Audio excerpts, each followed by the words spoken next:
The Wedding Promise, The Wedding Whisperer Series, Book 5. By Susan Hatler. Chapter 1. My fast-approaching 30th birthday made me realize I thought I'd be married with a cool career by now, but working the front counter at Totally Fit and enduring another breakup with a guy who couldn't just enjoy the moment didn't fit the bill. If there was one thing losing my mom had taught me, though, it was to hold on to what I could before it slipped away. And a perk of arriving to work this early in the morning was that I could flip through the giant stack of mail that had piled up on me. Could I do that at a busy corporate job? I'm guessing no.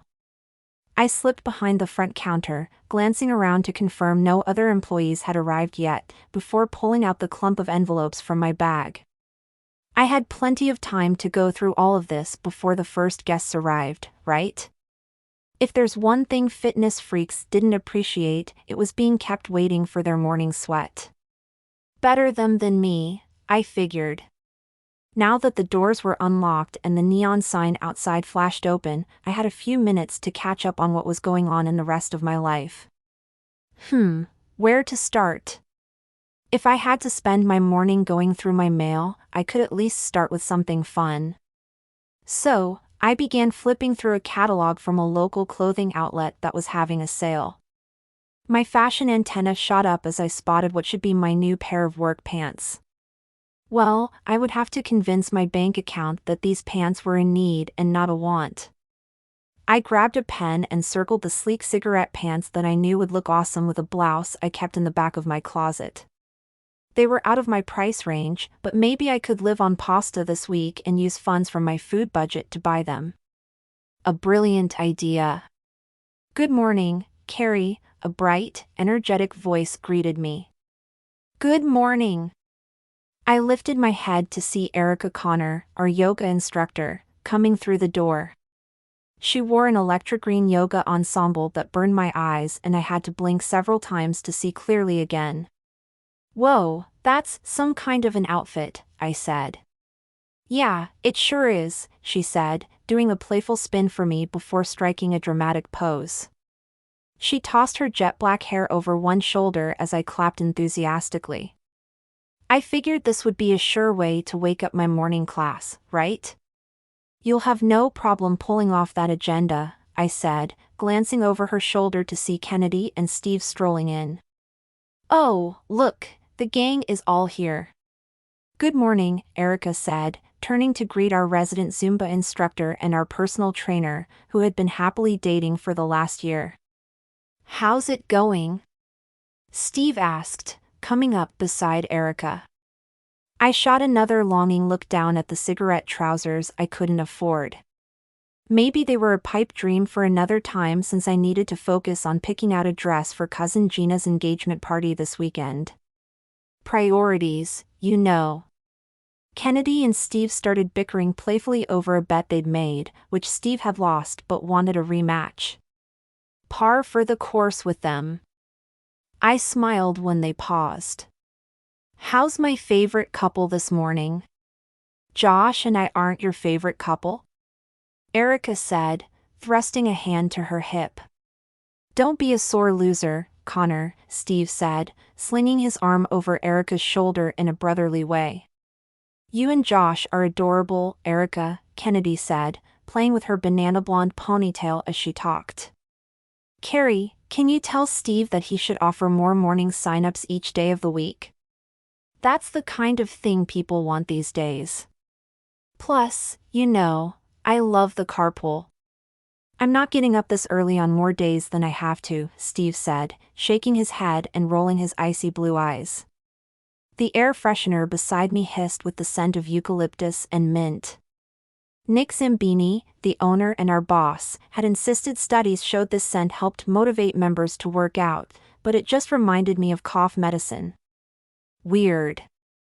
I tore open another envelope, pulling out an advertisement for a massage place around the corner offering a discount to people in the area. Yeah, if I couldn't afford a pair of pants without worrying about it, I was pretty sure that a massage was off the table, too. I can't believe we've nearly been together a year and you still don't let me tell you what to do, Kennedy teased Steve. A whole year already? Erica asked. He's been stuck with me a year this Saturday, Kennedy said, taking his hand and gazing up at him. We're going to the Street Knights concert to celebrate. As if I don't hear enough of them in your Zumba classes, Erica said, laughing. They're my favorite band, Kennedy said, clasping her hands together. And only in town for one night. It would be a shame to miss them. Plus, we saw them in concert a year ago, so it's practically a tradition. What about you? Up to anything fun this weekend? Steve said, turning to Erica.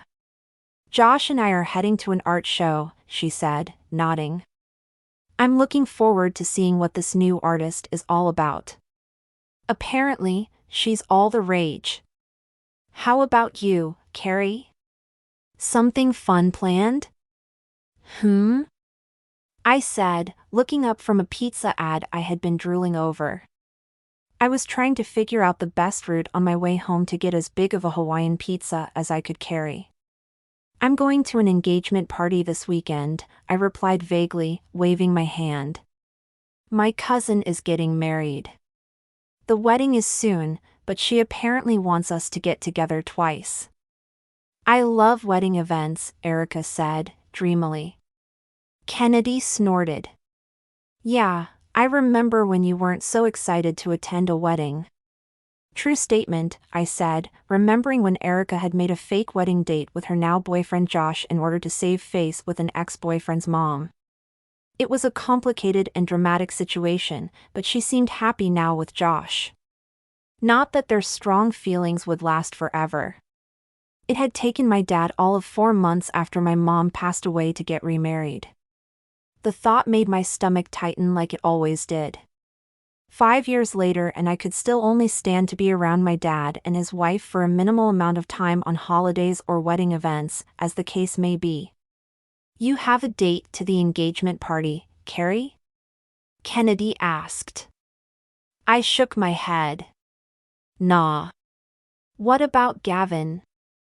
Erica asked. I didn't look up from the pizza brochure, inspecting it closely. We split up, I said, giving a shrug. Wasn't working out. He wanted to get serious, so it was time to move on. You're never going to settle down, are you? Kennedy said, in a teasing tone. How many breakups has it been since this time last year? Too many to count, I said, wondering if there were a matchmaker ad somewhere in here. Maybe I could use some help finding the right person. Honestly, I knew I pushed men away because of my dad. How could such a seemingly loving husband move on so fast? I had been certain my parents' relationship had been true love, but apparently not. Who cared if I was going to Gina's engagement party alone? I'd rather be on my own than depend on someone who would let me down.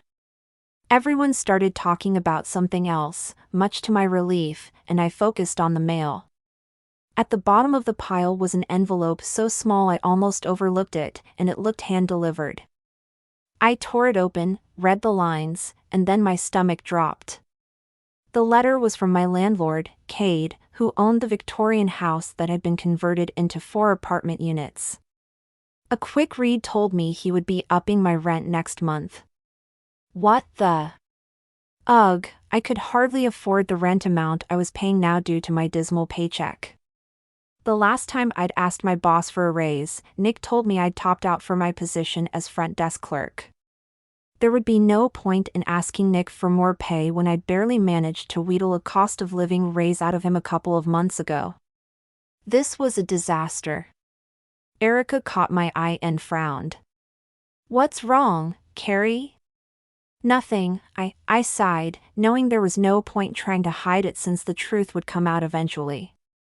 I had to put on my game face for everyone who walked through those front doors, but these were my closest friends. I could be honest with them, if nobody else. It's a letter from my landlord, I said, holding up the upsetting piece of paper. He's increasing my rent. I don't know how I'm going to be able to afford it. No way, Kennedy said, and she grabbed the letter from me and looked it over.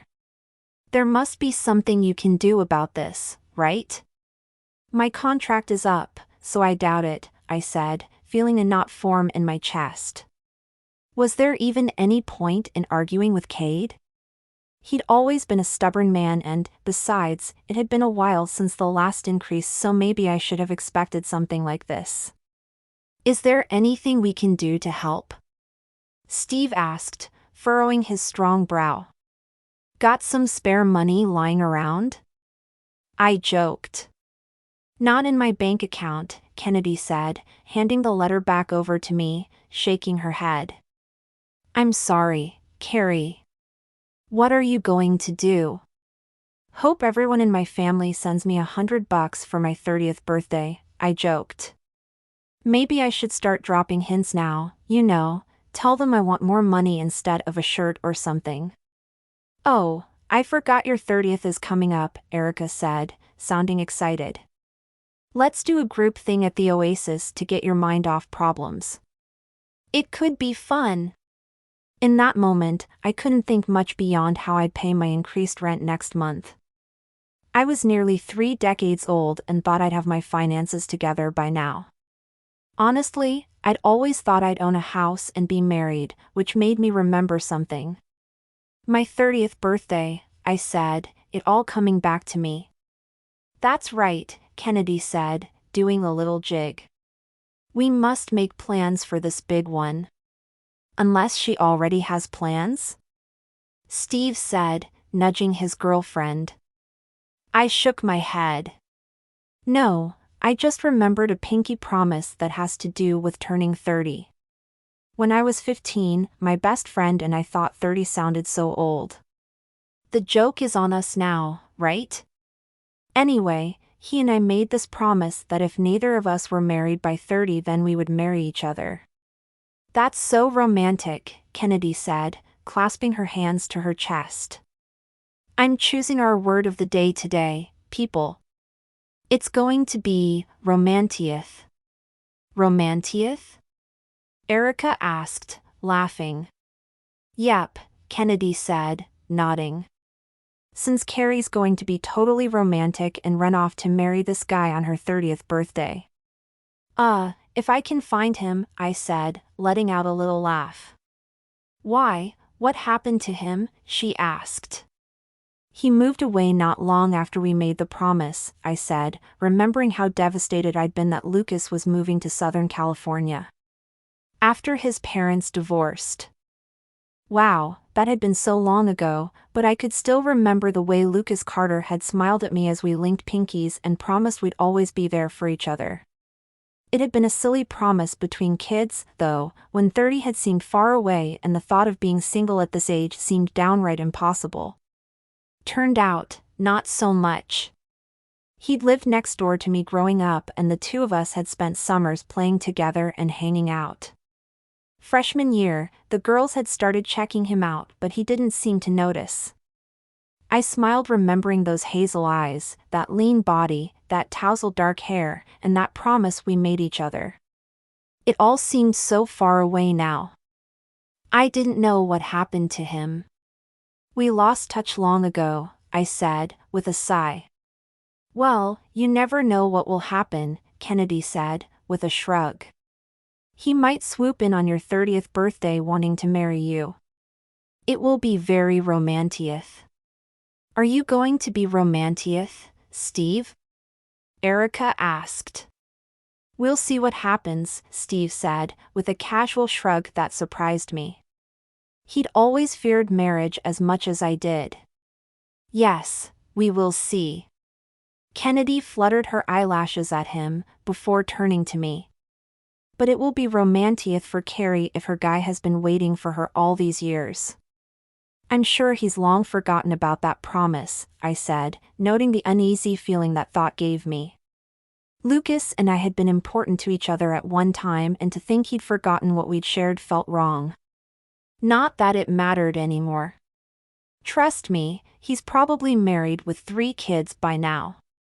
Maybe he spent all these years pining for the one that got away, Kennedy said, tilting her head up as though imagining just how lovely this fictional scenario could be. And on your 30th birthday, you'll meet at the top of the Empire State Building, he'll reach for your hand and you'll just know he's the one. You're thinking of Sleepless in Seattle, I pointed out. It would be so romantic, she said. If it weren't just a movie, you mean, I pointed out, smiling and shaking my head. Whatever happened to Meg Ryan? Erica asked, as the first guest stepped inside. Good morning, I said, smiling at the guy who held his gym card to the scanner before nodding to me and walking in the back to work out. Time to get to work, Steve said, giving me a nod. Good luck, Carrie, Erica said, raising her eyebrows. It will be okay, Kennedy said, putting a hand on my shoulder as she walked by. Thanks, I said, before looking down at the letter in my hand, which reminded me of what I was dealing with right now. I needed to make more money, and soon. Yeah, reminiscing about my childhood promise had brought a smile to my face, but I couldn't linger on it any longer. I'd been a naive girl back then and now I lived in the real world. I needed to keep my childhood best friend out of my mind. I needed to keep everything out of my mind, except for how I was going to earn more money to pay my ridiculously high rent. And afford that pizza on the way home. Chapter 2. Standing on the riverboat for Gina and Chris's engagement party dinner cruise, I could think of nothing more romantic than spending an evening with all of the people you love and gliding on the serene waters of the Sacramento River with a full moon cradled in the sky. Fairy lights decorated the deck, adding a soft, romantic glow to everything around me. It was perfect for, couples. Good one, I said to myself, taking a snapshot of my softly lit surroundings as the guests started to trickle onto the ship. I took another shot, this time a long exposure to make sure the fairy lights appeared blurry in the background. Since Gina's photographer had backed out at the last minute, her mom asked me to fill in since I had a decent camera and loved to use it. Nobody said no to Aunt Elaine, my dad's sister, who pushed her will onto people with high expectations. No pressure, or anything. She also dumped the responsibility of dessert on me, claiming it was maid of honor duties. Honestly, I wondered if Aunt Elaine had forced Gina to make me maid of honor, knowing she could boss me around more than she could Gina's other bridesmaids, Kristen, Rachel, and Ellen. A theory I found very plausible, knowing my aunt. As I craned my neck to get a better look at the guests, somebody came up to me and grabbed my wrist and I gasped. Ack! Oh, Carrie. It's happening! Gina exclaimed, squeezing my arm so hard that I thought she might fracture a bone. You scared me, I said, pressing a hand to my chest, trying to catch my breath. All my life, I've waited for this day and it's finally here, she said, jumping up and down in her high heels and squealing. I wanted to point out that the wedding day was not here yet, this was merely the engagement party, and the marriage didn't guarantee your husband wouldn't marry another woman 3 months after you'd kicked the bucket, but I didn't think reality would be helpful here. Besides, last night I read an article from a magazine in my stack of mail and it called this behavior the bride-to-be syndrome. Bride-to-be syndrome should apparently be handled delicately and symptoms included high-pitched squeaking, unintended bodily violence, panicked texts to bridesmaids after midnight, and basically the bride freaking out all the time. At these times, reassurance was needed from the maid of honor that everything would be perfect and that the bride was special. This party is perfect and on schedule, I said, trying to remember everything the article had said about my maid of honor duties as I gently pried my arm from her grip. I didn't have time to go to the emergency room right now, not when Aunt Elaine expected quality photos from me. This will be your day, Gina, and you couldn't have picked a better husband-to-be than Chris. So true, Gina said, rolling her eyes. Hard to believe I wasted so many years with George when Chris had been right under my nose the entire time. Did you take care of dessert? She asked, her eyes bulging.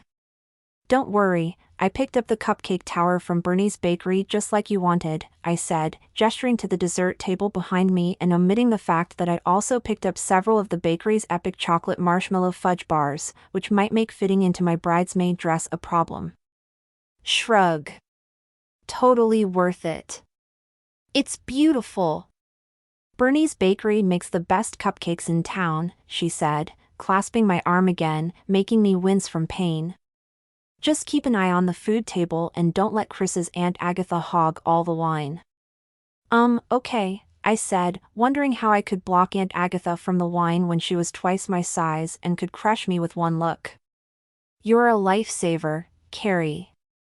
You even got the cake topper just how I wanted it, she said, smiling at the two miniature figures, one of Gina and one of Chris on his knee. She waved at someone over my shoulder. I turned around to see a petite brunette woman walking toward us.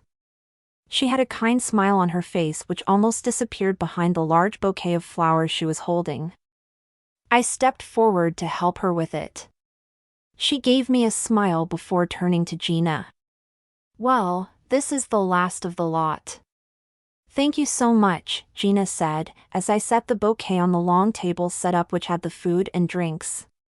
Katie Ellis, this is my cousin and maid of honor, Carrie Clark. Carrie, this is Katie. She owns Gold Rush Flowers and is responsible for the beautiful flower arrangements. The centerpieces are gorgeous, I said, stepping forward to show her some of the pictures I had taken. Meanwhile, Gina went off to greet a friend. You're so talented. Thanks, Carrie. Owning this shop is my dream job, she said, while glancing through the pictures. Wow, speaking of talent. Are you a professional photographer? Just a hobby of mine. I'm helping Gina and plan to make her an album as a wedding gift. I brushed my fingers over my hair, since I'd curled it earlier and didn't want to leave Aunt Elaine any space to criticize my appearance as she'd done to Gina over the years. The photos look great, Katie said. I smiled, appreciating the compliment. Thank you. You know what? Katie asked, her face lighting up. I need content for my social media business account. Apparently, it's good to have an online presence. I was thinking of hiring somebody, and maybe you could do it. I beamed at her. I would love to help you. We exchanged numbers and promised to meet up soon to go over the details. Are you alone tonight? She asked. I nodded. Yep, I broke up with someone recently. I'm not sure I'm cut out for dating. She raised an eyebrow. What do you mean? Well, the guy I was seeing wanted more than I could give him. What's wrong with just spending time together and having fun? Katie laughed. Are you serious? Sounds like role reversal. I'm totally serious, I said, shrugging.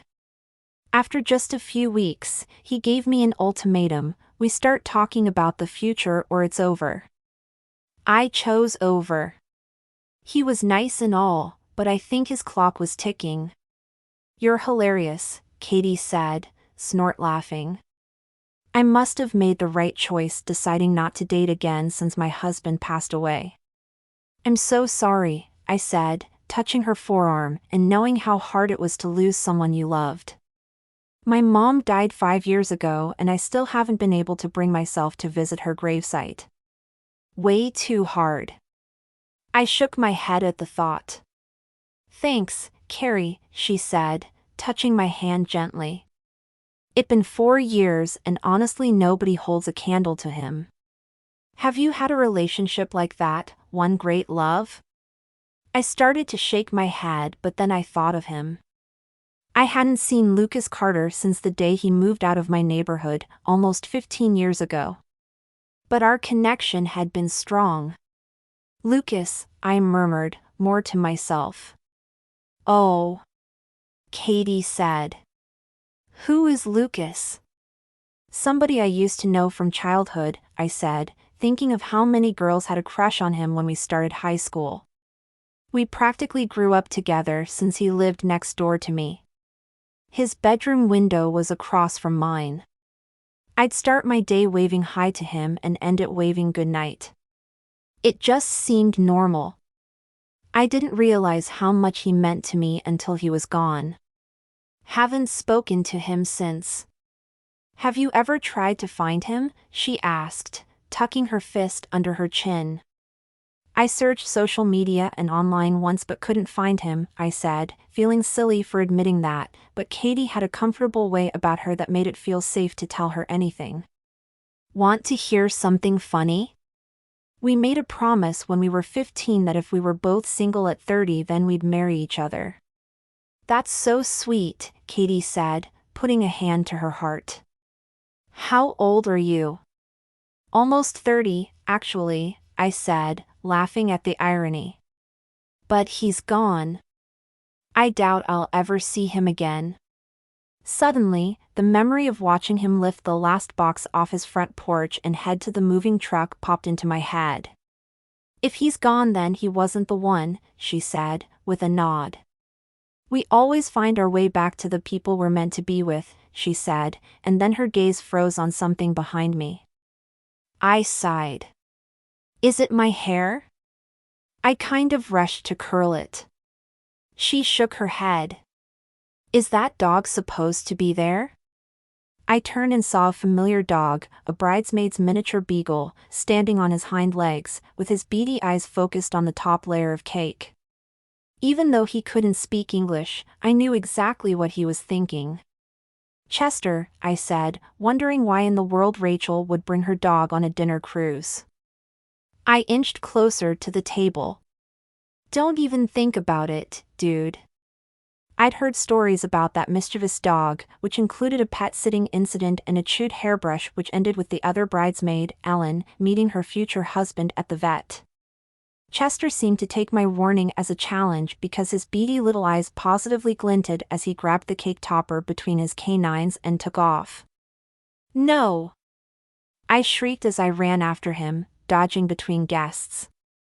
Despite my job at the gym, I didn't work out much and was sadly being outrun by a tiny beagle. Drop it. Stop. Chester disappeared between a sea of legs. My gaze darted around until I spotted him on the other side of the deck. Knowing I had to catch him before he ruined the night for the bride-to-be, I sprinted forward as fast as possible.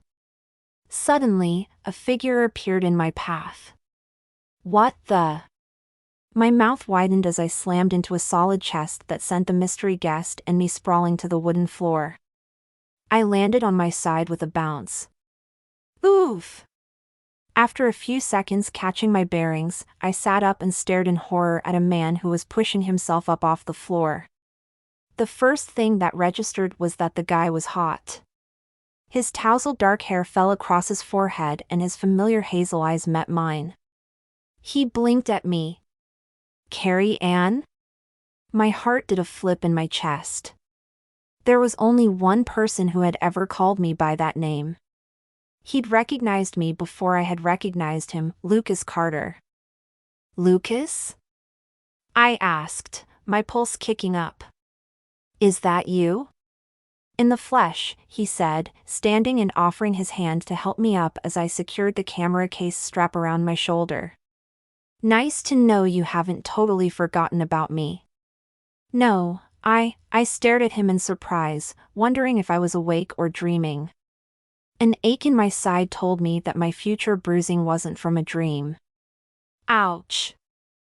I can't believe you're here. Likewise, he said, reaching forward to hug me. The moment was awkward for about 2 seconds before the familiarity of our childhood came rushing back to me. He smelled the same way he had back then, like sandalwood with a hint of summer. I inhaled deeply. It was like coming home. Wait, was I clasping onto him a little too tightly? My cheeks heated. I took a step back and he nudged me with his shoulder.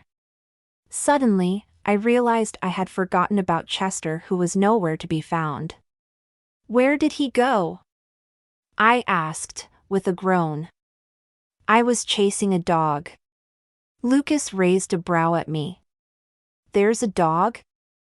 The mystery thickens. He's a mischievous miniature beagle, and he stole the cake topper. I knew how ridiculous it sounded the moment the words came out of my mouth.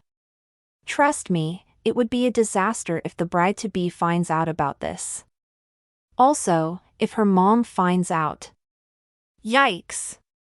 A dog stole your cake topper? He asked, the corners of his mouth twitching. He held out a hand, placing it at the small of my back. We'd better go find it. We? My belly did a little flip. That's sweet of you to help, I said, stepping forward and loving the gentle feel of his hand on my back. I couldn't resist sneaking a glance at him. The last time we'd seen each other, he was a lanky boy of 15.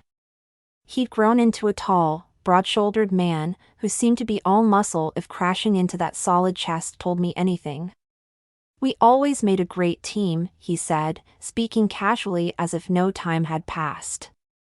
Yes, we did, I said, facing forward and spotting the black and white dog in the distance. He was sitting beside his owner, a very pregnant lady, with the cake topper lodged in his mouth. I hurried up to Rachel, who looked tired and worn out. Hi, Ratch. Hey, Carrie, she said, putting a hand to her forehead, her wedding ring sparkling on her left ring finger. Have you seen Noah? I haven't seen your husband, no, I said, casually glancing at Lucas's left hand and noting his ring finger was bare. Interesting. Not that Lucas's marital status should be important to me. Plus, he could still have a girlfriend. Or be engaged for that matter. I shook my head. Get a grip, Carrie. Your dog, Ratch, has stolen Gina's cake topper. Chester, please tell me you didn't do this. Rachel exclaimed, glancing at her dog, who let out a small whine. Chester, seeming to sense imminent danger, started to take off again, but Lucas moved fast. With quick reflexes, he snatched the cake topper out of his mouth. I'm really sorry about that, Rachel said, letting out a long sigh and resting her hand on her ballooning belly. He's been feeling left out with the baby coming. We've been trying to give him more attention, which is why we brought him tonight. Yeah, that made perfect sense. Not. It's totally fine, I said, trying not to laugh at the excuse she'd made for her mischievous pup. That dog had always been a little rascal. I'll see you later. Lucas handed me the cake topper as we walked away, which I cleaned and sanitized before putting back onto the cake. When I was done, I saw Lucas waiting for me beside the food and beverage table. My tummy did a flip. White? He asked, handing me a glass of wine. Sure, thanks, I said, realizing this was the first moment I'd had to relax since boarding the boat. We walked outside to the deck, stood beside the railing, and looked out at the river. Beautiful. You're a wedding photographer? He asked, gesturing at the camera case.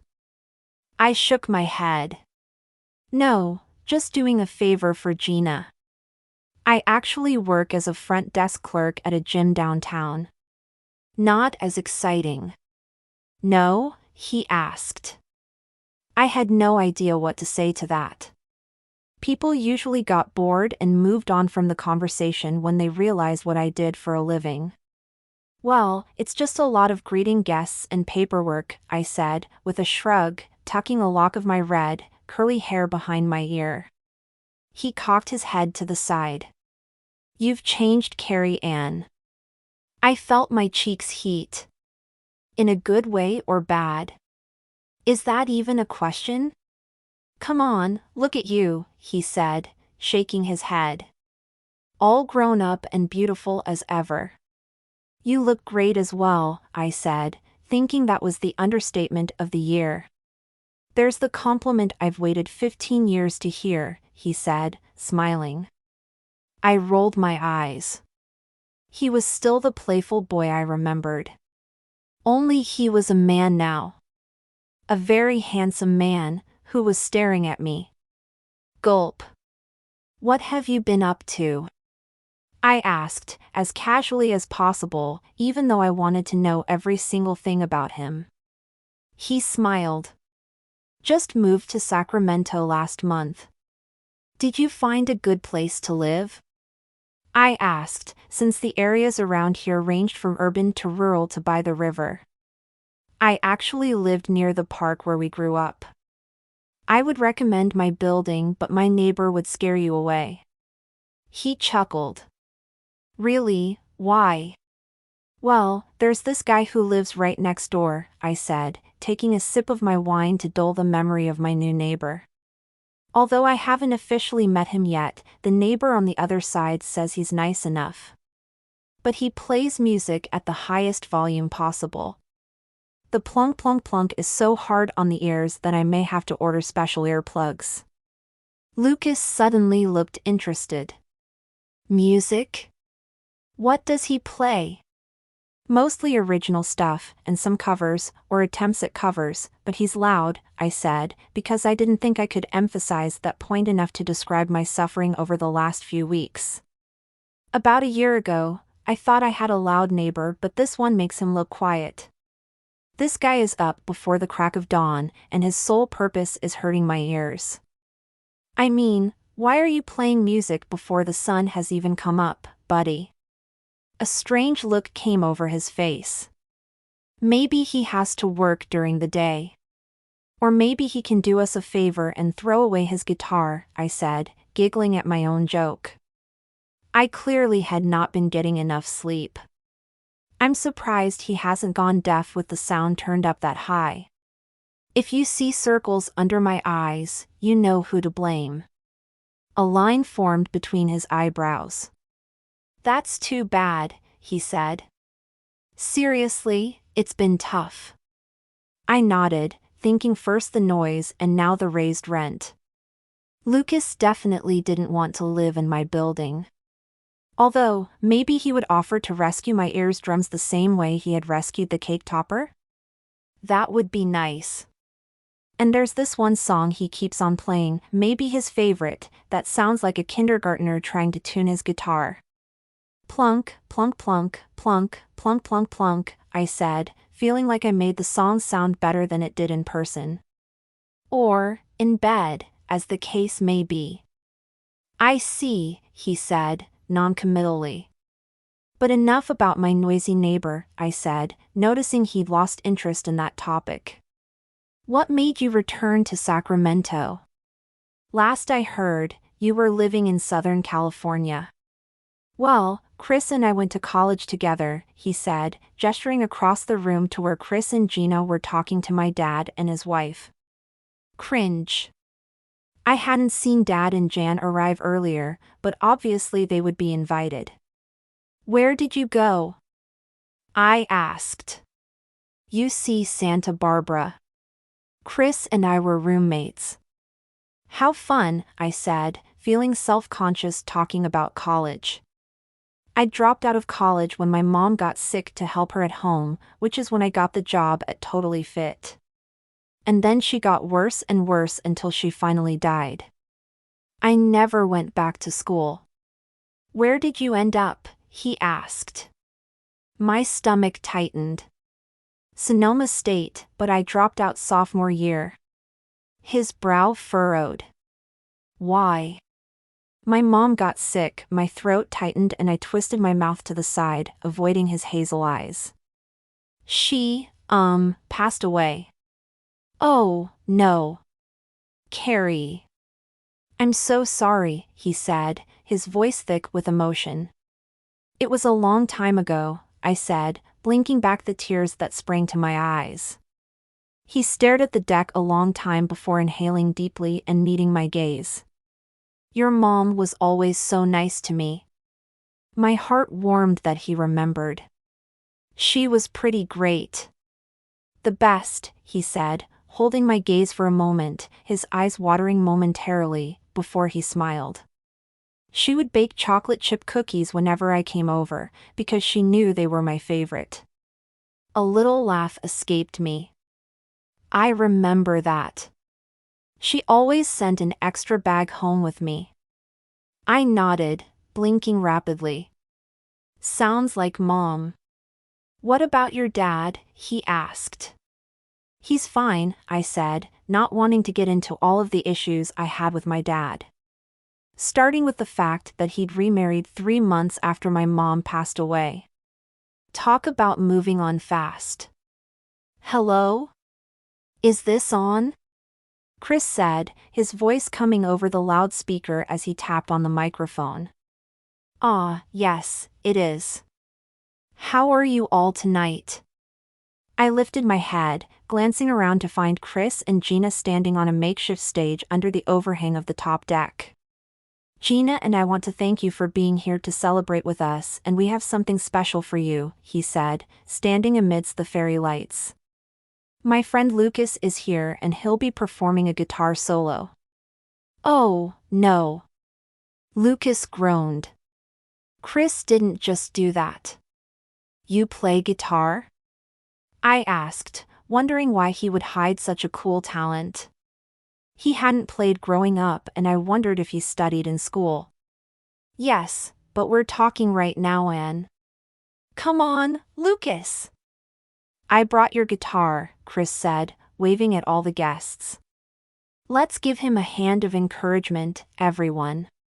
Gina started clapping and then everyone joined in until the sound of applause overtook the sounds of the lapping water behind the boat. We'll talk later, I said, laughing and clapping. Get up there, Lucas. I don't think we'll be talking once I'm done, he said, heading toward the stage. My brow wrinkled as I watched him walk away. What exactly did he mean? Once Lucas reached the stage, he smiled, waving at the crowd before unzipping his guitar case and playing the first few chords of music. I pushed through the crowd to get a better look up close. Our eyes met and he started to play an oddly familiar song, which I couldn't quite put my finger on, and then... plunk, plunk plunk, plunk, plunk plunk plunk. Lucas gave me a little smirk as he continued plucking the familiar tune, or out of tune, I'd been hearing at 5 o'clock every morning. I put a hand to my mouth as my heart fell to my stomach. No way. No freaking way. My obnoxious new neighbor, the one with the loud music, was Lucas Carter, which meant that after not seeing each other for 15 years, I had just insulted him to his face. If there had been any chance of him remembering that promise we'd made to marry each other when we turned 30, I was sure he'd happily put that promise in the dumpster now. Chapter 3. On the Wednesday after the engagement party, I drove to a job interview that Gina's fiancé Chris set up for me at his office. The position was for an executive assistant, which sounded like the ideal step to take after working at Totally Fit for 5 years. Even though I was reluctant to leave the comfort of the gang behind, rent would be going up next month and more income was needed. Everything around me was changing, people were getting married and having babies, and it felt like I was being left behind. My phone buzzed in the cup holder and I pressed a button on my steering wheel to answer the call, noting my screen flashed with Katie Ellis. Hi, Katie, I said. Hey, Carrie, she said, her tone upbeat as always. Checking to see if Saturday works for a social media photography session at the flower shop? I'm going to get back to you with that, I said, making a right turn at the light. I'm interviewing for a new job, so I'll have to check my calendar when I'm home. Best of luck for your interview, Carrie, she said. That's exciting. I also wanted to ask you what happened with the cute guy you were talking to on the dinner cruise last weekend? What cute guy? I asked. The one you were flirting with, she said, her tone holding humor. I winced. Was I really that obvious? Sigh. Yeah, well, I think I ruined it, I said, giving her a short rundown on my conversation with Lucas and my epic foot-in-the-mouth moment. I don't think I could have insulted him more if I'd been trying. Katie's laugh echoed through the car. Surely it wasn't that bad. It was the stuff of nightmares, I said, glancing at my navigation system before taking a turn into the parking garage of the building. How did you two leave it? She asked, breaking me out of my thoughts. I avoided him like the plague for the rest of the night, I said, knowing how disappointed Kennedy had been when I'd told her. She said that wasn't how it was supposed to go. We were supposed to have danced under the moonlight before falling in love. Everything was supposed to be magical, and instead it had turned out to be a total disaster. Maybe you can still fix it, Katie said. No chance of that, I said, thinking of the extra loud twangy music I'd listened to the last few mornings. He's totally being passive-aggressive and playing his music louder than ever. He woke me up at 5 this morning. Maybe he wants you to go talk to him, she said, ever the optimist. Trust me, he doesn't, I said, sighing. There's something I haven't told you. Lucas is the guy I told you about, my best friend growing up. The guy who promised to marry you? She asked. I nodded but then realized she couldn't see me. Yes, but how could I know he would grow up to be a fledgling musician, or that I'd insult him to his face when I saw him after 15 years? The universe is telling me something. I don't know, Carrie. Out of all the apartments in Sacramento, he ended up in one right next door to you. If that isn't a sign, I don't know what is. I haven't told you the best part, I said, pulling into a parking space and killing the engine. Apparently Gina noticed the for rent sign in my building and passed it on to Chris, who passed it on to Lucas. That's how he ended up next door to me. Not by fate but by the game of telephone. Katie laughed. Still, you had a strong connection once. That kind of thing doesn't just go away. Listen, Katie, I have to go, I said, a knot forming in my stomach. Wish me luck. They'll love you for sure, she said. Good luck. I hung up, straightened the pencil skirt I was wearing and made sure the shirt was tucked in well. We had no dress code at the gym, but for this I dressed business casual, finally feeling like a grown-up. I was just about 6 years late to this experience. I entered the building and air conditioning hit me in the face as I approached the reception desk where a blonde woman sat typing on a laptop. Hello, I'm here for the 10 o'clock interview, I said. She looked up at me, giving me the once-over before pointing toward the couch at the back. Please take a seat and I'll notify them you're here and call you shortly when it's your turn. There were 2 other candidates sitting there, both of them looked fresh out of college. I felt ancient next to them, but I needed this job. It was the only one I'd seen that paid decent enough for me to afford my apartment. I had scoured the newspapers and online forums for hours but hadn't landed any other leads that came close. After half an hour of waiting, I was the last one to be sent to interview. They're ready for you, the receptionist said, gesturing down the hall. Last office on the left. Thank you, I said, smiling at her. She raised an eyebrow, but didn't smile back. Thanks for nothing, lady. My heart spun like butterflies as I walked down the hall and approached the door, mentally preparing myself for the volley of questions that were sure to come my way. I stopped just before the doorway to take a deep breath, and that's when I noticed the man sitting on the corner of the desk, scrolling through his phone screen. It was Lucas. I blinked in shock. What was he doing here? Lucas looked up right then and motioned me to come in. Still surprised, I took a step forward and smacked my chin against the edge of the doorway. Ouch, I said, rubbing my nose and feeling like a total moron. I mean, there was an open door and I'd literally walked into the door jamb. What was wrong with me?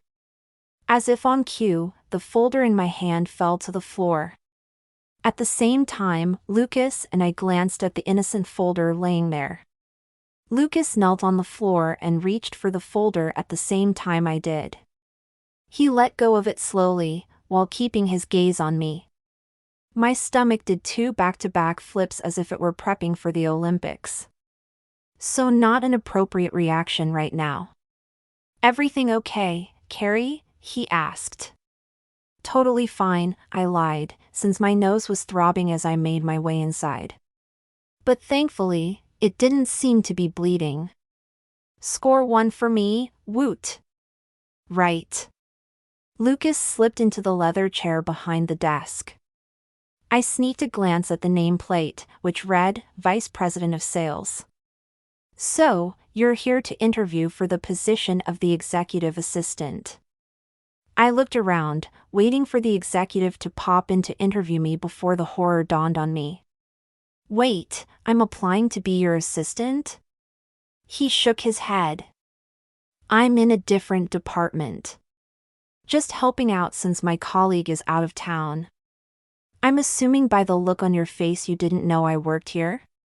No, I said, shaking my head. Chris forgot to mention that little piece of information. Are you comfortable with me interviewing you? In answer, I walked to the seat and sat down on it. I was here to get a job, and neither Lucas nor my disaster of a first impression could stop me from getting it. Besides, he used to be my friend. Surely he wouldn't give me a horrible recommendation. Plunk, plunk, plunk, plunk, plunk, plunk, plunk. I was doomed. Okay then, he said, sitting forward in his chair. He asked for the folder with my resume and I handed it over to him. He put on a pair of glasses as he slowly turned the pages, reading through my certificates and achievements, which were few and far between. I couldn't help but notice how cute he looked wearing glasses and frowning as he read. Wait, was he frowning at my background? I started second-guessing everything I had put in the file. Maybe I shouldn't have mentioned the cooking class I took that one semester, or the photography award I'd won that summer. Lucas looked up just then and I looked around, pretending I hadn't been gawking at him. Everything looks terrific, he said. You're a community-minded person with an array of interests, which is what we're looking for in an employee. We value good relationships with our clients. I see you received a glowing recommendation from your current employer which supports that this is your strength. What about weaknesses? Well, I can be a little hard on myself because I strive for perfection, I said, deciding not to add that insulting his guitar strumming abilities was definitely a weakness of mine. Gulp. I won't lie, I'm new to the software business. Lucas nodded and scribbled something in his notes. Sweat glistened across my forehead. Maybe I shouldn't have mentioned that, but I was only being truthful. So why is your boss letting you go? He asked. He's not, I said, sitting up straighter. I've outgrown my position and am looking for a more challenging opportunity.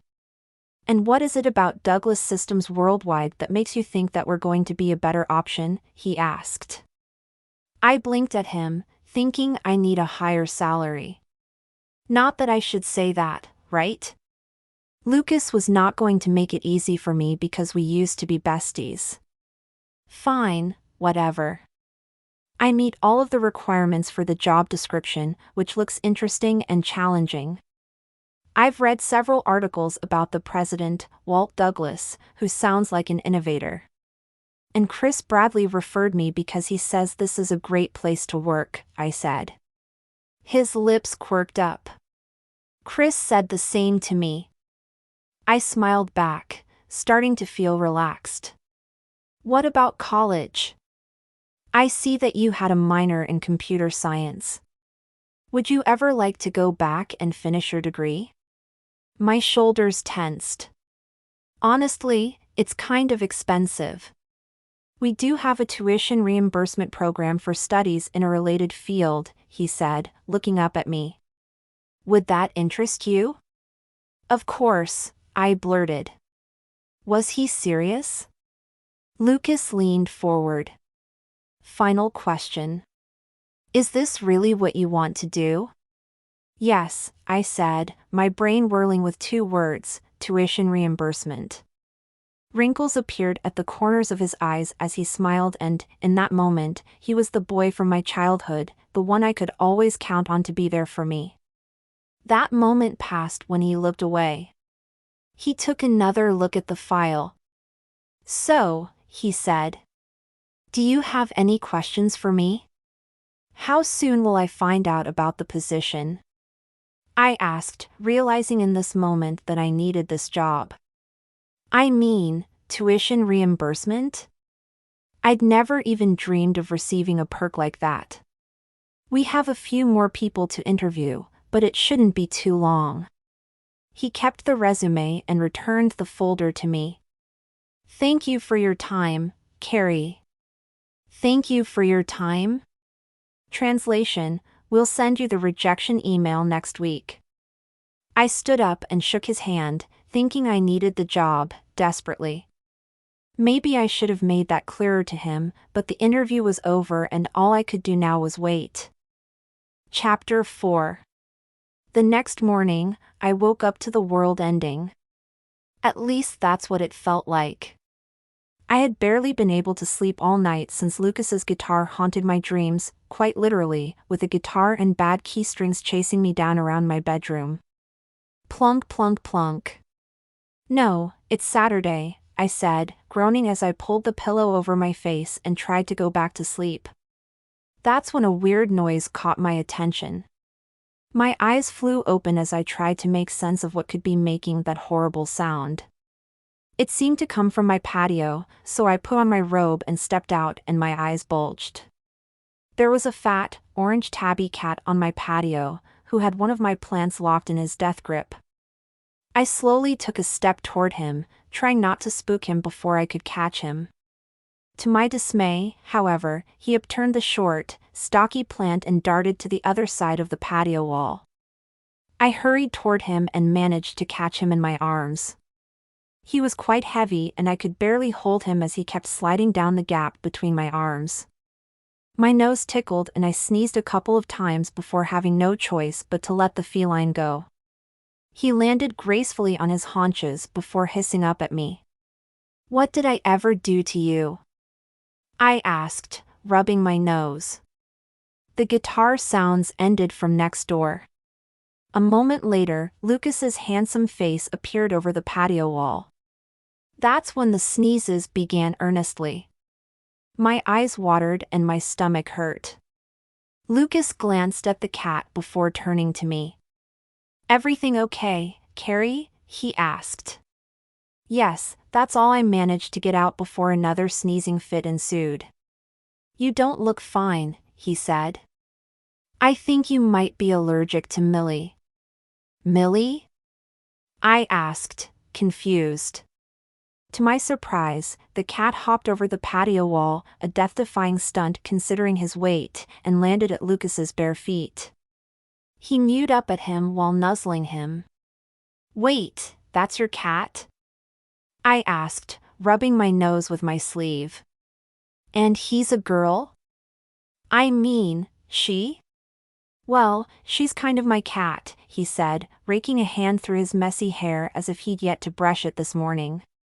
"She showed up at my sliding door last week with no collar, so I bought her one and I've been feeding her."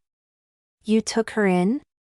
I asked, my mouth dropping open. "That's so nice."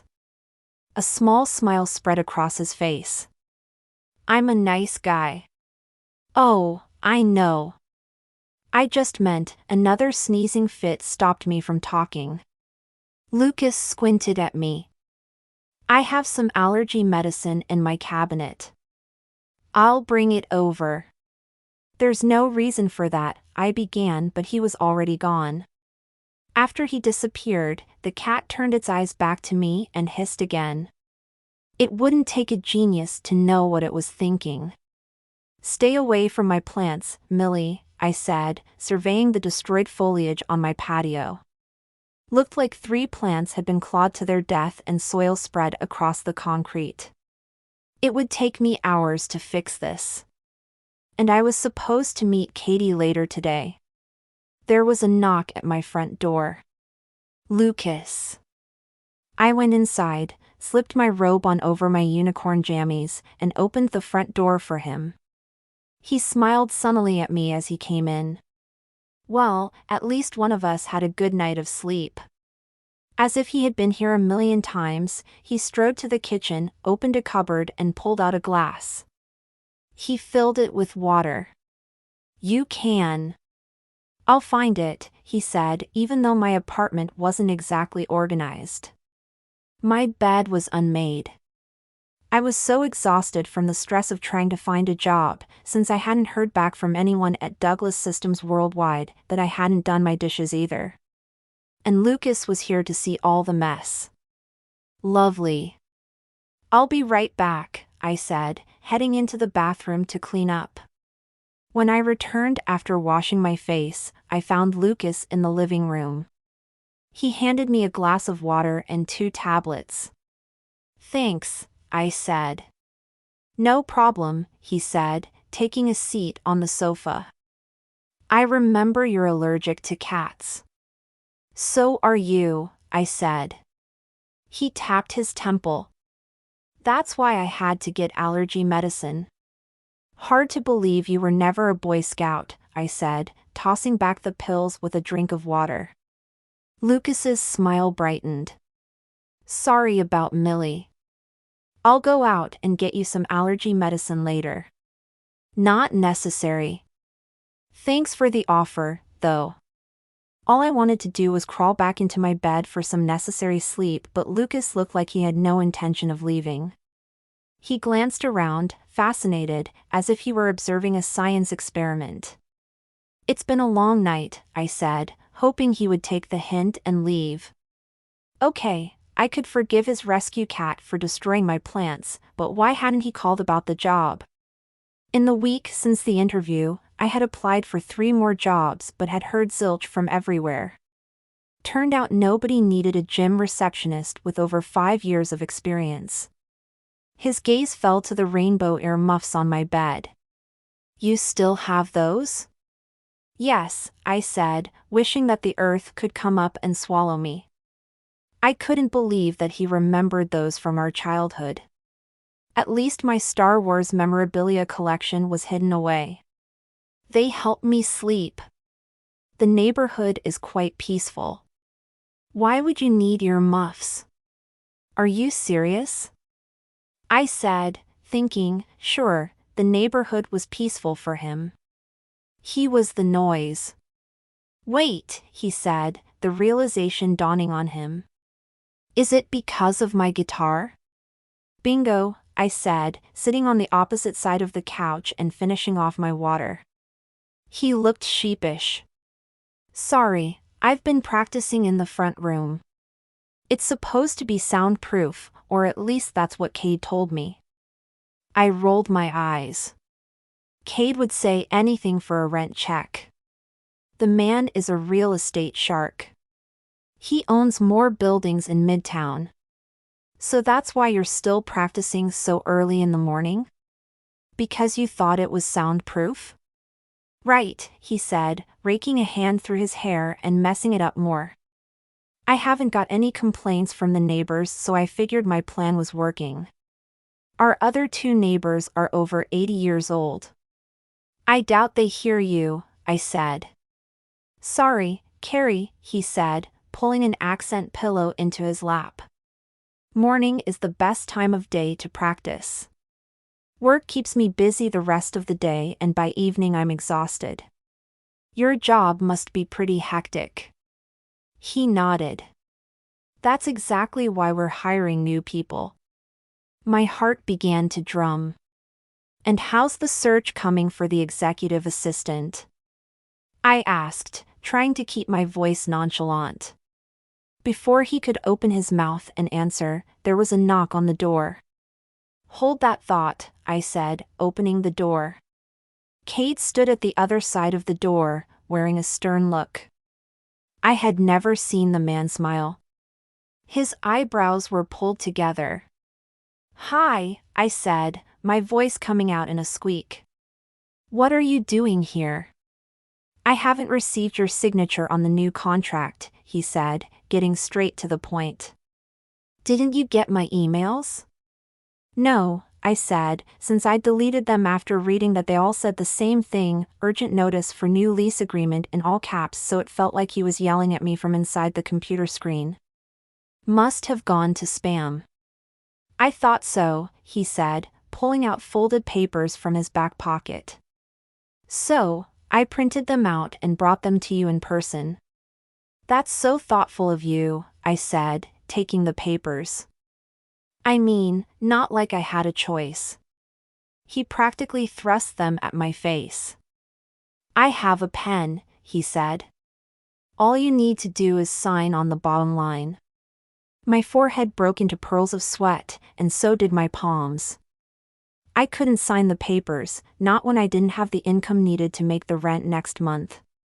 There's also some increased charges for maintenance, he said. I stared down at the paper that seemed to weigh as much as a brick. You know what, Cade? I'd rather have a lawyer look at this before signing it since it's legally binding and all. A lawyer? He scoffed. Yes, I said, crossing my fingers behind my back. I have one. He gave me a look like he didn't believe me. Fine. You have until next week. 2 weeks, please. 10 days, he said with a tone of finality before his gaze moved over my shoulder. Hey, Lucas.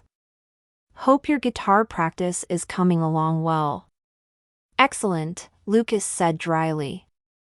I realized, with sinking realization, that Lucas had probably heard the entire conversation with Cade. Great, just great. I said goodbye, closed the door and turned to face him. What was that about? He asked. Nothing, I said noncommittally. It's just a routine contract renewal. It's routine that he comes to your door and talks to you like that? He asked, his eyebrows coming together. No big deal, I said. Yeah, we'd been close as kids, but I couldn't tell him about my financial troubles. Way too embarrassing. Lucas didn't seem to believe me, but at least he dropped the subject. Instead, he walked to the patio. Millie really did a number on your plants, he said, rolling the sleeves of his shirt back. What are you doing? I asked. He reached over his patio wall, grabbed a broom, and began sweeping up the aftermath of the feline devastation. Consider this an apology for ruining your sleep. You don't have to clean all that up, I said, since I'd been alone for most of my adult life. I'm a grown woman and can manage on my own. I know you can, but it's my cat and my responsibility, he said. Lucas, please. Carrie, please, he said, using my same tone and copying me like when we were kids. I snorted and then heard him chuckle. What's so funny? He pointed at one of the plants. Look, that plant is catnip. No wonder Millie went crazy messing around with it. Sure, that's the reason, I said, thinking it's not because she dislikes me or anything. I couldn't let him do all the work alone, so I sat down next to him, watching him as he tried to fix the broken plant. For a second, I was transported back to my childhood, when he was always by my side. A warm feeling washed over me. What are you looking at? He asked, nudging my arm. Nothing, I said, shaking my head, but tucking that memory close to my heart. Chapter 5. After Lucas left, I went to see Katie at her flower shop, Gold Rush Flowers. I was going to take photos for her social media. According to Katie, she was having a hard time catching up with the rest of the flower vendors in the city, as they progressively improved their online presence. Gen Z nightmares, she had said, which made me laugh. The plan was to appeal to the existing client base while bringing in potential leads. Sounded good to me. The bell above the door jingled as I entered her store, and I was greeted with the musky scent of the colorful flowers, which were arranged in neat rows on the back table. The shop was bright, with the sun streaming in through the window. A few customers mingled around the room, checking out the ready-to-go arrangements for every possible occasion. As I shut the door, Katie looked up at me from behind the counter and waved. "Carrie, you made it," she said, coming over to greet me. "Of course, we had a date, didn't we?" I said, giving her a quick hug. "Sorry about this mess," Katie said, wiping the spilled water on the table behind her desk with a rag. There were a bunch of violet flowers sitting in a bucket beside a pair of shears, cellophane paper, and a spray bottle. I leaned against the desk. "Is this a bad time?" "Nope," she said. "Just packing my last order for the afternoon." I squinted outside. "I don't see a delivery van." "The customer is picking up the bouquet himself," she said, as I stared at the bouquet she was making. It was a bunch of purple flowers, which included lilacs, my mother's favorite flower. Watching her create the stunning bouquet made my heart pinch. "Someone must really love their girlfriend," I said, brushing my thumb over one of the sensitive petals. Katie nodded. "This will take just a minute." I watched as she cut the ends of the flower stems, and then inspiration struck me. I took my camera out and clicked a shot. The picture came out natural and effortless. She looked up at me. "Are you already taking pictures?" I showed her the screen of my camera, zooming in on her face a little. There was open joy in her expression, making it evident how much she loved her job. "What better way to showcase your brand than to show you? After all, you are the face of the shop." She blushed. "I don't know about that. I feel ancient." "You're gorgeous," I said. "Now come on, give me a big smile." She smiled, and I took more shots in quick succession until we were interrupted by an older couple buying a vase of roses that hadn't bloomed yet. "You're really good at this, Carrie," Katie said, checking out the couple and thanking them before turning to me. "But I can't let you work for free. Let me pay you." "I don't think so," I said, even though I did need the money. But it didn't feel right accepting money for helping a friend. Kate's warning about his deadline swam in my head. "Ugh. That's sweet of you, Katie, but this one's on me," I said, lowering my camera and noticing the wistful expression she wore as a couple walked by outside, hand in hand. "Are you okay?" She nodded. "Yes, I'm fine." She didn't seem fine, but I decided not to push it. Instead, I motioned for her to stand near a row of flower arrangements so I could take more shots. Suddenly, a red exclamation mark flashed across my camera screen, announcing the demise of my battery. I groaned. I had charged it before I left. I knew the battery had been giving out, but didn't have the money to replace it. "Everything all right?" Katie asked. "My camera died," I said, grimacing. "I'm sorry." She waved her hand. "Don't apologize. We'll finish another day. Besides, it's just fun having you here while I work." I grinned at my new friend. "Do you have Wi-Fi?" She gestured at her laptop.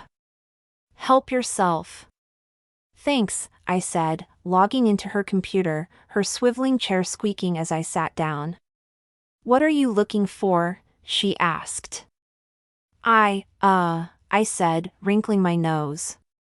"A new job, actually."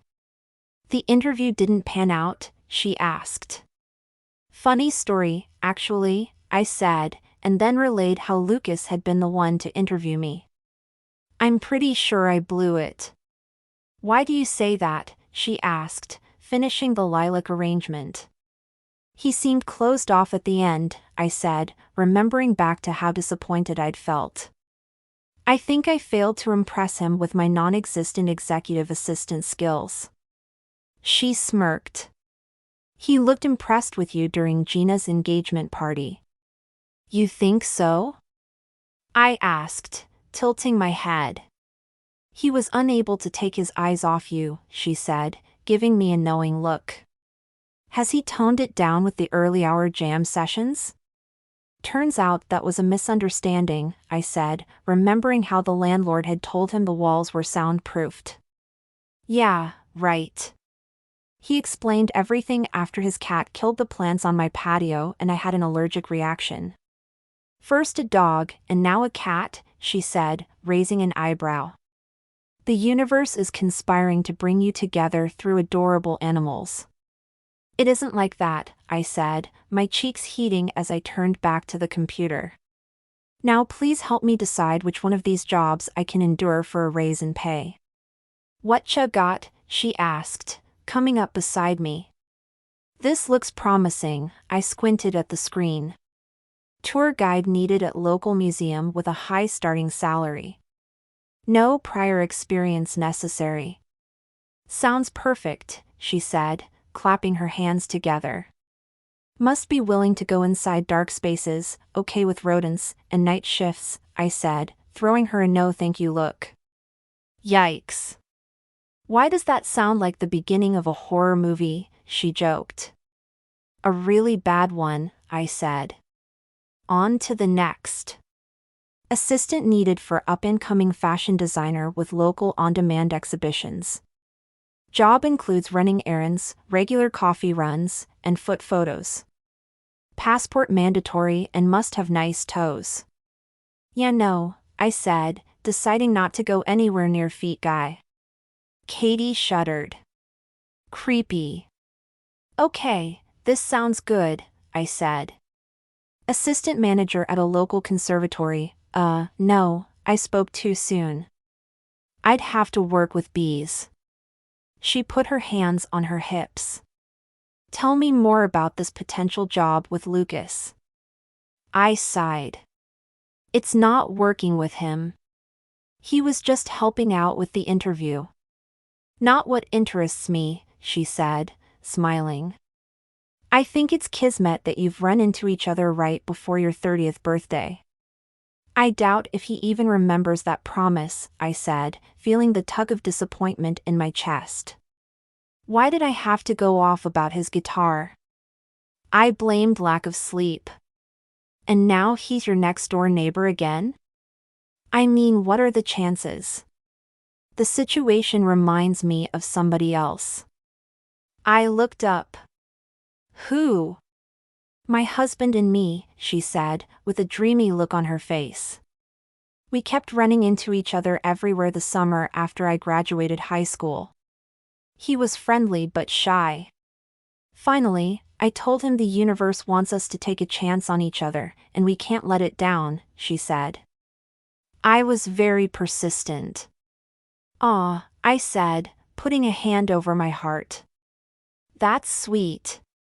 You and Lucas are the same, she said. I don't know, Katie, I said, but deep down wondered if it was true. Could Lucas and I have reunited right before my 30th birthday for some cosmic reason? She winked. Remember, a coincidence is just the universe conspiring on our behalf. My cheeks heated, so I turned to the desktop to hide my blush. Just then the bell above the door chimed. I looked up, and saw Lucas coming inside.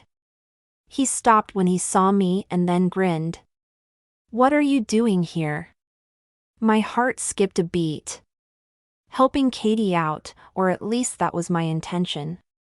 What about you? I asked. I'm picking up flowers, he said, his gaze sliding to the table where Katie had just finished wrapping the lilac bouquet in cellophane paper. There they are. Katie shot me a look, before turning to Lucas. Pick up for Brent? Yep, that's the name of my assistant who ordered it for me, he explained, paying her before picking up the bouquet. Thanks a bunch. He took a step toward me, and my heart almost stopped. Was he going to give me those beautiful flowers? My heart yearned, stretching toward him. Nice to see you, Carrie, he said, shattering my illusion. Take care. Bye, I said, my gaze dropping to the flowers he held as he waved and then left. I let out a breath I didn't realize I had been holding. I looked up at Katie, who gave me a sympathetic look. I told you he wasn't interested in me, I said, feeling disappointed. He wasn't the same boy from my childhood, and I wasn't the same Carrie from before my mom had died. How could I have expected our connection to be the same? Thankfully, Katie didn't push the issue. Like a good friend, she opened a container, holding out the contents in front of me. Want some homemade cookies? Yes, please, I said, thankful for the distraction until I realized they were chocolate chip cookies, Lucas's favorite. No matter what, I seemed unable to escape him. Chapter 6. Once you sign on the line above your name, Philip Miller, then you will be all set to start working out here at Totally Fit, I said, enthusiastically as I handed the liability waiver to the potential new member. Very exciting. Not. I tilted my head, thinking Philip Miller's nickname was probably Phil, which made me wonder if his fraternity brothers in college had shortened his last name to Mill, giving him the nickname Phil Mill. Oh, man, I was losing it.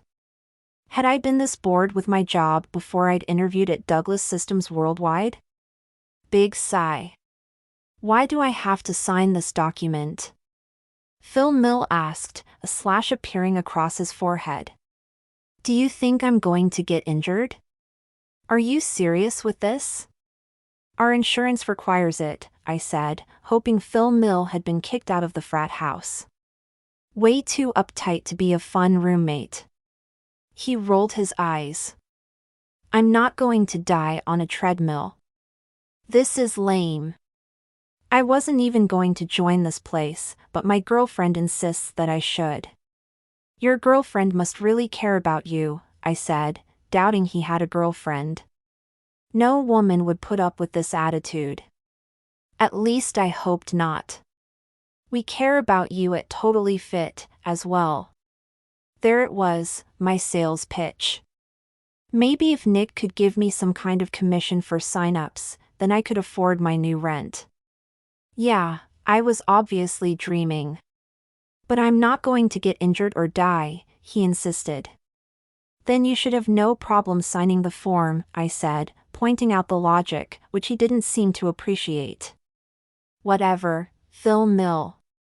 Is there a problem here? A stern voice boomed from behind me. I looked up to see the owner of Totally Fit, Nick Zambini, coming toward us. Nick was tall, ambitious, and handsome, not that the last part was pertinent since he had run off and married former supermodel Missy Peters on some island in Italy, lucky gal. All of us had crushes on him when he bought the place, but he'd been all about work until Missy Peters. Phil Mill visibly gulped at Nick's firm tone. I was just signing the waiver form. Yes, he was, I said, even though the dude had only been complaining about it. But it was kind of sad watching him squirm, so I threw him some support. Nick nodded. You're a new member? Welcome. Thanks. Phil Mill nodded and then beelined toward the row of chairs against the wall to sign the forms. I shook my head. This job was not filling me up in a positive way. I needed to learn and grow. I needed a challenge, a bigger challenge than getting a member to sign a routine document. That Douglas Systems Worldwide position would be perfect for me. I needed to find a way to convince Lucas to hire me. Can I help you with something, Nick? I asked, noticing the gold band on his ring finger and wondering how quickly he'd remarry if something happened to Missy. Just stopping by to see how your interview went, Nick said, setting a hand on the counter. I was surprised he remembered. It went okay, I guess. We'll be sad to see you go, he said, tapping the counter before slipping his hand into his pocket. But I knew you'd move on someday. You seem like you need more out of a career. Really? I asked, as a niggling voice of doubt creeped into my mind telling me it was safe here in my comfortable routine. Except for, having the ability to pay rent. I don't know. I'm not even sure I'm going to get the job, I said. Nick shook his head. If they're smart, then they'll hire you. Thanks, I said, glad that Nick was supportive about my decision to leave, otherwise it would have made things awkward. I loved the community here. Not all members were like Phil Mill. Most were easygoing and friendly, probably all those endorphins from working out. How's your dad? Nick asked. He's okay, I said, remembering that Nick had come through the lobby when I'd received the call that he'd broken his leg skiing with January. I haven't seen him yet. The stress of getting a new job has kept me busy, I said, making excuses for the guilt. He nodded. When will you hear back about the interview? Not sure, I said, since a week had gone by and I still hadn't heard anything from Lucas or the company. Some days, I would refresh my laptop for possible good news, but that only seemed to make me more antsy. But why was I waiting? Lucas lived right next door. All I needed to do was pop in and ask him for his status, without sounding unprofessional or desperate. And then I'd have to figure out what to do if I didn't get the job, since I'd have to move into a cheaper place. Nick, do you have any leads on a cheap apartment? No, but real estate is tight right now. It makes more sense to own. Why do you ask? I swallowed my disappointment. No reason, I said. Good luck, Carrie. Thanks, I said, knowing I needed it. After Nick left, I called Katie. About those cookies you fed me a few days ago. Care to share the recipe? I need more. A lot more. That evening, I started baking chocolate chip cookies and thought about that run-in with Lucas at Katie's flower shop. I tried to put that lilac bouquet out of my head. Who Lucas dated was none of my business, but it stung that he hadn't mentioned a girlfriend. Maybe he didn't consider me his friend anymore. As kids, we'd been inseparable, playing video games after school, doing homework together, or chatting on the phone for hours. Now I couldn't even get him to let me know if I had failed an interview or not. The timer on the oven pinged. I pulled the sheet of cookies out, hoping I hadn't burned them. I wasn't much of a baker and resorted to the microwave most days. But the cookies smelled delicious, thanks to the detailed step-by-step recipe Katie had given me. I set the cookies on a plate, took a deep breath, and then went next door to deliver them. Lucas didn't answer the door after I knocked, so I rapped on the door a little louder. Oh, no. What if his girlfriend was there right now? I turned to leave just as the door opened. A wet-haired Lucas appeared, a smile stretching across his handsome face. Is this a bad time? I asked, inhaling the scent of him. No, did you knock earlier? He asked, his flat abs peeking out beneath an obviously hastily put-on shirt. Sorry, I was in the shower. If I had known you were at my door, then I would have skipped the shampoo. Gross, I said, but I felt my stomach flutter. I brought you a gift. He glanced at the plate. Are those cookies? I held them out for him. Freshly baked. You're the best, Carrie, he said, gesturing for me to enter as he rubbed his stomach. I try, I said, thinking Operation Cookie had been a brilliant idea. Why don't you take one? They're guaranteed to melt in your mouth. Don't mind if I do, he said, closing the door behind me, taking a cookie, and making a show of oohing and awing while eating it. I couldn't help but laugh, but stopped when I noticed the tabby perched on a fold-out beach chair in the living room. What? I asked her. Lucas glanced at the orange cat, who was staring at me. She likes you. I raised an eyebrow. Do you like me? Or you like destroying my plants? Millie mewed and then glanced away as if she were bored. See? You two are bonding already, he said, as she jumped down and walked out of the room with her tail swooshing dramatically. If you say so, I said, setting the plate of cookies on a wooden crate that was in the middle of 4 fold-out beach chairs. I see you've discovered my coffee table, he said, with a nod. I feel like there should be sand involved with your decor, I said, glancing around the sparsely furnished room. Didn't you move in like a month ago? He scratched his temple. Yeah, I'm not good with furniture shopping. The whole decorating thing confuses me. I don't like it. Shopping is shopping. What's not to like? I said, sitting back in one of the chairs and feeling like I was way too close to the ground. Can you pass me the snorkel gear? I joked. Sorry, the whale ate it, Lucas said, dropping into a chair and giving me a long, squinted stare. If you like shopping so much, why don't you take me? I trust you to have better taste than I do, although that's not saying much. Excuse me? I blinked, wondering why he'd ask me to help him instead of asking the woman who received the gorgeous bouquet. He glanced away from me.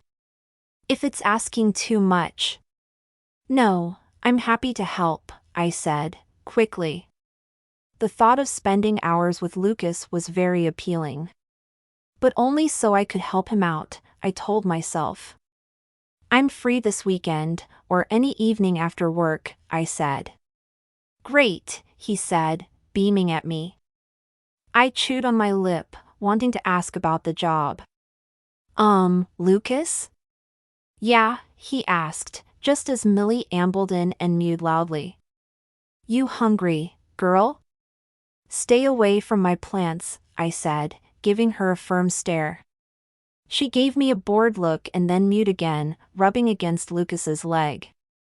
Hold that thought, Lucas said, giving me a smile before carrying her into the kitchen. He pulled out a tin of wet food and scooped it into a small bowl and set it down. There you go, he said, squatting beside her. Millie mewed again and then happily slurped at her food with Lucas watching. I wished I had my camera on me to capture this soft and sweet moment. Needed a new battery pronto, which led me back to need a better paying job. I cleared my throat. So, Lucas, about. His phone started ringing and he gave me an apologetic look. I'm expecting a work call. Mind if I take this real fast? No problem. I nodded, while he went to where his cell phone sat on the kitchen counter. Lucas Carter, he said, putting the phone to his ear. Yes. That works. No problem. Bye, he said, setting the phone back down and returning to the living room. Sorry about that. Boss wanted to schedule an interview for tomorrow. Interview? I asked, cringing at how my voice came out all squeaky. Yeah, he said, sitting down in the beach chair. Walt wants me to interview his niece, who is just entering the job market. Thinks it will be good practice for her. Ah, that means you haven't made a decision on the executive position yet, I said, guessing it also meant my interview hadn't gone well. He smiled wryly. Not yet, but we are. Stop right there, I said, holding a palm up. I don't need to know anything else. He nodded. Probably better. I don't want my colleagues to think I'm playing favorites. Exactly, I said, even though I wanted him to expand on what he meant by that. Looking into those hazel eyes, I suddenly had the strong urge to ask if he wanted to make popcorn and watch movies until midnight like we used to do. Only when I imagined us watching the movie, I pictured him pulling me close and kissing me. His mouth would be warm on mine and a missing piece of my heart would finally be healed. Wait, what? I stood immediately. I have to go. Okay, he said, sounding surprised as I bolted to the door, with him close on my heels. He paused at the door as I shot down the hallway. How about Saturday morning? He called. I turned around. What? Furniture shopping, he said. Oh, right. My heart rate kicked up at the thought of spending the day with him, but I reminded myself he'd only asked me because he had no taste in interior design. Not because he liked me. Great, just great. Now I was hoping he had feelings for me. Saturday works, I'm all yours, I said, wanting to kick myself for how that sounded. I mean, I'm all yours for shopping. Yeah, that sounded better. Not. Great, he said, standing in his doorway as I reached for my doorknob. Hey, Carrie? I stopped, turning around. Yes? Thanks for the cookies, he said, smiling. Reminds me of old times. You're welcome, I said, finding myself smiling back at him. Once I was inside my apartment, I closed the door and leaned back against it. So, it wasn't just me. Lucas was remembering old times, too. My heart fluttered in my chest. What did this mean? I didn't know, but I reminded myself we didn't always get what we wanted in life and a new job would have to be enough. Chapter 7. Remy's Home Furnishings was one of the biggest furniture stores in Sacramento with every imaginable fashion of furniture available. The sprawling complex had a minimalistic design from outside, with a giant billboard of smiling families hung above the entrance. I pulled into a parking space, turned off the engine, and we got out. Lucas and I crossed the parking lot together, walked through the sliding front doors, and stepped inside. I took a last sip of the to-go coffee Lucas had bought me and tried to calm my nerves. I glanced over at Lucas, who looked swoon-worthy in just a t-shirt and jeans, his dark hair falling against his forehead and his hazel eyes bright and alert. He turned to me and seemed to catch me staring. My cheeks heated. Can't wait to improve your living room, I joked, so he wouldn't guess the circles under my eyes were from staying up late thinking about him. I really needed to get a grip. Much appreciated, he said. We walked deeper into the store. The aisle was lined with shelves filled with knickknacks, candles, and smaller items while the furniture was located at the back of the store. On the way toward the back, I picked up one of the store's comprehensive catalogs. Remy's is the best in town, he said, his cheek brushing mine as he leaned over my shoulder to peek at the catalog. Why don't you tell me which room you'd like to shop for first, I said, trying to focus on furniture and not how the feel of his cheek against mine had warmed my sensitive skin. Shiver. You're in charge, he said, grinning at me. What do you think? I thought of the beach chairs we'd sat in and the makeshift coffee table. Why don't we start with the living room furniture? He nodded. Sounds like a plan. We walked to the back of the store and I plopped down on a white couch. What about this? Probably not the best for Millie. She has a habit of tracking in dirt from outside, he said, walking over to a gray, L-shaped sectional with a pull-out bed and then sitting down on it. Comfy? I asked. He patted the space next to me. Join me. We need to test how comfortable the couch is for popcorn and movies, he said, as if reading my mind. Okay, I sat down on the couch before looking over at Lucas and laughing when he used the remote control to turn the television on. Look, he said, touching my arm. They have a movie playing for us. The movie in question turned out to be a Remy commercial, featuring parents walking into the store to buy furniture with their kids. The commercial had a happy jingle and at the end the family seemed to be quite pleased with their purchases. It's like a movie date, he said. I looked at him sharply. What? The kind we used to have every Saturday while my mom made us mac and cheese? Remember? Yes, of course I do, I said, feeling transported back to the past again. It's so good to be back, he said, angling his body in my direction. Our knees brushed as he moved, and I wondered if that had been intentional. We used to spend all our time together when we were kids. Correction, I said, holding up a finger. I used to spend all my time with you, whereas you had other friends, as well. He glanced at me. Did that bother you? Sometimes, I said, truthfully. I'd always been more of an introvert and, as an extrovert, he had no trouble making lots of friends. But out of everybody, he said, looking up to meet my gaze. You were always my favorite to spend time with. Me, too, I said, my heart melting at the look in his soft hazel eyes. His usual smile was gone, replaced with a serious expression. Before we could say anything else, I heard a familiar voice coming down the aisle. I craned my neck and to my horror I saw Cade. He was on the phone and didn't seem to notice me, so I buried my head into Lucas's neck, hoping Cade wouldn't notice me here. What are you? Lucas began, but I shushed him with a finger. I held my breath as Cade walked past without noticing either of us. I waited for the coast to clear before sitting up straight again. Close call, but I didn't need another confrontation about the unsigned lease before I'd secured a higher-paying job. Lucas raised his eyebrows. What was that about? I really like this couch, I said, petting the soft fabric. Sure, it's great, he said, the corner of his mouth twitching. But it almost seemed like you were avoiding Cade. Was Cade here? I guess the beauty of this couch blinded me. Lucas laughed and stood, holding out his hand and helping me up. Well, then we're taking the sectional. What next? I blinked at him. Just like that? He hadn't even checked the price.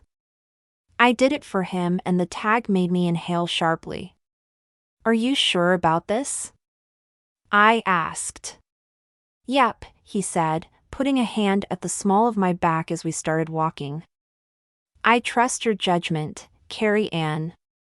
Okay, I said, scanning the next aisle and pointing out a square solid wood coffee table with matching accent tables that would complement the sectional well. How about this? He nodded. I like it.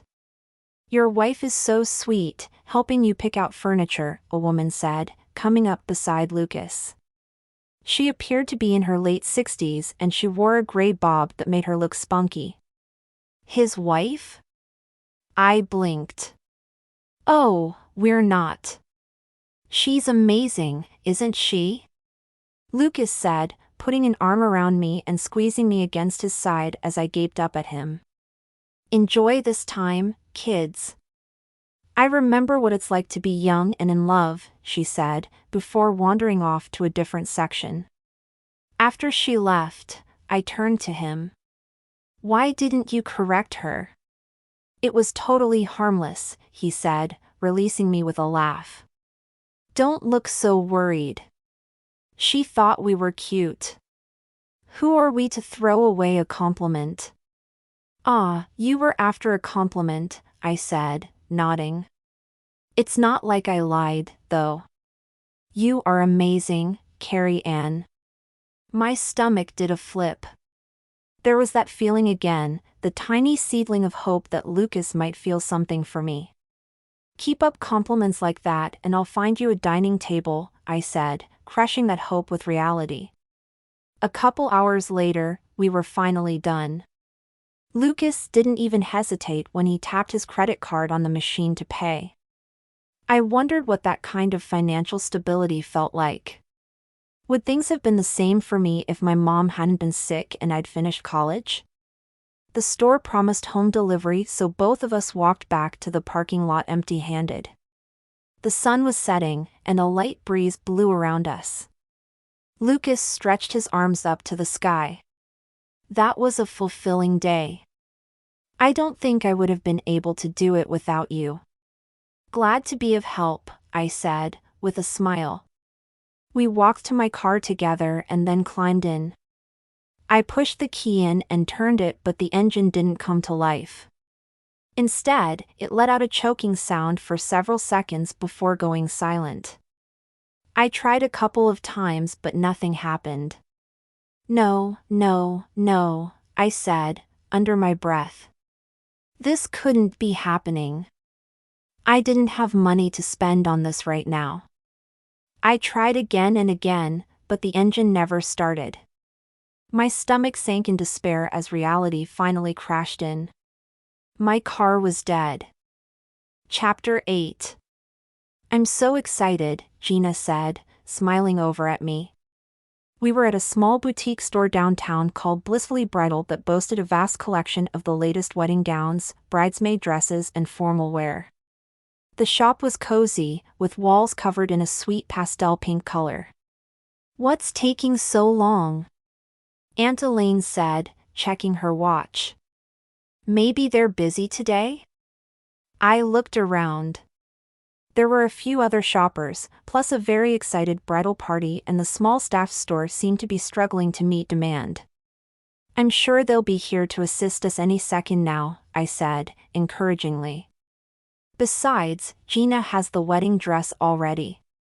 Picking out bridesmaid dresses should be a piece of cake. Provided you select a dress that doesn't make you look like you've just rolled out of bed, Aunt Elaine said, raising an eyebrow and eyeing my yoga pants and t-shirt. She had always been critical of me, and everyone else in the world besides my dad, who could do no wrong in her eyes, but our relationship had gone downhill ever since my dad and I had grown apart after he remarried.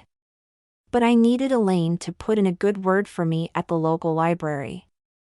I had applied for a part-time position to supplement my income. The increased income wouldn't be enough to pay her back for the car repairs right away, but I would be able to scrape through the month barely. They say to aim for progress, not perfection, and this seemed like a good step.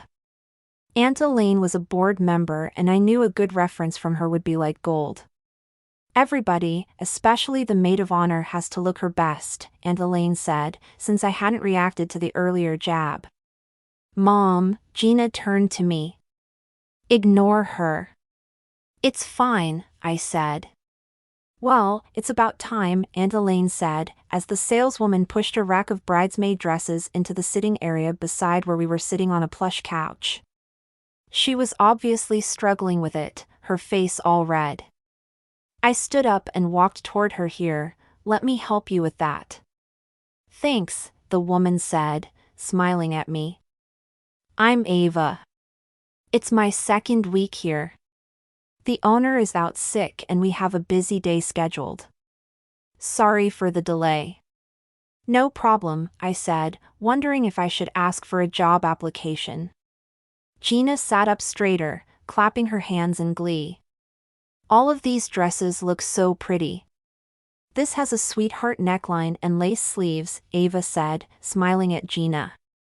I'm not sure, I said, thinking yuck was probably not a good response.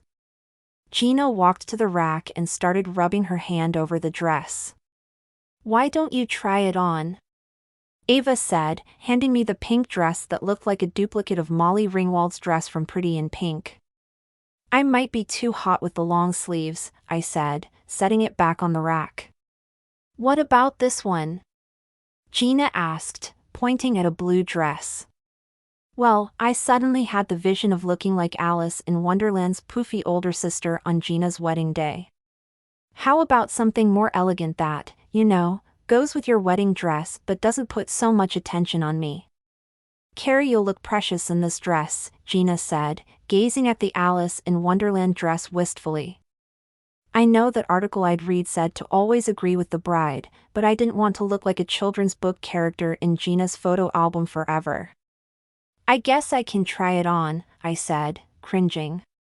Yay, she said, clasping her hands together. Aunt Elaine rolled her eyes but didn't say anything as I went into the dressing room. It turned out that the dress looked worse on than it had on the hanger. I basically looked like a very unflattering blue cupcake come to life. Even worse, the dress had glitter on it, something I hadn't even realized until it was on me. Gina wrinkled her nose. Yeah, that's not going to work. Good choice, Aunt Elaine said, thankfully. I don't want the wedding guests to mistake the maid of honor for a circus acrobat. I blew out a loud breath. I'll change. Something will work out. Don't worry, Ava said, putting a hand on Gina's arm. Meanwhile, can we verify your measurements for alterations? It seems to be missing from my folder. Of course, Gina said, looking worried. Please lead the way. That left me alone with Aunt Elaine. I changed out of the dress quickly and then sat down next to her. An awkward silence descended between us. Thank you for helping me with the towing, I began at the same time she said. I hear you're applying.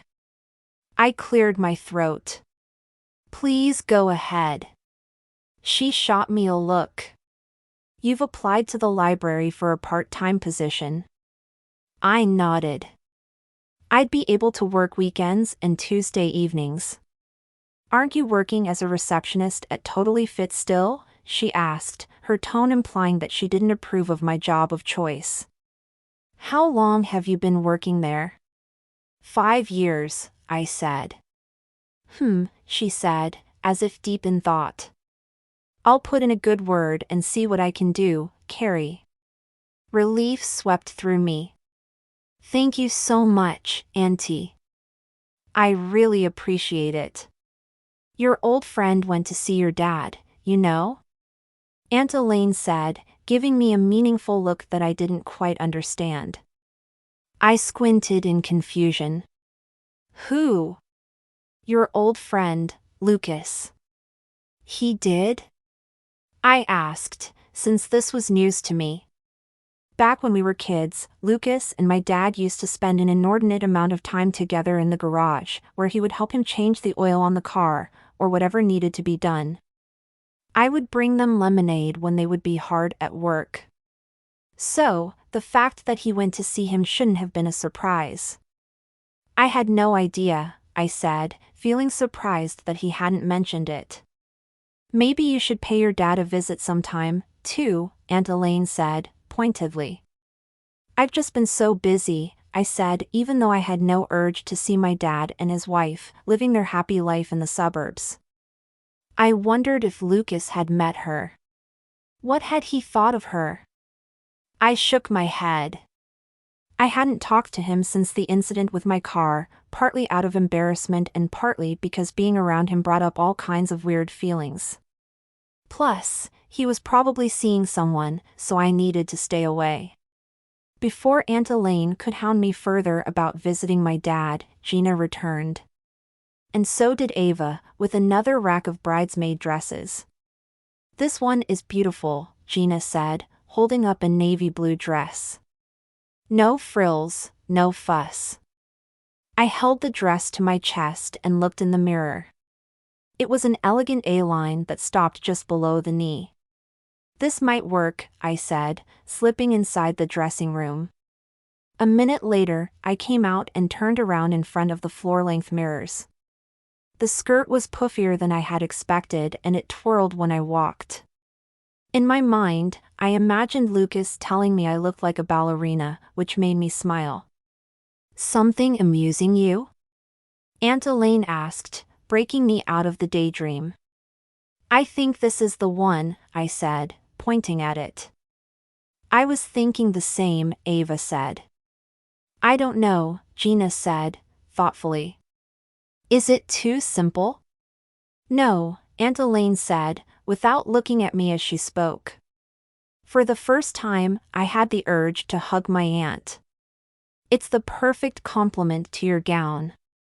I wanted something a little more eye-catching, but since this seems to be the general consensus, so be it, Gina said. When I went to the dressing room to change out of the dress, Aunt Elaine peeked her head in just before I closed the curtain. Before I put in a good word for you with the hiring manager at the library, I'd like you to do one thing. Sure, I said, waiting for the catch. Have dinner with your father and make it a pleasant one, she said. No, I began, but she cut me off. It's time this feud ended between you two. I'm not fighting with him, I said truthfully. Things are just complicated. But it would really mean a lot to me if you could give me the referral. Well, I'd be happy to, she said almost dismissively. After you've changed your mind about seeing your dad, she said, giving me my answer loud and clear. Chapter 9. After a knock on the front door, I opened it to find Lucas standing with a white bag in one hand and a potted plant in the other. My chest lit up at the sight of him and I smiled. "What are you doing here?" I asked. "I'm here to fix the damage my cat made to your patio," he said, lifting the takeout bag in his hand. "Plus, I brought dinner. Because I'm hungry." "You better have enough for me, too," I said, playfully. He grinned. "Don't worry, I brought enough to feed us for a week." "May I come in?" "Of course." He stepped inside and, a second later, Millie followed him, a new bell around her neck jingling happily. I raised an eyebrow. "You brought the plant destroyer with you?" "She's here to apologize," he said, with a grin. "And because she would have yelled at my door if I left her at home alone." "Where should I put the food?" I guided him to the kitchen, where he unpacked several large takeout containers. I set plates on the counter and he began serving us up. The name on the takeout bag indicated the Korean restaurant down the street, which I'd always wanted to try. He heaped stacks of soft, chewy rice cakes onto the plate with a sauce, rolls packed with pickled ginger, and freshly cooked, fluffy rice. Yum. "This looks so good," I said, as Millie prowled around my legs, clearly hoping for a bite. "Dream on, kitty." "Best thing about coming back home is the food," he said, reaching for another rice cake. "Not seeing me again?" I joked. He gave me a look I couldn't decipher. "Well, that goes without saying. Are you glad I'm back?" "Don't know how to answer that," I shot back playfully. "Given that your cat destroyed my patio." "Hey, she's very sorry." "Don't lie on her behalf," I said, glancing down at Millie, who gazed up at the two of us with her big green eyes. "I don't think she's ever been sorry about anything in her life." "In her defense, I don't think any cat has," he reasoned. "You remember that tabby who used to live up the street from us? The one Mrs. Dolores adopted?" "Yes," I said, snapping my fingers. "The one who would chase the mail carrier away from the door?" "That's the one," he said, lifting a shoulder and making a funny face. "I think that cat is more representative of most cats." "That explains Millie," I said, narrowing my eyes at the furry creature at our feet. Honestly, even though she chewed through most of my plants, I couldn't help but admire her determination.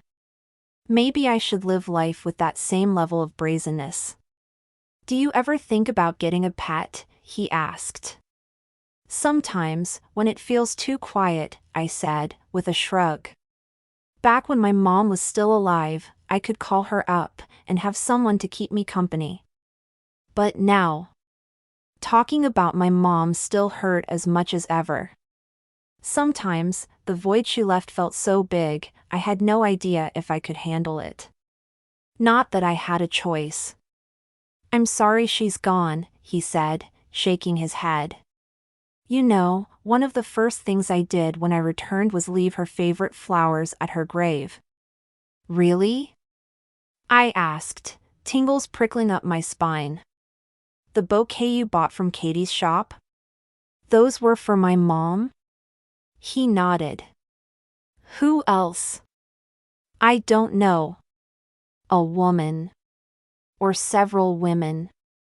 How could I guess?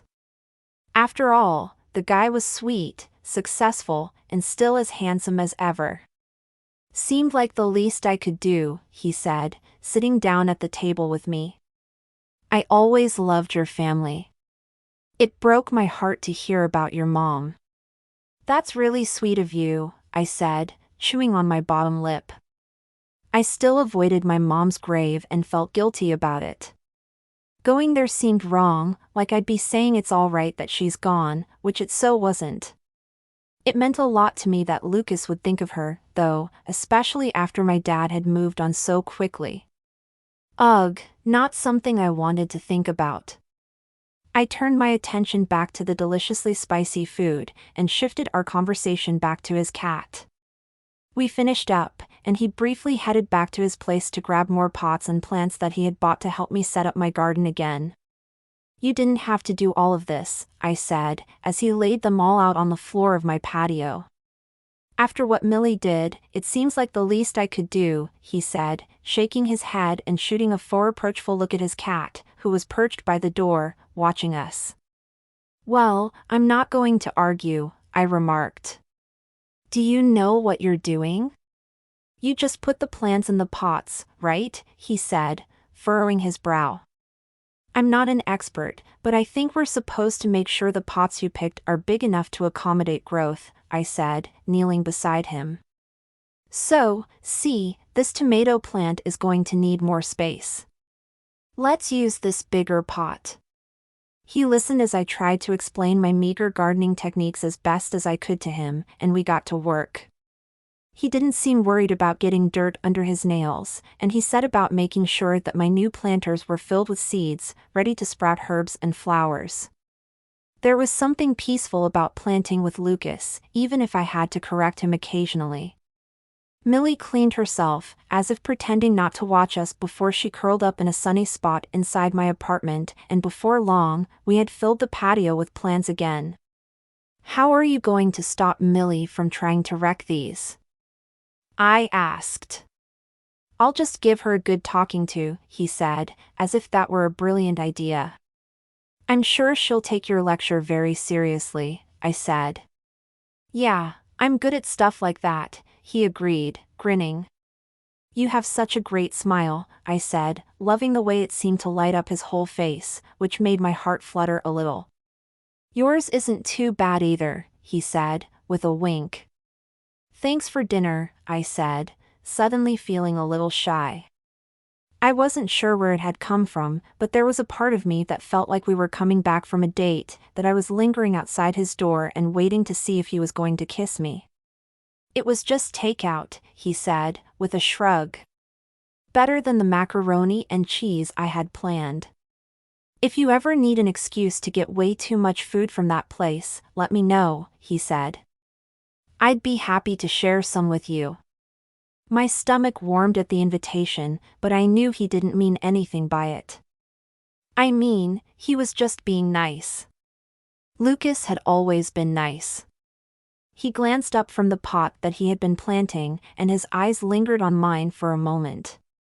And, for that moment, electricity passed between us, so palpable I could almost feel it. I felt sure that he was going to lean over and kiss me. My gaze darted down to his lips, which curled up into a smile. He seemed to be watching me as if waiting for an invitation to go further. I tilted my head, hoping to indicate I was so open to a kiss. I felt the hairs on the back of my neck start to stand up as he studied me.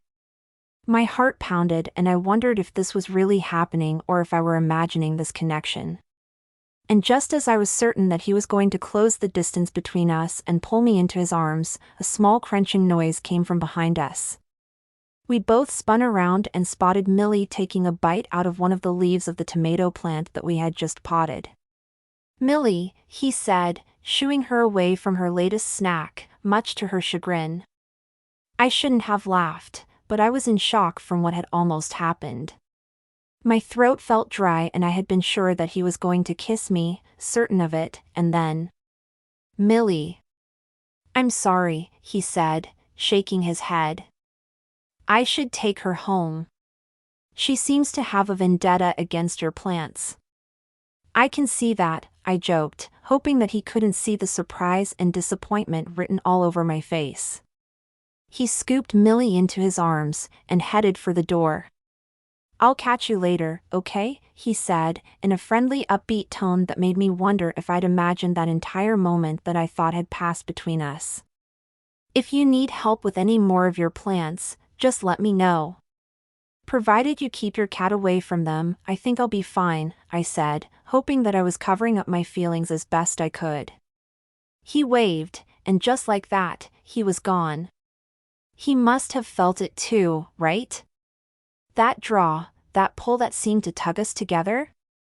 I could almost feel his mouth on mine right now. Maybe I should have just kissed him. No matter how much of a mess my life was right now, I'd obviously developed feelings for Lucas. What was wrong with just acting on them? Thank goodness I didn't get that job. I was going to take that as a sign that maybe Lucas and I would move past friendship after all these years. I needed the money, sure, but I would find something eventually. That or I'd have to move. Sigh. I felt my cell phone buzz in my pocket, and I pulled it out. A voicemail from a couple of hours ago, around the time that Lucas had arrived. I tapped on the message, and listened. "Hi, this is Annie Udden," she chirped into the line. "I'm the Human Resources Manager at Douglas Systems Worldwide. Thank you again for applying for the executive assistant position." My heart squeezed. Here came the official rejection. Even though I knew it was for the best with Lucas being my neighbor and my carrying a torch for him, it still felt like a letdown that I hadn't been good enough for the job, that Lucas hadn't thought I was good enough. "Anyway, I'm really happy to tell you we'd like to offer you the position. Moving forward, we'll need you to." Her voice faded into fuzz, even though she was still speaking, and I tried my best to wrap my head around what I was hearing. I was being offered the position? My heart lifted. They thought I was good enough for the job. I'd have the money to cover my rent, and oh, no. I was going to be working with Lucas. Which would be sheer torture, given the attraction I felt for him. I wanted this job and needed this job, so obviously I'd accept the offer. But, at the same time, I knew my life had just become a lot more complicated. Chapter 10.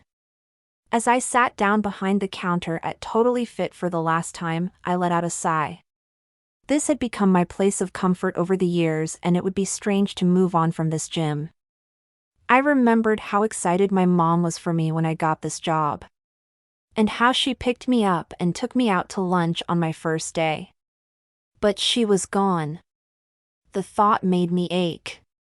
At least my new job would come with a significant pay increase. It was nerve-wracking having to start over somewhere fresh, and I was already having second thoughts about how I would handle working with Lucas. No part of me wanted to move on from Totally Fit, but I had no choice. One more day here and then I'd be on to a new career.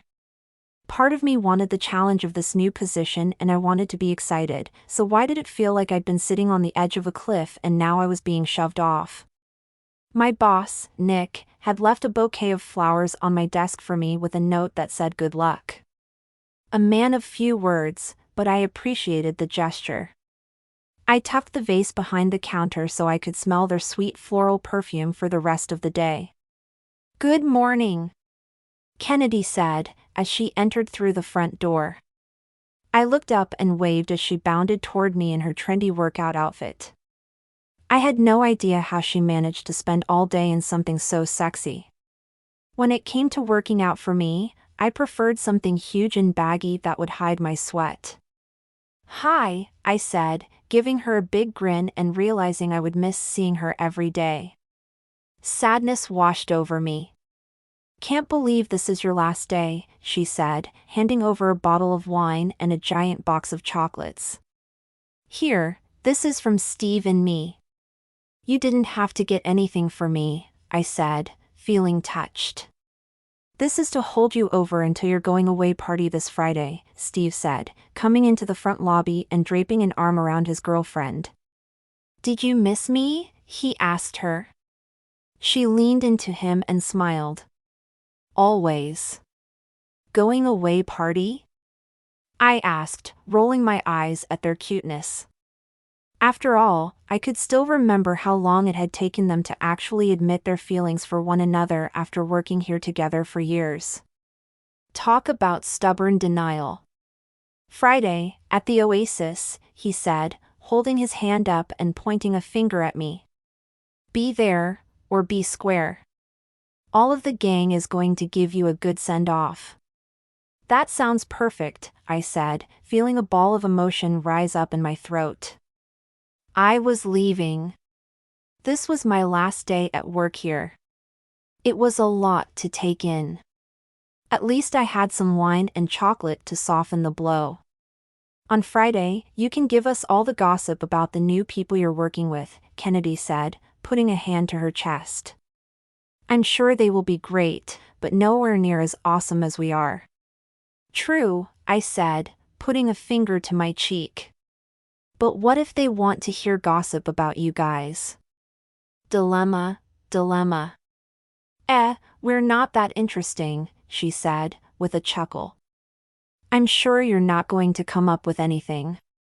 I'll just invent a scandal, that could be fun, I joked, tapping my chin. What would make me popular with the new staff? Everyone loves a good water cooler story. Tell them that I've been teaching Zumba at a whole different gym, Kennedy said, clasping a hand to her chest in faux shock. Cheating on my employer. The horror. Like Nick would notice or care with the amazing job you do here.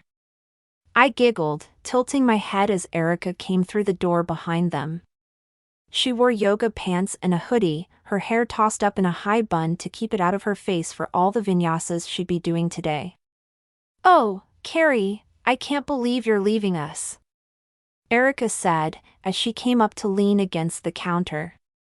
It was still quiet before the gym officially opened, so I didn't have to worry about ignoring guests. I knew I had been beyond lucky to find these people I'd enjoyed working with so much, and I had no guarantee I was going to get the same again at my new place of employment. I know, I feel the same way, I said, shaking my head. Don't know where I'm going to find people as distracting as you to keep me amused. We all laughed.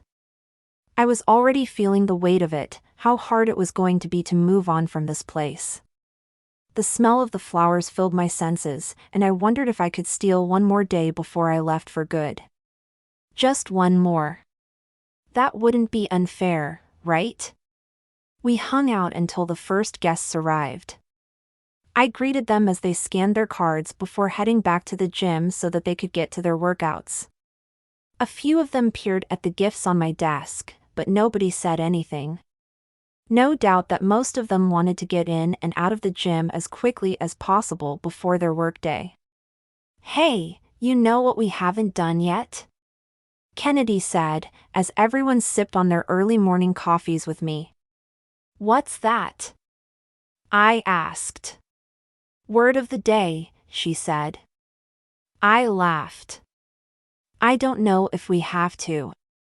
Come on, it's only fair that you give us something spectacular to remember you by, she said. You must be able to think of something, right? Give me a second, I said, tapping a finger on my bottom lip theatrically. I tried to think with the mess of emotions running through me today, the excitement of starting a new job, the worry about messing it up, and the sadness of leaving this place behind. What about nervitment? I said, nodding. Steve tipped his head to the side, cocking an eyebrow. Meaning what? It means I'm kind of freaking out about starting somewhere new, I said, holding one hand up higher than the other, before raising the other palm higher. But I'm also looking forward to the new position, as well. Nervous. Excitement.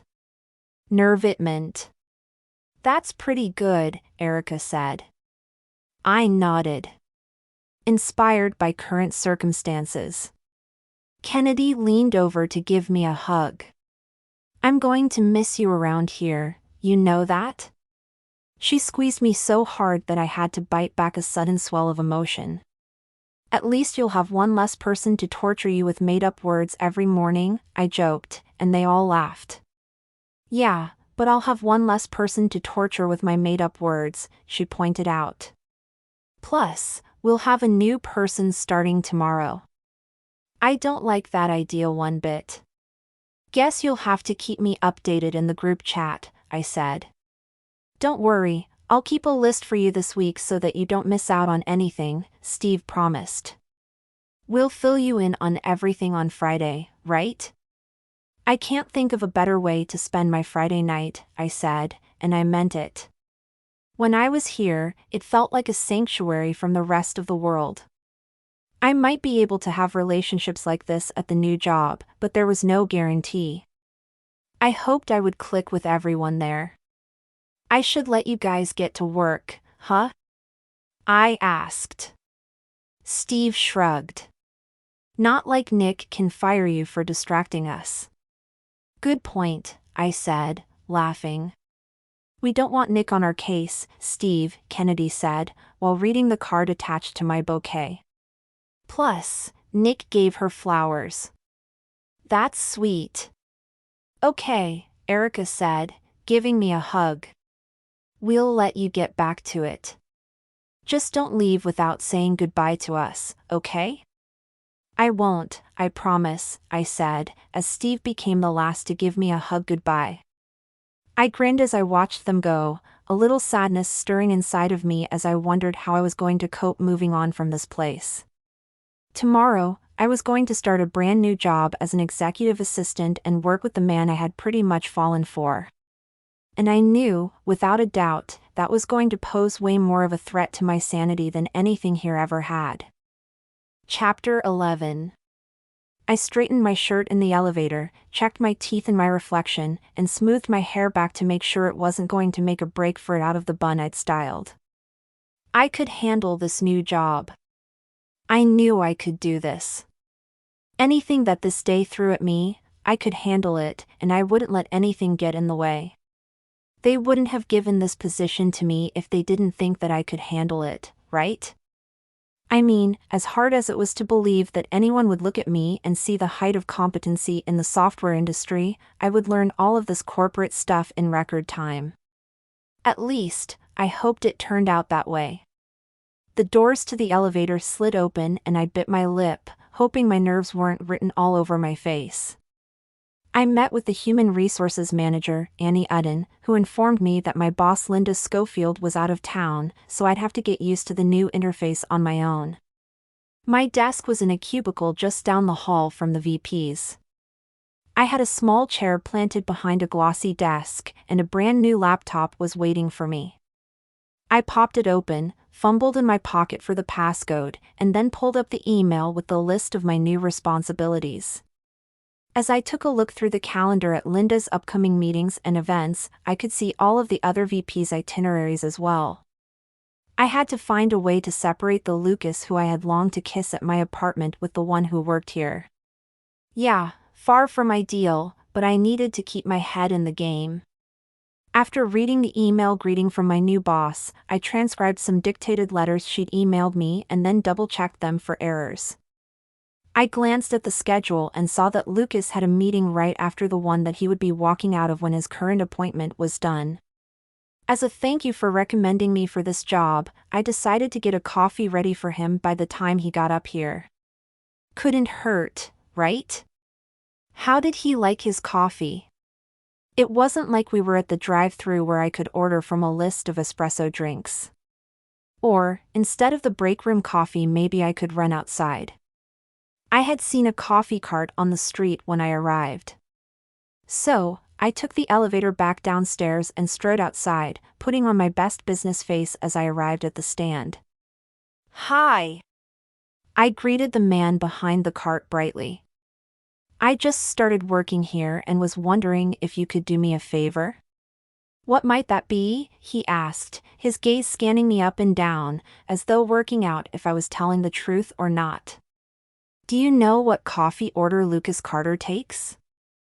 I asked, pointing to the building where we worked. He just started working here a couple months ago. Nice guy, about this tall. Ah, of course, I know Lucas, he said, without missing a beat.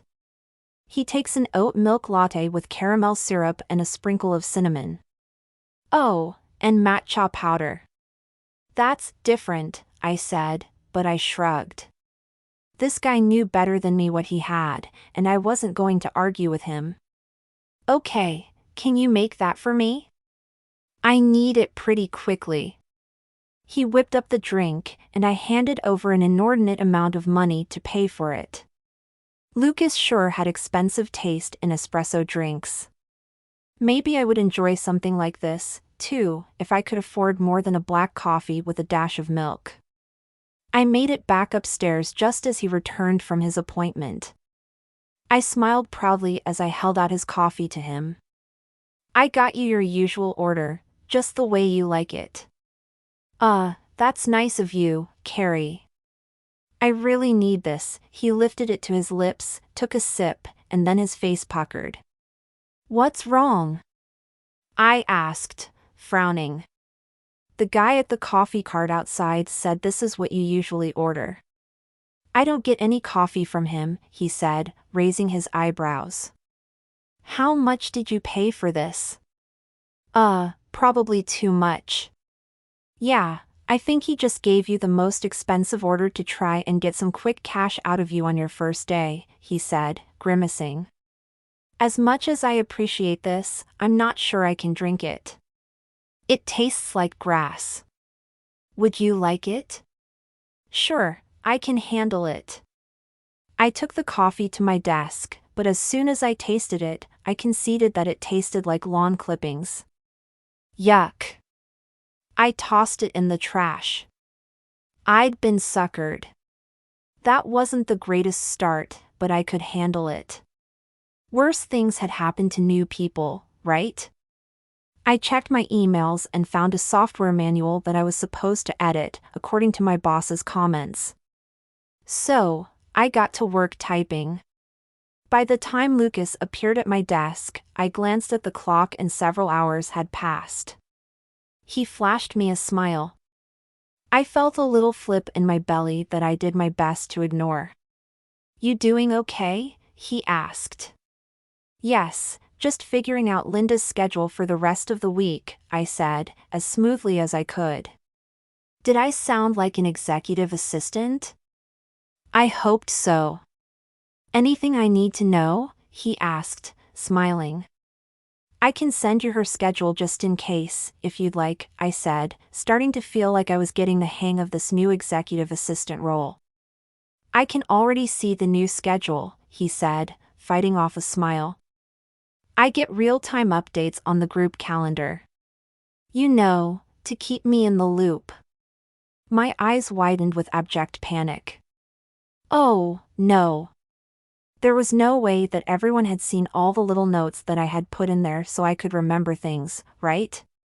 But according to Lucas, they got real-time updates. I wanted to facepalm so badly. I've seen your notes, he said, cocking an eyebrow.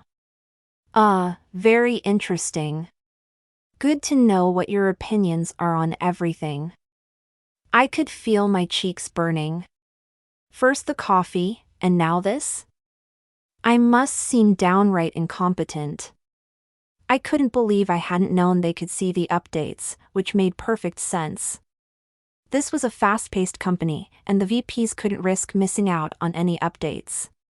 When Lucas headed back into his office, I hurried to the spreadsheet on the laptop and removed all of my snarky remarks. How embarrassing.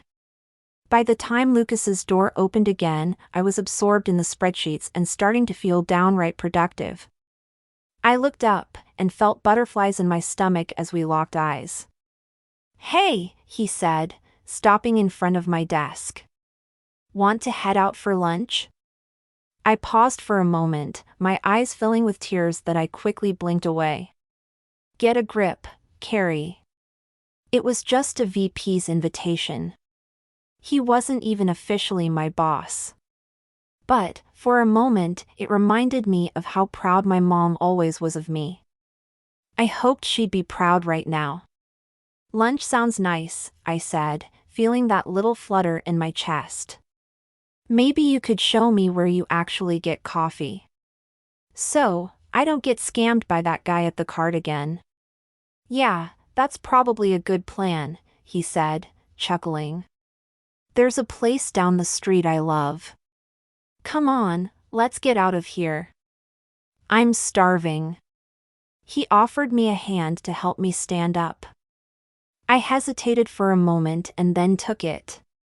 Because the feel of his skin against mine was just too delicious to turn down. I picked at my panini, waiting for Lucas to come back from the deli counter with his order.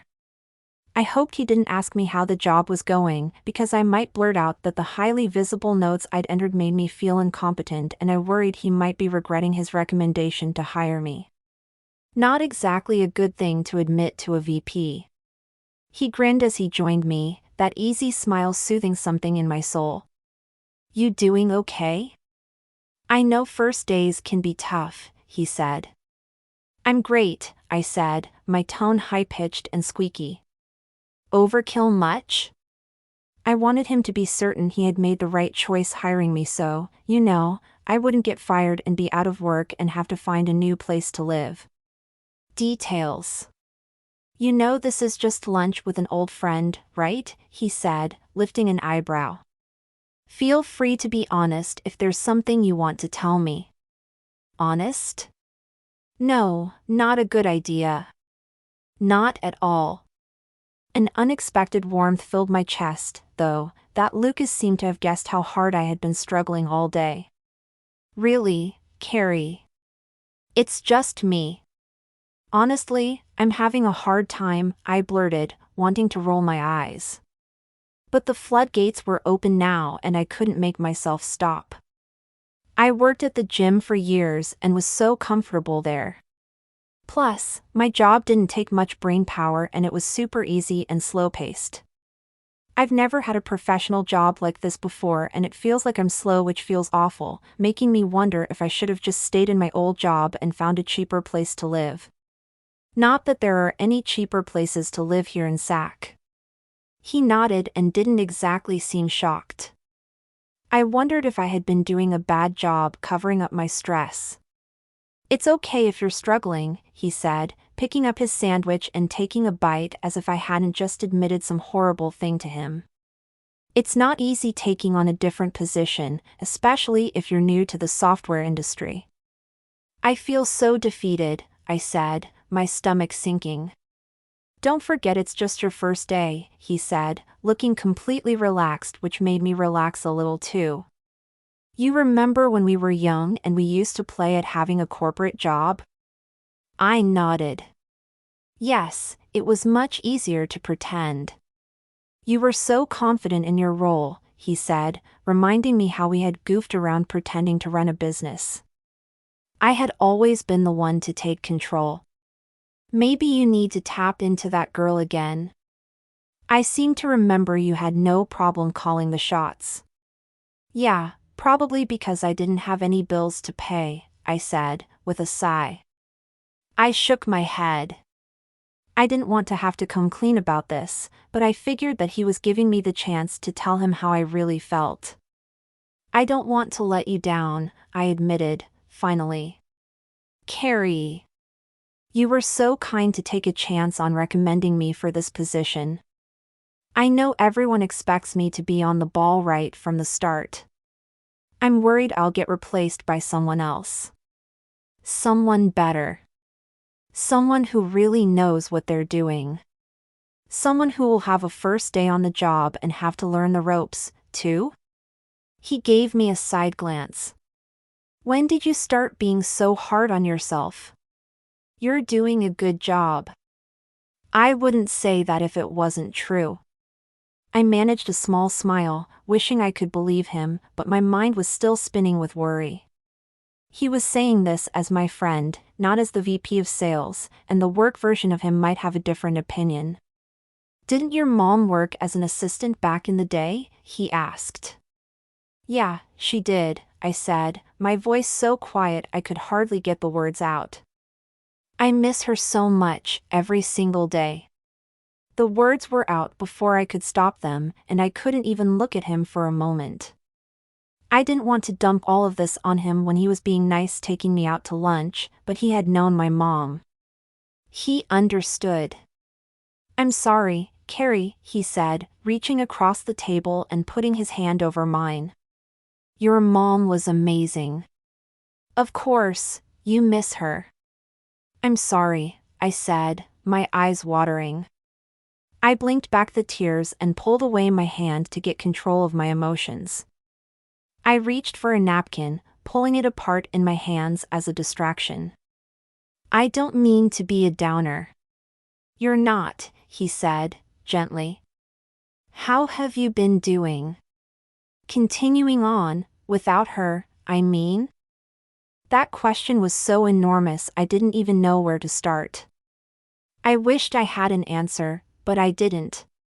Somewhere deep inside, I knew I was struggling, wanting to be able to move forward, but not wanting to move on without her at the same time. I don't know, I said, having no clue how to express everything going through my head. It's hard going on without her and it feels wrong to try. Even this new position, it feels awful not being able to talk to her about it. Almost feels like I'm forgetting about her if I'm doing something new and she doesn't know about it. She always said you would be good at running a business, he said, reminding me of that truth. When we used to play at having our own business together, your mom used to say you were in your element. She used to say you were management material. I smiled, distantly remembering her saying something to me about making a good manager, probably because I had been such a bossy little girl. I nodded. Yeah, I think she would be proud of me, I said, that overwhelming feeling creeping back around my shoulders. I wish she were here. I hear you, he said, his eyes sincere. But I knew your mom and she'd be proud of you. I think so, too, I said, managing to lift my head and look at him again. Did he know how much this talk had helped me? I was sure he had no idea how much it meant to me, being around someone who remembered my mother. Thanks for reminding me. He nodded. I'm here for you. My heart warmed and the tension eased. You want to get some dessert? I asked, noticing he had almost finished his sandwich. Oops, I had barely taken a bite of my panini. I need ketchup first, but something sweet sounds perfect.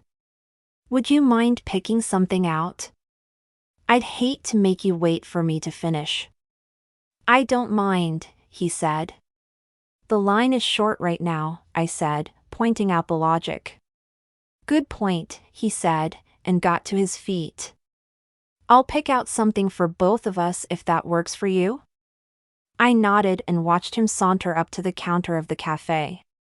Amazing how he had managed to lift me out of the funk I had been in when we arrived. He was right that my mom would have told me I could do this job no matter what, and that support was just what I needed to get through the rest of the day. Lucas was right. This was my first day and I shouldn't be so hard on myself. I gazed over at him again and my heart skipped a beat. And I knew, in that moment, everything I had been trying to hide from when it came to him had fallen away for good. Chapter 12. The bell over the door tinkled as I strode into Gold Rush Flowers, and Katie looked up from behind the counter and raised her eyebrows at me. How's your new job? She asked. I survived my first day, I said, pulling up a stool so I could plant myself down next to her. I'm not interrupting you, am I? Would I stop you if you were? You're good company. Aw, thanks, I said, tilting my head. How's work in the world of florists? She tucked the papers she had been working on back under the desk and planted her chin on her fist. The floral perfume of the flowers filled the air, and I inhaled the delicious scent. I don't know how things are going, she said, with a sigh. I mean, work's okay, but... I raised an eyebrow. But? She ran a hand through her hair, which was when I noticed she looked a little shaken. I felt a wave of concern wash over me. Ever since she told me she'd lost her husband, I noticed the little cloud behind her eyes that seemed to follow even her brightest smile. I wanted her to know that I was here to help her if she needed it. I knew how it felt to miss someone. A guy asked me out today, she said, finally.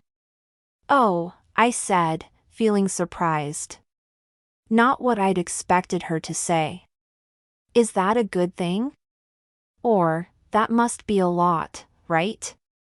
"Yeah, I didn't know what to say to him," she said, letting out a long sigh.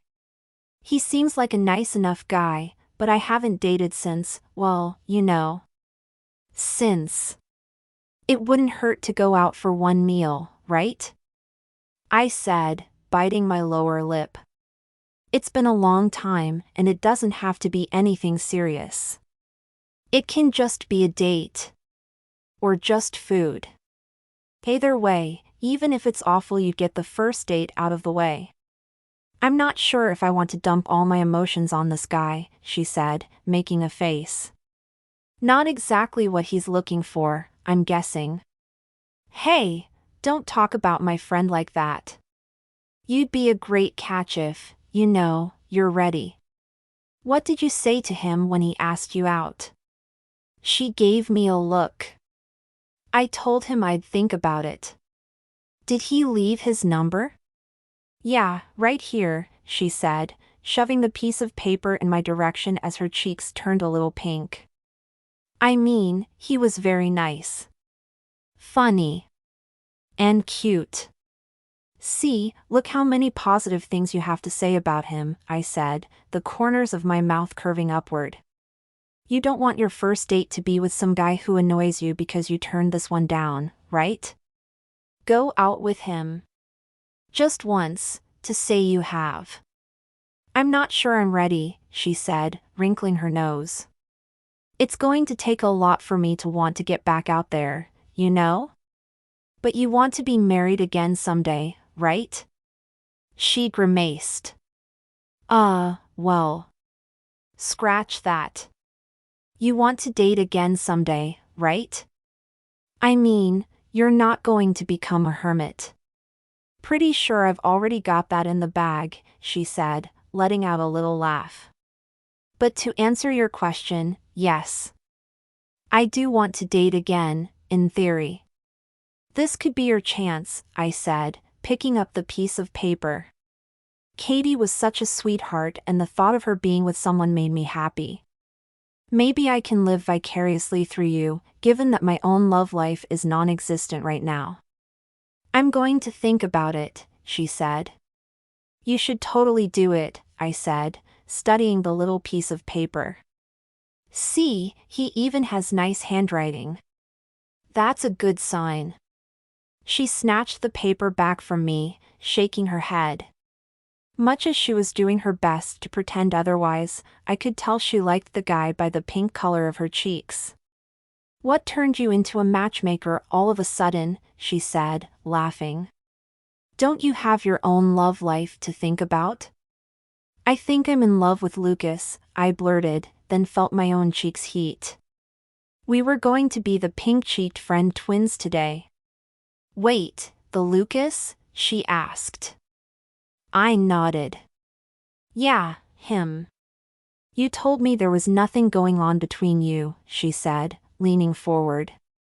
"Here we've been wasting time on me when you were withholding these juicy details."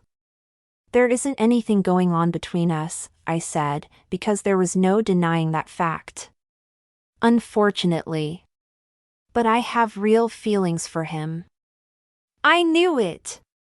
Katie exclaimed triumphantly. Sorry. Didn't mean to make this about me." "What are you going to do about it?" "I don't think there's anything to do about it," I said, dropping my chin to my fist. "We're working together now, so it's not like I can just come out and tell him." "Why not?" she asked. "You're around him all day, now's a better time than ever to." "Completely ruin my new job?" I said, watching as she sank back into her seat. "You have a point," she agreed. "But you can't just ignore your feelings for him, can you?" "I'm going to have to." "No way," she said, shaking her head. "You can't tell me to live my life when you're holding back. It's not fair. Let me live vicariously through you, okay?" I said, heaving a sigh. I have a deal for you, she said, giving me a wicked look. I cringed. What? I'll go out on that date with the guy who asked me today if you tell Lucas how you feel about him, she said, giving me a side glance.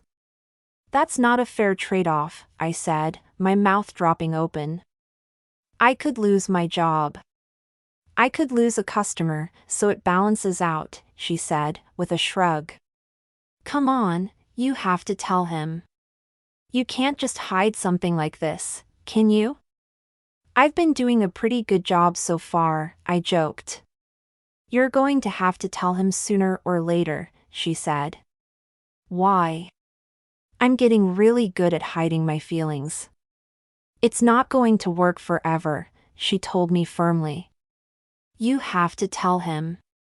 If I talk to him about how I feel, I said, slowly. You'll go out on the date? Yes, so if you don't tell him you're basically dooming me to single life, she said, putting a hand on my arm. Which wouldn't be acting like a very good friend, would it? You're not playing fair, I said, but I was smiling. Honestly, I liked her idea. A chance for both of us to get out of our ruts. If we were going to crash and burn, then we could at least do it together and console each other if it all went wrong. You've got a deal, I said, holding my hand out. She took it and nodded. Deal, she agreed. And just then, as I was trying to work out how I was going to handle our new agreement, my phone rang. Let me get this real fast, I said, seeing it was Gina calling. Hey, bride-to-be. What's up? You're not going to believe this, Carrie, Gina blurted, and it was clear the moment she spoke that she had been crying.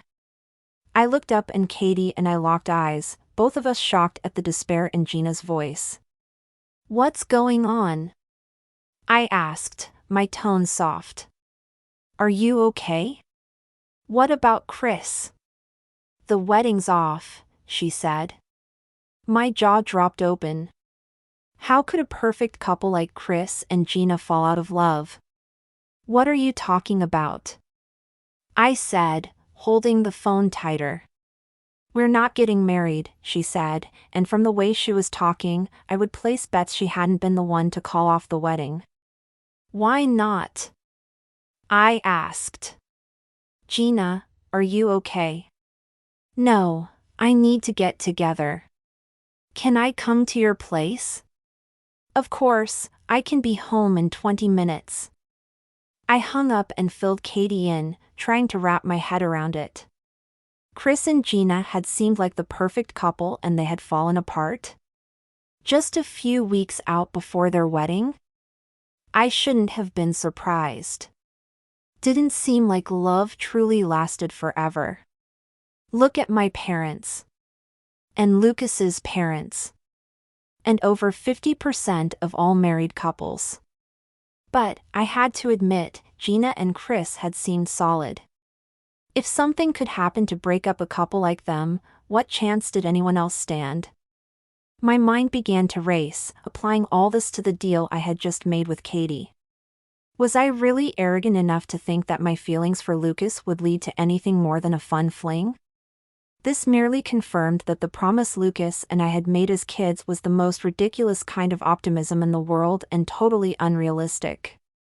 Chapter 13. After Gina told me about the breakup with Chris, she promised to be over to my place stat. No way was I letting her go through this engagement breakup alone. She needed support right now, and I was going to be the best shoulder to cry on she could find. Ice cream? Check. Wine? Check. Cookies? Check. Comfy blanket? Check. This place was starting to look ready for Gina and whatever mess of a state she must be in. She sounded devastated, panicked, and ticked off on the phone. Not a good combination. Needed all things calm right now. What else could I do to prepare for her arrival? Tea, I said, snapping my fingers and heading to the kitchen. I opened the cupboard and rooted through the small collection of tea flavors I had. Something calming, right? Maybe lavender? Did they even make lavender tea? What did I have? Peppermint. That could work. I mean, it worked when I had an upset tummy, and if this news didn't cause Gina's tummy to be a wreck, then I didn't know what would. I filled the kettle with water, set it on the stovetop burner, and lit the flame. Then I pulled a couple of giant mugs from the cupboard in case she wanted tea in lieu of wine tonight. Rap, rap, rap. I glanced toward the front door when I heard the knock. Oh, no. She was already here. I took a deep breath, promising myself I was going to be everything she needed me to be right now. She was going to get through this mess, having broken up with the man she was supposed to marry. They had seemed so happy at the engagement party. I couldn't imagine what had happened and how tough it was to accept that she would be moving on without Chris. Although, better now than 10 years from now in my opinion. I opened the door, wearing what I hoped was a sympathetic expression on my face, and then my eyes bulged at who I saw standing in the hall. Lucas? I said, furrowing my brow. What are you doing here? Bringing you a gift, he said, running a hand through his tousled hair, and then holding out a bouquet of flowers with peonies and lilacs, the floral scent filling the room. Now, I'm starting to second-guess that this was a good idea. They're beautiful, I said, my heart melting at his thoughtfulness.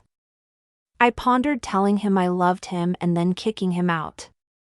That would fulfill my obligation to Katie, so she could enjoy her first date, right? I sighed. I don't mean to look disappointed to see you. It's just that Gina is on her way over. You probably don't want to be hanging around for the carnage that's about to hit this place because something awful has happened. I know, he said, walking past me as he stepped inside. I heard. Really? I said, shutting the front door and following him into the dining area as he set the flowers on the table. I stared at him, wondering why he would come over at a time like this and why he'd brought me flowers. Gina was upset, not me. If you know what's going on, then I'm glad you're here. The corner of his mouth curved upward. Thanks, I think. You know what I mean, I said, thinking at least I could pick his brain about what was going on with Gina and Chris, so I'd be prepared when she arrived. He obviously knew more than I did. Gina had been so distraught I'd hardly gotten anything out of her.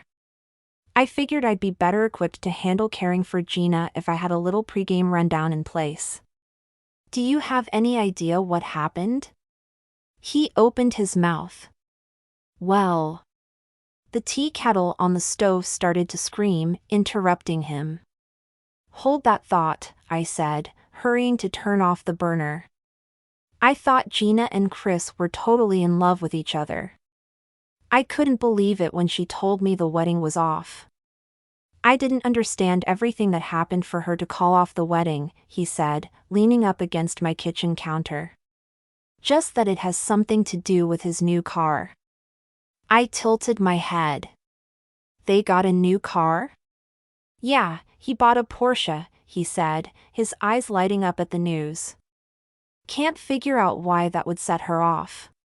It's a great investment, a wide-body silver 2005 9114S, and, yes, it's sexy, but it's practical, not a trailer queen.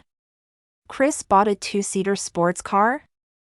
I said, thrusting my hands to my hips, trying to keep my jaw from dropping to the ground.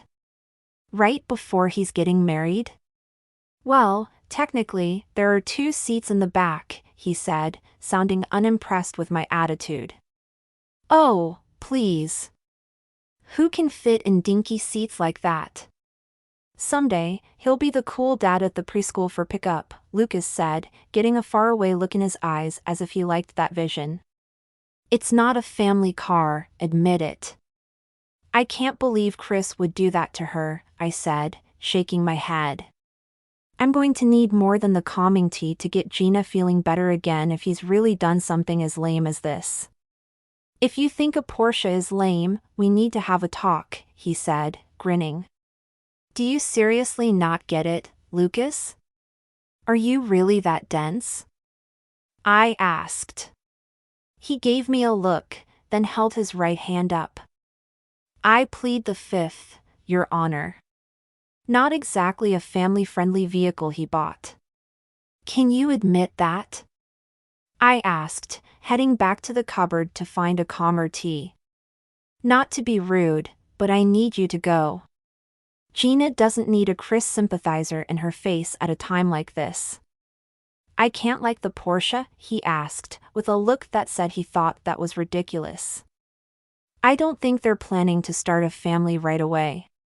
Yeah, she'll get that message loud and clear after this purchase, I said, wondering if it would be wrong to chuck a tea bag at Lucas. If she's decided this was a reason to end their engagement, then for one, I said, holding up my index finger to indicate there was only one of us who had rational thought here, am going to support her. So, because he bought a car, he's somehow implying they can't have kids, he said, his eyebrows lifting to his hairline before he shook his head. I'm sorry, but that makes zero sense. That's not what I'm saying, I said, pulling a diffuser out of the kitchen cabinet. Desperate times called for desperate measures. We needed this place smelling of lavender essential oil before the ex-bride-to-be arrived. If only I had lavender tea, sigh. So, what are you saying? Lucas asked, coming up behind me to rub my shoulders. He squeezed my tense muscles and then began rubbing his thumbs in soothing circular motions that made my legs turn to spaghetti. That's not fair, I said, because pushing him away was not an option. Although I should, but, oh, there, that spot, yes. Stop distracting me when I'm annoyed with you. With me? I didn't even get a Porsche, he said, looking like a kid who just got grounded and didn't think it was fair. We're not engaged, I said. We could be, he said, slipping his arm around my waist and pulling me close. I'm 30 and your birthday is just around the corner. I'll buy a nice minivan for us. Or one of those large SUVs. No Porsche until the kids are off to college. I immediately pictured an SUV full of hazel-eyed children with Lucas and I sitting in the front seats, laughing at some joke one of us had just made. The image made my stomach warm until I remembered this was not a realistic scenario. I've got to get ready for Gina, I said, reluctantly stepping away from Lucas and plugging in the diffuser. I added water to the interior bowl and way too many drops of lavender essential oil, figured this was not the time to conserve drops, and turned it on. The bubbling started and the pleasant scent of lavender wafted up my nose. Need more snacks. I returned to my cupboards to find more goodies to put on the table. If this Porsche thing really happened, she was going to need a hit of sugar and salt big enough to take out the average adult horse. I sighed. Isn't there any part of you that realizes this isn't the sort of purchase he should be making right before their wedding? But he works hard and it's such a nice ride. You went for a ride with him? I asked, throwing my hands in the air and accidentally tossing a packet of potato chips at him in the process. He ducked, the bag landing on the floor behind him. I'm going to pretend that was an accident. It wasn't, I lied. My good friend wanted to take me for a spin, he said, thrusting his arms wide. What was I supposed to do? What's wrong with a car ride? It means you're taking his side, I said, pointing out the obvious. You can't ride around in the car that destroyed a marriage. He shrugged. It's a nice ride. It would have been a nice wedding, I retorted. Before I knew it, the two of us were caught up in an argument that seemed more intense than it needed to be. But I could argue and multitask, rushing back and forth from the kitchen as I debated my points with him until the table was towering high with snacks. The scent of lavender filled the room from the diffuser, but it didn't do much to make me feel any better. How could I feel better when Lucas didn't get it? He claimed he wouldn't buy a Porsche, but would he? Would he remarry 3 months after I lost my life to cancer? Rap, rap, rap. She's here! I hissed at him, hustling him toward the sliding door that led to the patio. You have to leave. Now, go. I have to go out through the patio? He asked, his voice rising. There's no door. I'll have to climb over the wall. There is no way I'm going to have Gina catch you at my place, given that you're clearly taking Chris's side, I said, sliding the glass door open and ushering him outside. I was about to shut the door behind him when I spotted movement out of the corner of my eye. Wait, was I seeing things or was one of my plants jiggling? Not your cat again, I said, groaning as I turned to see his feline friend scratching up my new plants. Sorry, he said, scooping her up in his arms.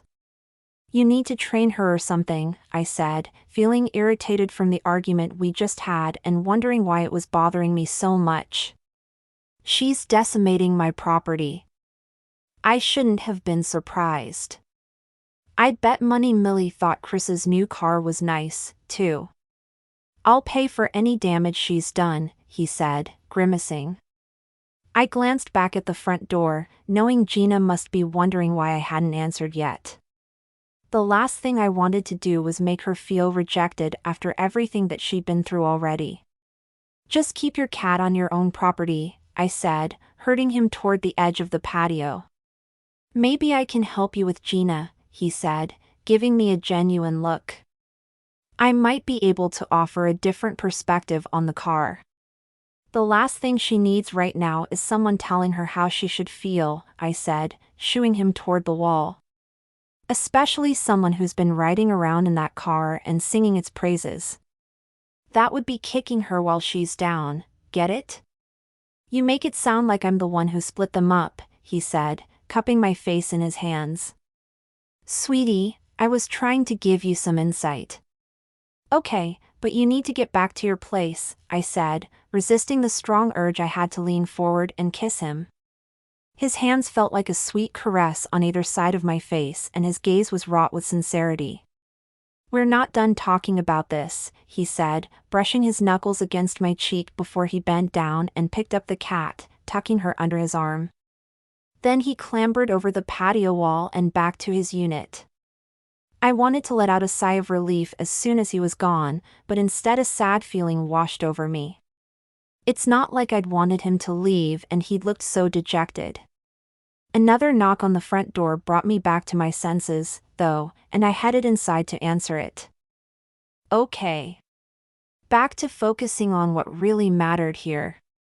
I needed to remember why I was doing this, to help my cousin through a hard time. I arranged my expression to the least stressed, least Lucas-influenced version I could, and then opened the door. Chapter 14. Okay, deep breaths, I told Gina, as I rubbed the small of her back and tried my best to calm her down. You want to talk about it? I can't believe he would do something so big without consulting me, she said, dabbing her tears away with the tissues I'd handed her. I mean, I know he's not usually impulsive when it comes to money, but this is so far above what we can afford right now. She took another bite of the cookie she was holding and pressed the tissues to her face again, shaking her head. She had been in a total state since she arrived, and I couldn't blame her. What Chris had done was thoughtless. I felt disappointed that he would pull something so selfish. The breakup had been about the car, it seemed, just as Lucas had told me. It had been crazy expensive and impractical, too. Gina had been stuffing her face with everything I had set out for her as the diffuser pumped away on the counter, filling the air with the soft scent of lavender. I wasn't sure she even noticed the scent. She was so upset, I doubted she could think about much more than wiping her tears and reining in her emotions. I was doing my best to keep her from spiraling into further realms of insanity, but it felt like there was something else going on here, too. Whether or not she wanted to admit it or not, I felt like there was more than just her fiancé's crazy car purchase at play. She seemed too upset and, while it was an incredibly thoughtless purchase, she didn't have any other complaints about Chris. Not like this was a trend or anything. Between sobs, I decided to probe further. Is there anything else that's bothering you? I asked, as delicately as I could. I didn't want to make her feel like she was crazy for reacting this way about a car, but I could sense something else bubbling under the surface. I don't know, she blurted, as she wiped away another tear that had started leaking down her face. Maybe, it's all been too much, you know? Planning the wedding? I asked, frowning. She had seemed to be enjoying all of it the last time that I had seen her, but that article I'd read had detailed how stressed out brides-to-be could get when planning the wedding of their dreams. Maybe it had all gotten the better of her, and fed into the anger she was pouring toward Chris. Yeah, she conceded. And my mother, ugh, she's been all over me this entire time, acting like she's the one getting married and that the wedding should revolve around her. Do you think what your mom is doing could be contributing to how you're feeling about, the Porsche? I asked. I don't think so, she replied, shaking her head. Chris didn't ask me if I even wanted a new car. It's like he doesn't care about my opinion, you know? Just like my mom. And I'm the bride. Isn't my opinion supposed to count for something? Of course, I said, because there seemed to be no other response that would make her happy. If it's not my day now, then it's never going to be my day. Ever. I wanted to point out that we weren't even on the wedding day yet, so it would be way more than a day, if not months, that she wanted to be hers. But I held my tongue. Guessing it would not be a good idea to spill my thoughts right now. Chris wants to marry you, I said, feeling like that was a better approach to make her feel heard. Not your mother. I'm sure it's your opinion that matters to him. Except when it comes to picking out a car. He didn't even talk to me about it, Carrie, she said, fat tears slipping down her cheeks. Is that the way our entire marriage is going to go? He drops a huge chunk of money without even consulting me? Has he done something like this before? I asked. She blinked. No, I don't think so. Maybe there were extenuating circumstances, I said, trying to remember what excuse Lucas had made for Chris. Oh, right. Maybe this kind of Porsche is a good investment. I mean, sure, it's sexy, but it's practical, not a trailer queen. She stared at me as if I'd grown 3 heads. What's a trailer queen? I had no idea. My point is that he might have had good intentions. You think? She asked, her voice still a little shaky. If he did care about my feelings, though, he wouldn't be putting me through all of this. Have you spoken to him about it? I asked. Not really, she mumbled, looking down at her hands. I was so angry. And it's so stressful planning a wedding, and then my mom who makes me want to pull all of my hair out, so this car on top of all that is ridiculous. Rap rap rap. I sprang to my feet at the knock on the door. She looked up at me, confused. Who's that? I have no idea, I said, wondering if Lucas had forgotten something. I'll get rid of them, though, don't worry. You just sit and relax. I maneuvered a path to the door around the snack packets that were littering the floor, and pulled it open. When I saw who was there on the other side, my jaw dropped. Chris? I blurted, my eyes widening. Gina's fiancé was standing right there in front of me, a desperate look on his face as he tried to peer past me. I found a note from Gina saying she's here, he said, trying to move past me. Can I come in and talk to her? What? No. I heard about the Porsche, I said, like it was a dirty word. In all honesty, my initial irritation over the Porsche had dissipated when I learned that Aunt Elaine had been driving her daughter bonkers, big surprise, which was probably what had pushed the bride over the edge. Not, the sporty little car that I wished I could afford. I mean, I didn't even want to get married, so a two-seater would fit my needs just fine. Gina came here to get some peace and quiet from her troubles. You need to give her space to think. My gaze darted behind Chris and I saw Lucas lurking, looking like he wanted to be anywhere but here. Clearly Chris had brought him along. He raised his eyebrows pointedly at me, and I had the sudden urge to laugh. Instead, I frowned, remembering I was supposed to be defending my cousin. But before I could tell them to beat it, Gina appeared at my side. "Chris?" she asked. "Did you come to see me?" "Yes, of course I did," he said, practically brushing me out of the way so he could talk to her. "Look, I know I messed up, but..." "You more than messed up, you broke my heart," she said, dramatically. "You know the stress I've been under with my mom, and then you went and spent your savings on a car that isn't good for anything other than soothing a pre-midlife crisis." I saw Lucas stifle a smirk at her jab, and I didn't dare make eye contact with him in case I started to laugh, too. I knew that was the last thing this situation needed, one of us to turn it into a giggly moment, even though Gina had just hit him with something seriously funny. "Sweetie, I wanted a fun car so we could take long drives together," he told her, stepping over the threshold. "I was going to take you on a trip down to Lake Tahoe, so we could drive around the lake together on our honeymoon. Wouldn't that be fun?" "You could have talked to me about it first," she said, crossing her arms before storming back to the couch. Chris hurried after her, dumping his keys and wallet from his pockets onto the coffee table. "Oh, so he was here for the long haul, was he?" Sigh. "I would have talked to you about it, but that would have ruined the surprise," he pointed out. "Besides, with everything that's been going on with your mom and the wedding, I thought I would take some stress off your plate for you. A fun surprise, but something you didn't have to worry about planning yourself." He joined her on the couch and Gina narrowed her tear-stained eyes at him, crossing her arms over her chest. I shot a look at Lucas, who entered my apartment. From the way he was looking at me, I was sure Lucas felt as much like an intruder as I did on their private premarital argument. I wanted to be anywhere but here. He slipped past me, picking up the keys that had a Porsche keychain on them from my coffee table. Holding the keys between his fingers, he cocked an eyebrow at me, practically daring me to take him up on this offer.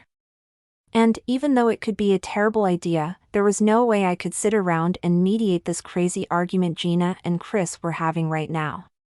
Before I could stop myself, I nodded, and made a run for the door.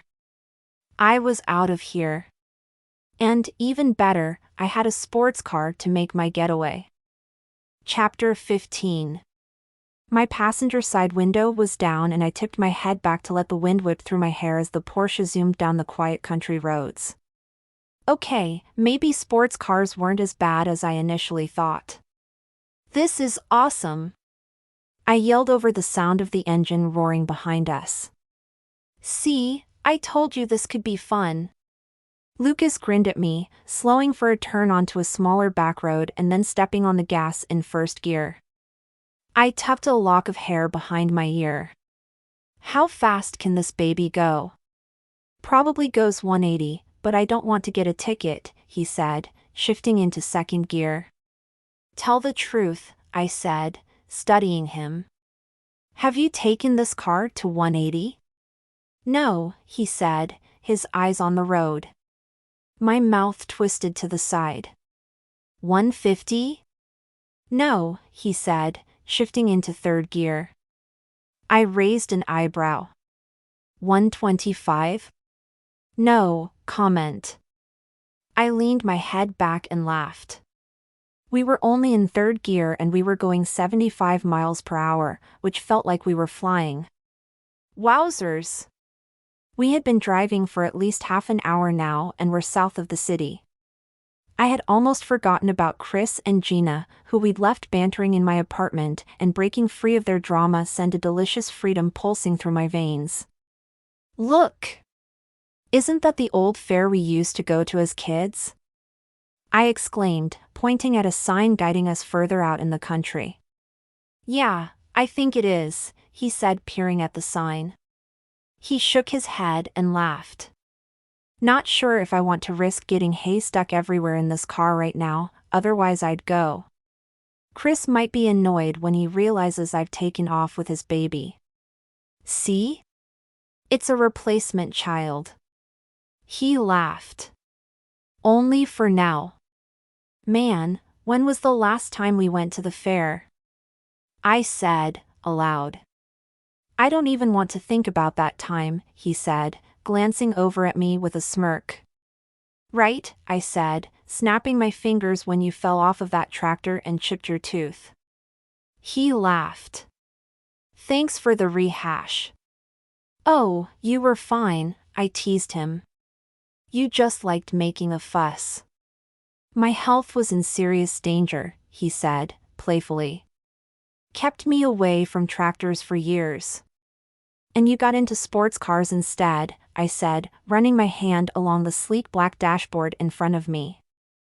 I can't remember the last time I drove for the sake of driving like this, Lucas said, with a contented sigh. My dad used to take me for drives when I was young. Just him and me and the wind. Aw. Yeah, I remember how much your dad loved cars, I said. His wife wouldn't care if he got a Porsche, Lucas said, glancing over at me with a wicked grin. She might be the one to buy it, actually. Oh, really? Yeah, she's crazy about these things, he said, his grin remaining. They're a good match. I fiddled with something on my shirt. I was glad that his dad had found someone who suited him so well, but thinking about his parents getting remarried reminded me of how quickly my dad had moved on after my mom passed away. It was like he barely remembered her. As if guessing what I was thinking, Lucas turned to me. Do you get along with your dad's wife? I don't know her very well, I said. He furrowed his brow. Haven't they been married 5 years, Carrie? Yes, but it's a lot for me to take in, I said, quietly. It happened fast after my mom died. Like their marriage hadn't meant enough for him to wait a year before dating. I didn't want anything to do with him when I found out he was seeing January. It just felt too soon. I get that, he said. When my mom remarried, it freaked me out. But once I got to know the guy, I realized he was a much better fit for her than my dad had been. My mom was the best, I said, my voice firm. Nobody could replace her. Of course not, he said, gently. But you don't want your dad alone the rest of his life, do you? I never thought about it like that. Doesn't it hurt seeing your parents married to other people? It was awkward at first, but now? Why would it? He asked, with a shrug. My parents were young when they got married. Yeah, it was tough when they split up, but I'm glad they have partners that make them happy. Did it take you a long time to feel that way?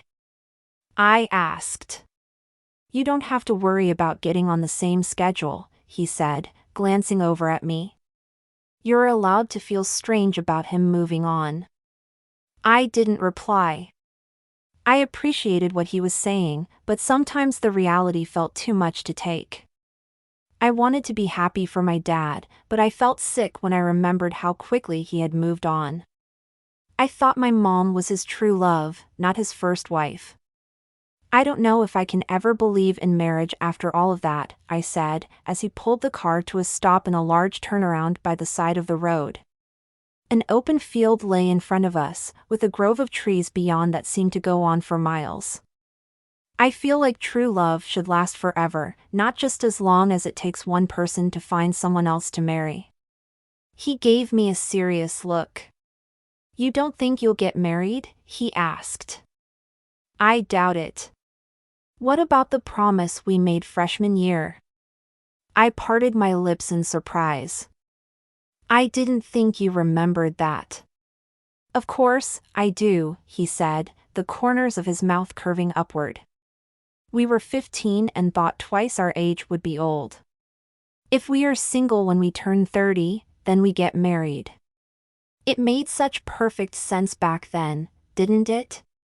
Yeah, it did, I said, feeling a flutter in my chest. His hand remained on the wheel, and I ached to reach out and hold it. He turned to me. Can I tell you something? I nodded. Sure.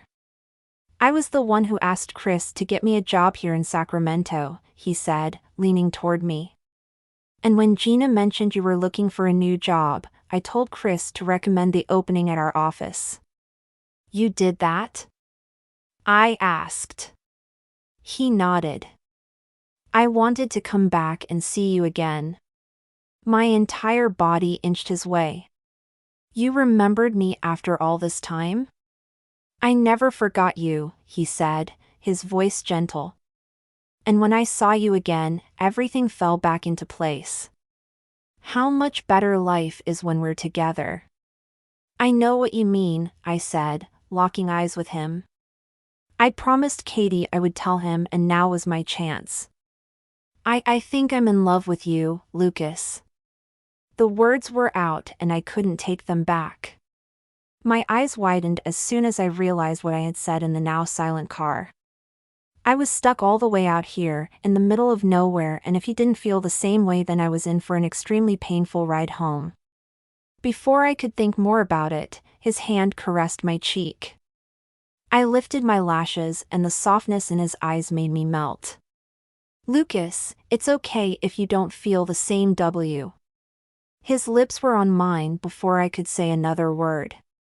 My heart exploded with delicious fizz as we kissed for the first time, and it was so much better than in my dreams. I reached up to cover his hand with mine and he laced his fingers through mine. The cool breeze fluttered the hair away from my face, but I felt utterly grounded here with him. Was this really happening? As long as he was kissing me, as long as I could feel him this close to me, nothing else in the world mattered. And maybe, just maybe, I needed to change my opinion on sports cars. Because they were a whole lot of fun when you had the right person taking you for a drive and kissing you softly and sweetly, making you forget you'd even been apart all these years. Chapter 16. You sure you can handle this? I asked, as we parked at the fairgrounds. As long as you don't let me anywhere near those tractors, he joked. I'll be fine. I'll see what I can do, I said, taking his hand and leading him to the entrance. I still felt like my feet weren't entirely touching the ground beneath me. How could they be, after what had just happened between us? The moment his lips had found mine, everything else had fallen away. With his hand around mine, I felt like a teenager again, that fizzy, thrilling excitement of a full-blown crush. Lucas had sent a text to Chris telling him we were taking the car to the fair. I hadn't been here since we were kids. The fair had seemed grand and dramatic back then, but basically it was just hayrides, games, and a Ferris wheel that looked as though it was holding on for dear life. It was still standing now, the only thing visible from the road apart from a sign with slightly peeling paint that directed us here. I can't believe we're back at the site of my trauma, he joked, shaking his head. You're such a drama queen, I said, giving him a playful shove as we walked through the entrance. Where do you want to go first? I should win you a teddy bear, he said, nodding to the small water pistol booth that had absurdly large teddies for prizes. Do you think we'll be able to fit that guy in the car on the way back? I asked. Could be a good way to prove to Gina that they can fit kids in the back. Lucas! I laughed. I sincerely hoped that Gina and Chris were working out their problems, but truthfully, I was too absorbed in Lucas to think of anything else. He played one of the games for me, and sure enough, after a couple of tries, he won. The man handed him an enormous teddy bear, who was clutching a big red heart to its chest. Lucas handed him to me. I could barely fit my arms around him. I have no idea where I'm going to put this, I said, looking up at him over one of the bear's enormous arms. Maybe you could stick it on your patio, he said, giving me a smirk.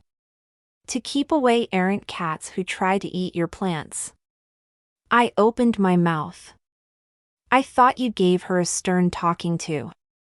If you knew anything about cats, you'd know there's no point in trying to control them, he said, shaking his head. You're going to have to talk some sense into her, I said, as he hitched the teddy over to his shoulders and nodded toward the Ferris wheel. Want to take a spin? I nodded eagerly. For old time's sake. We jumped in line for the Ferris wheel. I felt that delicious warmth spread through my chest. Never in a million years did I think I'd be here with Lucas, holding hands as though we were a couple. Is that what the kiss had made us? A couple? It didn't take long until we were sitting in the slightly rickety seats of the Ferris wheel, waiting for it to take us high above the fairground to give us a lookout over the fields. We crammed the teddy bear at our feet, and Lucas put his arm around me. As the ride started to move, he glanced over at me, his eyes lingering on mine. The sun was beginning to fade in the sky behind him, casting a soft glow over his face. He looked so handsome. I could hardly believe that he was here with me. Did you mean what you said earlier? He asked, his gaze locked on mine. I nodded. Yes. I love you, too, he said, skimming his fingers over the nape of my neck. Electricity tingled across my skin, lighting up my entire body. He leaned toward me and kissed me again. I brought my hand to his cheek, feeling the roughness of stubble beneath my fingers. As we kissed, warmth filled my chest. I never wanted this moment to end, never wanted what we had together to vanish again. And yet, something nagged at the back of my mind like a warning. A reminder that nothing that felt this good could last. I wanted to believe in love, but I'd seen firsthand that true love didn't last forever. We soared into the air and I pulled back. He smiled at me, that soft, sweet smile that made my heart feel as though it was about to burst. It's taken us a long time to get here, he said, gazing at me. What do you mean? I asked, lips tingling. 15 years since we last saw each other, he said, shaking his head, and then brushing his nose so lightly against mine. 15 years thinking about you, and wondering when I would see you again. And asking myself if you would remember the promise that we made.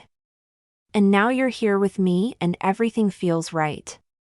I couldn't help but smile. I know what you mean. I never want to let you go again, he said, brushing his thumb across my cheek. Me either, I whispered. And, in that moment, at least, I meant it. Chapter 17. On Friday night, I met the gang at the Oasis to celebrate my new job at my going-away party. Ever since Lucas had driven me back into the city with one hand over mine as I balanced the teddy bear he'd won for me on my lap, I had kept this delicious secret to myself. Want another drink? Kennedy asked, over the sound of the throbbing music. I'm all good. I called back, holding up the slightly noxious yellow cocktail I had been sipping on since I'd arrived at our favorite dance club. Tell us about your new job. Erica exclaimed, leaning her head against Josh's shoulder. They were such a cute couple and so in love, like Lucas and me. Wait, were we a couple now? We were in love, yes, we'd decided that, but what did that mean? I wasn't sure, but I didn't like the nagging tug on my heart at the thought of us being an official couple. We didn't need to put a label on it, or at least that was what I told myself. The new job is tough, actually, I said, but my groan turned into a laugh. Maybe it was the cocktail or maybe it was the support all around me, including how much support I got from Lucas. I've messed up on a few things. How did you mess up? Kennedy asked, widening her eyes at me. Let's see. A coffee cart barista tricked me into buying a very expensive and incorrect coffee order. I posted random notes about my confusion that were supposed to be private, and I haven't been able to master the computer system. I counted off my mistakes on my fingers. I think there are more, but I don't want to admit to all of them. You don't seem worried, Kennedy said, narrowing her eyes. Why do you look so happy? I'm worried, well, I was worried until I bit my lip. Should I tell her?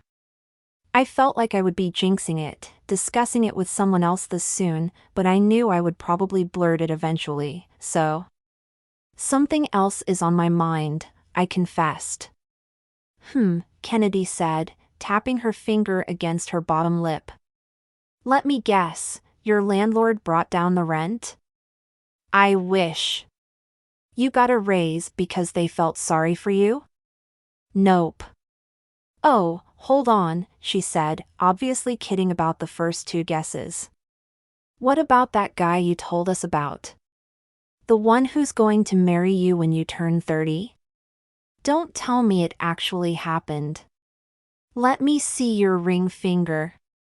I'm not married, I said, rolling my eyes, but when I grinned, Erica and Kennedy squealed so loudly the guys put their hands over their ears. No way, Erica said, grabbing onto my arm. He came back? For real? Yes, he's back, I said, smiling. We went for a drive, spent time together, and it turns out that we have feelings for each other. Really big feelings, actually. It's pretty fresh, though. That is the most romantic thing I've ever heard, Erica said, clasping her hand to her chest and shaking her head. When are we going to meet him? Why isn't he here tonight? He had a work thing this evening, I said, with a shrug. Besides, I don't want to scare him off by having you all play 20 questions with him. They laughed, and I took a sip of my drink, feeling that comforting warmth spread through me. I knew he would get along with them and that they would love him. You better warn this guy he's got competition, Steve said, nodding over my shoulder.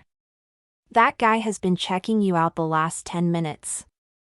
I glanced behind me, to see who Steve was gesturing at, and my jaw dropped when I spotted the man standing there. Tall, broad-shouldered, and that dark tousled hair. Lucas! That's him, I said, my belly doing a little flip as our gazes locked. I bit my bottom lip and turned to my friends. That's Lucas. Erica tilted her head. I thought you didn't invite him. He had a work thing, I said, shaking my head. Oh, wait. I recognize the guy he's with, and he's from the office. And the other guy, too. I guess his work night ended up here. That's kismet, Kennedy said, happily. You need to go talk to him. No, he's doing work bonding or whatever. I don't want to get in the way. Come on, you've waited years to be with this guy again, she said, nudging my arm a little. He can handle you crashing some boring work thing. Boring? They are at the same place we are and we're fun, Steve said, looking indignant. Lucas raised a hand, and I waved back. Kennedy was right. There was no harm in saying hello. Holding my drink, I headed across the crowded room toward Lucas. He stood near the bar with Chris, Sean, and Ian, all from work. Hey, I said, nodding to the rest of the group. Hey, Lucas said, dropping a kiss on my cheek. Oh, wow. I couldn't believe he'd kissed me in front of everyone. Hi, Carrie, Chris said. Oh, this is Carrie? Ian remarked. I've heard a lot about you. Oh? I asked, peering up at Lucas. Yeah, guilty, he said, with a grin. All good things, Ian assured me. I looked around for my boss, the other sales VP, but didn't see her. Where's Linda? I asked. She couldn't make it. Something to do with her daughter, he said. She's not feeling well, apparently, so it's just us guys. Not anymore, I joked, as Lucas slipped an arm around my waist. Can I borrow you for a dance? He asked, glancing over at the gang for a moment. If it won't get in the way of your going away party.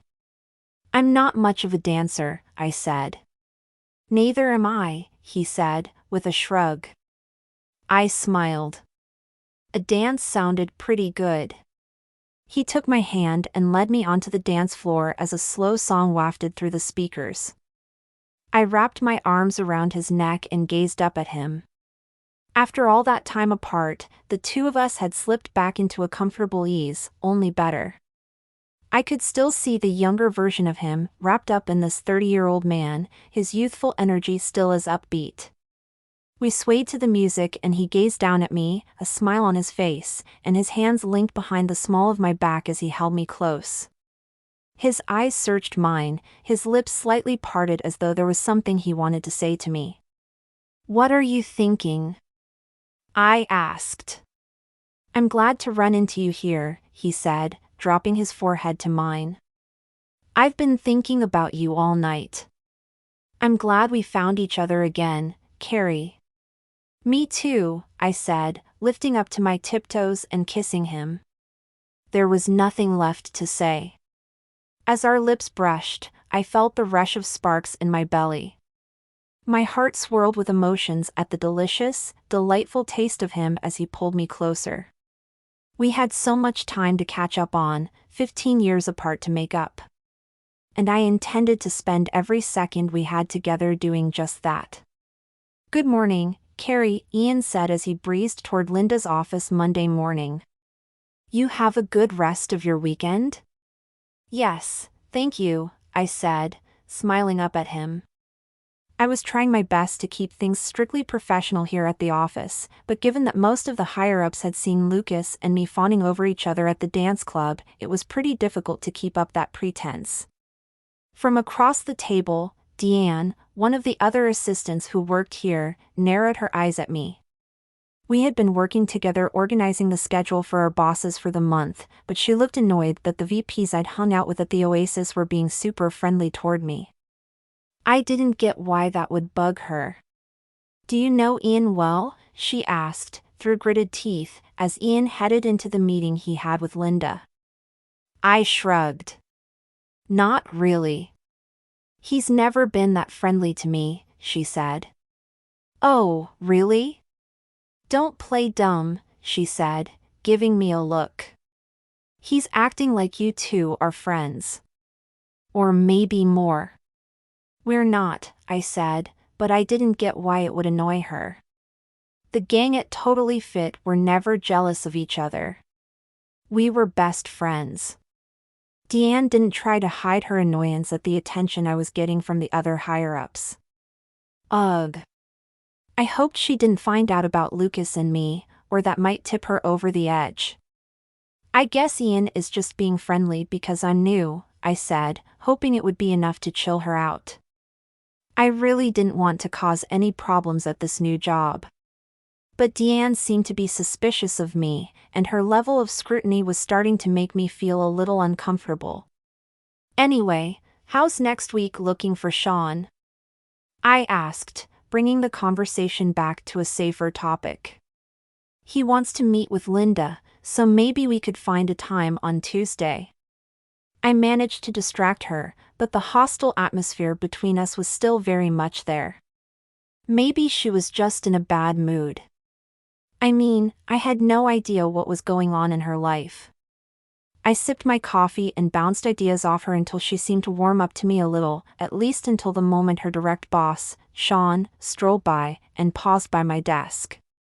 It was great to see you at the club, Sean said. I tried to hold in a cringe as I sensed Deanne stiffen opposite me.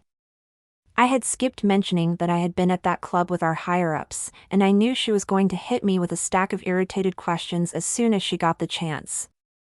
"Nice to see you too," I said, as vaguely as possible, hoping I could chase him off sooner rather than later. I didn't want to give Deanne any more reasons to dislike me, since she seemed to be fuming with irritation at the moment. "You should come out with us more often," he said, missing my discomfort and my mental nudge for him to move on that I tried my best to send to him. "Now that I know you and Lucas are." "Yeah, maybe we'll do that," I said, cutting him off. I did not want Deanne knowing about Lucas and me, or I was pretty sure the throbbing vein at her temple would pop. Sean cocked an eyebrow at me, then shook his head and headed into the office beside me. I let out a sigh of relief. He might think I was being a little sharp, but that was better than Deanne being more annoyed with me. Anyway, where were we? I asked, but she didn't reply. She glowered at me from the other side of the desk as if she were shooting lasers with her eyes. Good thing her eyes weren't loaded. As if this couldn't get worse, Lucas came through the door beside us, and my head snapped up to him. "Oh, hey," I said, happy to see him, but hoping he didn't say anything that would make me seem special in Deanne's eyes. "Want to grab lunch?" he asked. I hesitated, knowing lunch with a VP would push Deanne even further from me, but honestly, what was the other option? Sit around here and let her glare at me? I would much rather have some fun with Lucas than try to appease the woman who had already made her mind up about me. "I would love to," I said, telling Deanne we'd finish up this afternoon. Then as fast as I could, I led the way to the door. Chapter 18. On Saturday, I arrived at Gina's bridal shower and was immediately handed a glass of champagne. Yum. I settled onto the couch as the guests arrived, taking a sip of the bubbly liquid and glancing over at my happy cousin. She was doing much better than the last time I saw her when she had things out with Chris. Apparently, he'd offered to sell the Porsche if it made her that upset, and she thought the gesture was so sweet that she decided it had been romantic that he'd bought a fun car so they could take road trips. Plus, she told me she realized a lot of her stress had to do with her mom, and the issue with Chris had just set her off temporarily. Thank goodness. She and Chris were all good again, even though she still seemed on edge. But my aunt could put anyone on edge. In fact, I was pretty sure Gina had gone to therapy to deal with her childhood issues with her mom. "You have no idea how long it's been since I've had an afternoon away from the kids," Ellen said, glancing at me. Ellen was a friend of Gina's from work, one of her bridesmaids, and married with kids. She was seated next to me and reached to pour herself more sparkling wine. "You are such a great mother to your two little ones," Caitlin said, smiling over at Ellen. Caitlin worked with Gina and Rachel and helped throw this bridal shower. "When I have kids, I'm going to come to you for advice. When your husband owns a hotel empire, you can just hire help," Ellen fired back playfully. Caitlin's husband was Paul Jeffries, owner of the Jeffries Hotel Empire and a billionaire. Her hubby had refused her offer of a prenuptial agreement, which had brought Caitlin to tears. She had more money than I would earn in a lifetime, but she hadn't changed one bit. Well, unless you included her use of private jets. "We're traveling and enjoying married life for now, but maybe someday soon," Caitlin said, tucking her hair behind her ear. "Enjoy your sleep while you can," Rachel said, resting a hand on her protruding belly. "With all of these hormones running through me, I don't even remember what it feels like to be rested." "Is this a baby shower or a bridal shower?" Gina asked, giggling. "Bridal shower this week, then your wedding, and then it will be time for Ratch's baby shower," Caitlin said, slipping a tortilla chip into the spinach dip. "And all of you are going to be there," Rachel said. I smiled, glad to see Gina having fun with her friends. "Okay," Aunt Elaine said, marching into the room. "Shall we start with the games?" Gina's happy expression faded. "We can wait until after." We're going to start with bridesmaid bingo, Aunt Elaine said, distributing pens and paper to everyone around her. You check off everything you've done to help Gina prepare for the wedding.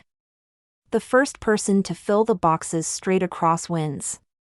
So, whoever had put the most effort in would win? I frowned down at the paper in front of me, which was full of things like help pick the wedding dress and tasting the cake, which I hadn't done.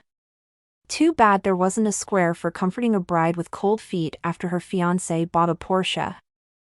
I already have bingo, Aunt Elaine said, grinning widely. I looked over at her and saw that she had put an X over nearly every square on the page. But I can't win, since I'm the mother of the bride, she said, as if this were a great burden to bear. So, we'll just let the winner be whoever comes in second. Gina and I exchanged a look, and I could see her facial muscles tense. Rachel ended up coming in second and winning bridesmaid bingo, and then we moved to the next game, a ring toss themed around big, plastic wedding rings. Gina lined up her giant ring with one eye closed, and then threw it, but it bounced off the stand and onto the floor. You can do better than that, Aunt Elaine said, shaking her head. Rachel and Caitlin exchanged a knowing look. I was clearly not the only one who knew how hard Gina's mother had made planning the wedding. We took our turns with the toss, but imbibing sparkling wine didn't have us shooting our best. Once my glass was empty, I headed to the kitchen for a refill, which was when Aunt Elaine descended upon me. Her dark, curly hair was piled high on her head, and she had a look in her eyes that told me she had some kind of agenda as she zeroed in on me. Gulp. Great bridal shower, Aunt Elaine, I said, hoping the compliment would put her in a better mood for whatever she wanted. That was sweet of you to offer to throw it for Gina, I said, even though I'd wanted to plan a bridal shower for her as maid of honor. Whatever. I'm glad to get you alone, she said, taking the bottle I held and filling my glass before filling hers as well. There's something I need to talk to you about. What is it? I asked, taking a long sip of bubbly. Would downing the glass be too much? I've been talking with your dad, she said, and my stomach clenched. I braced myself. Oh. I heard you hadn't seen each other since the holidays, so I've organized a dinner next weekend, she said, filling my glass again. You will join me, Gina, your father, in January. She didn't say it like an invitation, more like a command. I don't know if I can make it, I said, tilting my head as if I weren't sure. The restaurant is already booked, she said, brightly, as though the matter were settled. 7 o'clock at the boathouse. It will be good for us to spend time together as a family before the wedding, don't you think? Well. So, I have your word you'll be there? She asked, setting a hand on my shoulder and putting her face in front of mine with a serious stare. Yes, I'll be there, I said, knowing I had no choice. Good, I knew you'd think it was a good idea, she said, before turning and heading back to the party. And I knew there was no way I would get out of this family gathering. I was going to have dinner with my dad and his new wife, whether I liked it or not. Chapter 19. Are these for me? I asked, grinning, as Lucas stepped through my front doorway. They sure are, he said, holding a couple of plants that must be to replace the ones his feline friend had taken out. He handed them to me. This is becoming a habit. In fact, the nursery gave me a discount because they felt sorry that I'd rescued such a destructive cat. I laughed, taking them from him and carrying them to the kitchen sink to water them. Well, that's sweet of you, I said, the earthy scent from both the pots calming me for the first time since the bridal shower. Or maybe that was just being with Lucas. How was your thing? He asked, taking a seat on my couch, looking very comfortable in my living room, which I love to see. The bridal shower? I asked, making a face. It was a lot. That's vague, he said, stretching his arm out over the back of the sofa and gesturing for me to join him. My aunt is dragging me to this dinner thing with my dad, I said, snuggling against him and resting my head against his arm. I sighed. And his new wife. I don't want to go. Why not? He asked. Because I've been avoiding them, I said, lifting my head and furrowing my brow. I don't want to see him, or January. It feels like I'd be betraying my mom. You wouldn't be betraying her, he said, gently. I still feel weird about it, I said, shaking my head. But my aunt roped me into this dinner, and there's no way to get out of it. Your dad will be happy to see you there. My eyebrows came together. What makes you say that?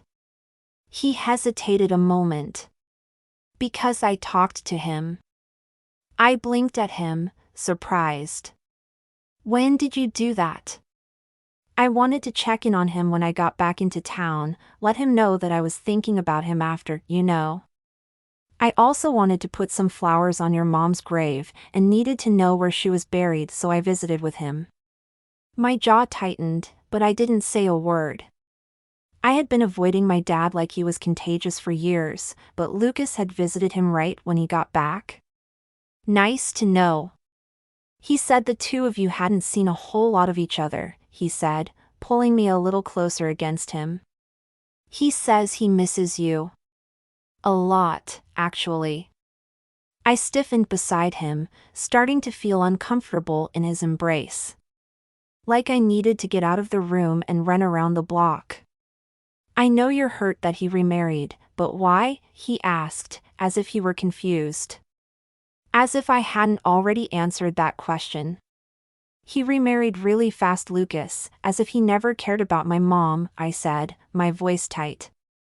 I didn't appreciate him questioning me. How many times do I have to tell you that? If he could replace her that quickly, what does that say about their entire marriage?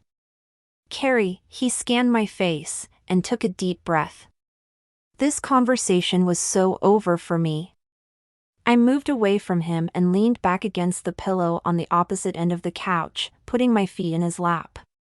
Tell me what's happening with the Porsche, I said, ready to change the subject to anything else because even a root canal would be more pleasant than talking about the issues with my dad.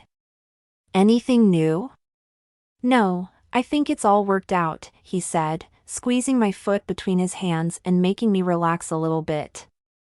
I don't think we'll get a chance to borrow it again anytime soon. When are you getting one of your own? I asked, starting to soften a little. He raised an eyebrow. That's not going to ruin the chance of our wedding on your 30th birthday? A grin spread across my face. Not if you make it an engagement present for me. Done, he said, the corner of his mouth lifting. When do we set the date? Very funny, I said, laughing. I don't actually want to get married. Ever. No, thank you. I see, he said, the corners of his mouth turning downward. But you'll be my date to Chris and Gina's wedding, right? What's the point of that? We're already both going to be there. He pressed his thumbs against the soles of my feet and rubbed them back and forth, which felt so good. The point is that we'd be going together and that you'd be my date. We don't need to put a label on us, I said, rolling my eyes and pulling my feet away.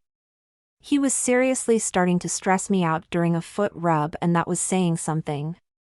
Come on, let's watch a movie. I've had enough wedding talk to last me a lifetime. He held his palms in the air for a minute, seeming surprised at the sudden change. Okay. What movie were you thinking? Ford versus Ferrari? I suggested. Not a Porsche, but they still go fast. Sure, he said, nodding. As I got the movie set up, I couldn't help but notice how quiet Lucas had become and the thick tension in the air between us. But as I sat on the couch next to him and the credits started to roll, he dropped a kiss on the top of my head. "You know what helped me when my parents split," he said, slipping an arm around my shoulder and playing with a piece of my hair. I frowned. "I thought we were watching a movie." "It hasn't started yet," he said, leaning close to my ear. "You know what helped me after we moved to Southern California?" I shook my head. "What?" "You," he whispered. "How do you mean?" I asked, peering up at him. "I found a park with a swing set, like the ones we used to play on," he said, stroking my hair between his fingers. "I took a bottle of bubbles with me like we used to do, remember?" "Yes," I said, my heart warming as the memories flooded my brain. Lucas and me, sitting on the swings, pumping our legs and pulling back on the chains until we were flying high. Then we would take the cap off our bottle, pull out the little wand and blow bubbles into the air as we made wishes. "I remember," I said, my throat thickening at how innocent we had been. "I was angry and hurt that my parents no longer lived together and that we had to move so far away from all my friends and you," he said, his voice sounding husky. "So, I did the only thing I could to make myself feel better. I swung on that swing, blowing a sea of bubbles into the air and wished that someday we'd follow through on the promise we made." My eyes watered, and my lower lip trembled. "I wished that we'd keep that promise, that I'd marry you one day, and that nobody would separate us ever again." I felt my heart soften as I turned to gaze up at him. How could he be so romantic after I'd just been so snippy with him? He opened his heart so easily to me, making it impossible to resist him. With my gaze on his, I leaned forward and kissed him with all of my heart. And the second his mouth captured mine, all those fears I had about marriage fell away, at least for that moment.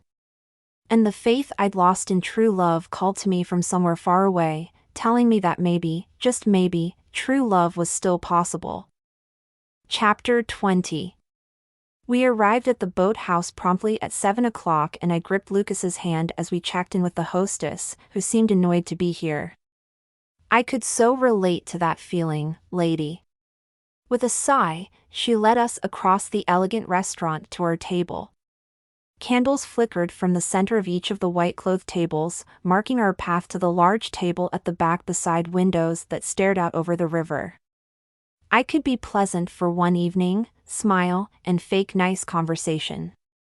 So what if I felt like I might crack at any moment? And that I wanted to turn and flee? One dinner wouldn't be the end of the world. It merely felt like the end of the world. Ugh.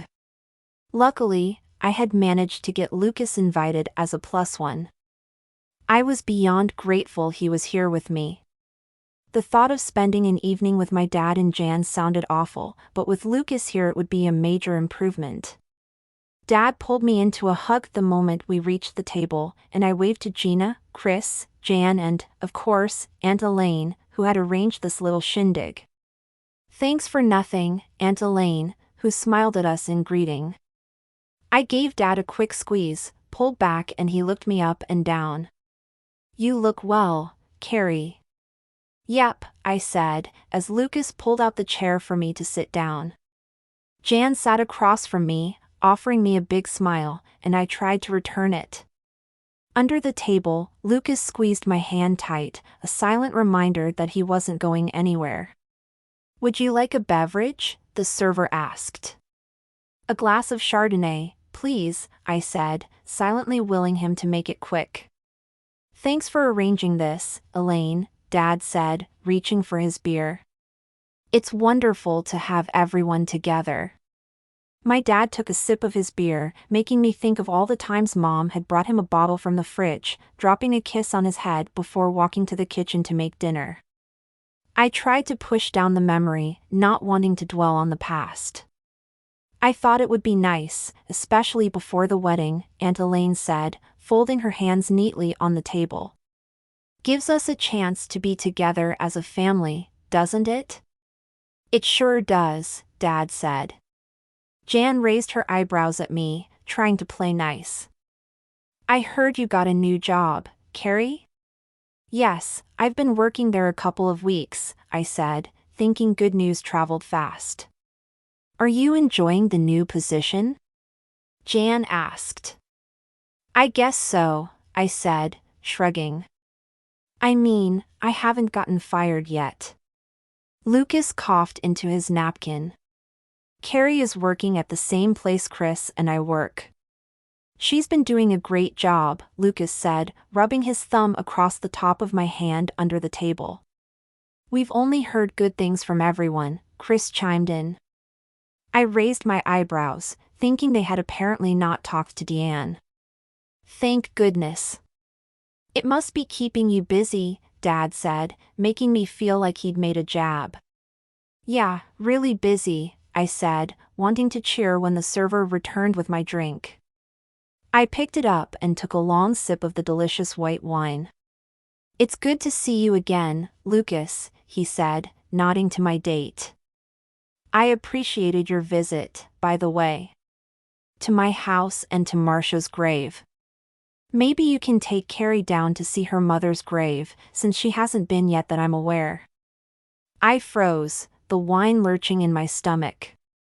How could my dad bring something like this up in front of other people? Was he doing it to take a swipe at me? Well, if he thought I'd just sit there and take it, he had another thing coming. How is that any of your business? I snapped, the awkward energy around the table changing for the worse. The classical music coming through the speakers suddenly seemed utterly out of place. My dad raised his eyebrows, clearly thrown by my question. I was just mentioning it in case you wanted to go with him. Maybe it would be easier if you went with someone, that's all I was suggesting. I'll go when I am good and ready, not a minute before, I said, feeling my forehead wrinkle. Some of us don't just jump into something new before we've had a chance to process. Gina's eyes bulged and she exchanged a look with Chris. Whatever. It was her mom's fault that we were all together right now, not mine. I hadn't wanted to bring up my mother. I hadn't wanted to come here at all. What's that supposed to mean, young lady? Dad asked, his tone defensive and rather loud. You know exactly what I mean, I said, feeling Lucas tug on my hand, but I pulled it away from him and pointed a finger at my dad. It didn't take you long to replace Mom, did it? I never said I was replacing her, he said, his voice cracking. But I wasn't going to fall for his act. He was the one insulting me for not going to my mom's grave when he had the nerve to sit at this family table with his new wife. How could he expect me to believe he ever cared about my mom when he had been so quick to replace her? Before you criticize me, you should look in the mirror, I said, shaking my head. Carrie, Lucas murmured under his breath, but I ignored him. All the pain I had held in for years was spilling out of me. I had never spoken to my dad like this in my life, but perhaps it was what he deserved. Someone to tell him he couldn't just pretend his first wife had never existed. I loved her and I always would. Do you hear yourself? Dad asked, his tone tight. I haven't forgotten your mother, of course I haven't. But you can't expect me to sit around for the rest of my life and... Not the rest of your life, I said, firing back with all the pain I'd held in so long. But more than a few months would have been nice. He opened his mouth to say something else, but I didn't want to hear it. Suddenly, I was on my feet and heading for the restroom. Why had he ruined dinner by sharing something so private about me to everyone? No, I hadn't gone to my mom's grave yet and I didn't want to. I wanted her here with me in person. I wanted that so badly. He should be ashamed of himself. I barely made it into the bathroom before bursting into tears. I stared at the stalls, wanting to hide, but instead grabbed paper towels from above the sink, holding them under the faucet and running the water over them. Another sob escaped and then another, racking through my chest in succession like a staple gun. A few moments later, as I sobbed over the sink, I felt someone loop their arms around me and pull me in close. "It's okay, sweetheart," Aunt Elaine murmured, rubbing her hand up and down my back in slow soothing motions as I sobbed. "Let it all out, honey. It's time." I lifted my head, tears streaming down my face. I saw a small furrow in her brow, concern written clearly across her face. I am sorry," I blurted, but the sobs refused to stop. "I didn't mean to ruin your dinner." I broke down into tears again, wanting to say the right thing, so she wouldn't be mad at me. I was sure she was furious with me and I wouldn't blame her. She had wanted to bring the family together, and I had ripped us even further apart. "You didn't ruin anything," Aunt Elaine said, rubbing the back of my head just like my mother had done. "You needed to get that out. Let it all out, baby." "I'm sorry, so sorry," I said, clinging onto my aunt for dear life. I had been wrong about my aunt. She hadn't brought me here to make my dad feel better. She had known I needed to get this off my chest, no matter how much it might hurt my dad to hear me say how I felt. And she had been right. I needed to finally let it out, once and for all. "I miss her," I said, sinking into my aunt's embrace, and letting the tears flow. Chapter 21.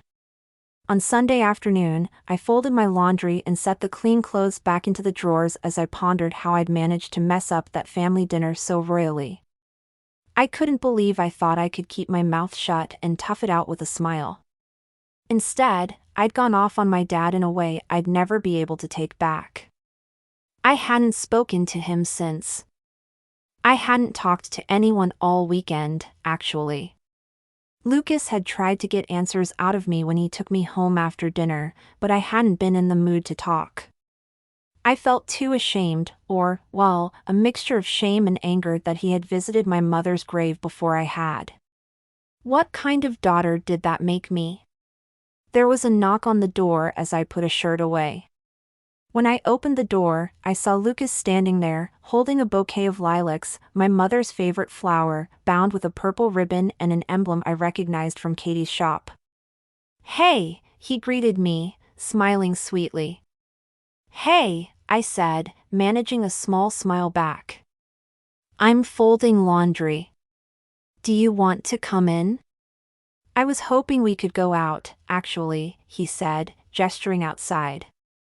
"I got these for your mom, and thought you might want to go with me to visit her grave." My spine straightened at once. What did he think he was doing? After everything that happened the other night, he really thought I needed someone else in my life telling me how to grieve? I crossed my arms over my chest and raised my eyebrows at him.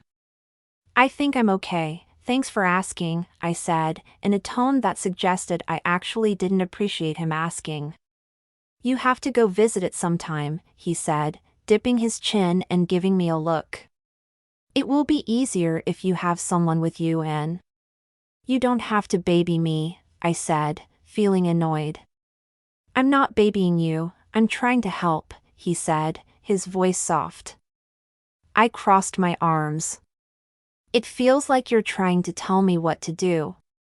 "Then tell me what I can do to help," he said, coming inside and setting the flowers on the kitchen counter. "Tell me what's going through your mind." "I don't want to talk about it," I said, bluntly. He sighed, raking a hand through his hair. He looked tired, like he hadn't had enough sleep. Had he been up, worrying about me? I hoped not. He blew out a breath. "If you don't talk to me, then I don't know how we're going to be able to make this work." Pressure, pressure, pressure. What was everybody's problem? I wished they'd just let me be. It was my life, wasn't it? Make what work? I asked. He blinked. Us. My mouth dropped open and pressure built in my chest. "We've barely started seeing each other and now you're threatening me?" "I'm not. Carrie." He reached for me, but I stepped back. We have to be able to talk about things. That's all I'm saying. My heart squeezed. You're pushing me and I don't appreciate it. I'm trying to help. I didn't ask for your help. He stopped dead in his tracks, and I felt a twinge of guilt. He didn't deserve to be talked to like that, but I didn't need anyone's help. What I wanted was to be left in peace. Everyone seemed to think they knew what was best for me, but that didn't mean they had a clue. What about the promise we made to each other? He asked, looking crestfallen. You mean back when I thought marriage actually meant something? I asked, stepping back. That was a long time ago. Maybe you should just go. He jolted, as though I had slapped him. I don't want to leave you. I think you should, I said, firmly, and I meant it. I couldn't stand seeing how sad he looked or the pain in his eyes, but I had my own issues to deal with. I hadn't asked him to come over. He picked up the flowers off the counter and looked over at me. His eyes blazed with hurt, and I could barely look at them. I needed him gone. Needed him as far from me as he could be. Because if he stayed here any longer, I was going to give in to my feelings for him, even when I knew how badly it would go. I love you, Carrie, he said, cupping my face in his hand. I had to bite my lip to keep from saying it back to him. Instead, I stepped back, walked to the door and opened it. I knew Lucas wanted more from me than I could give him, so ending things now was for the best.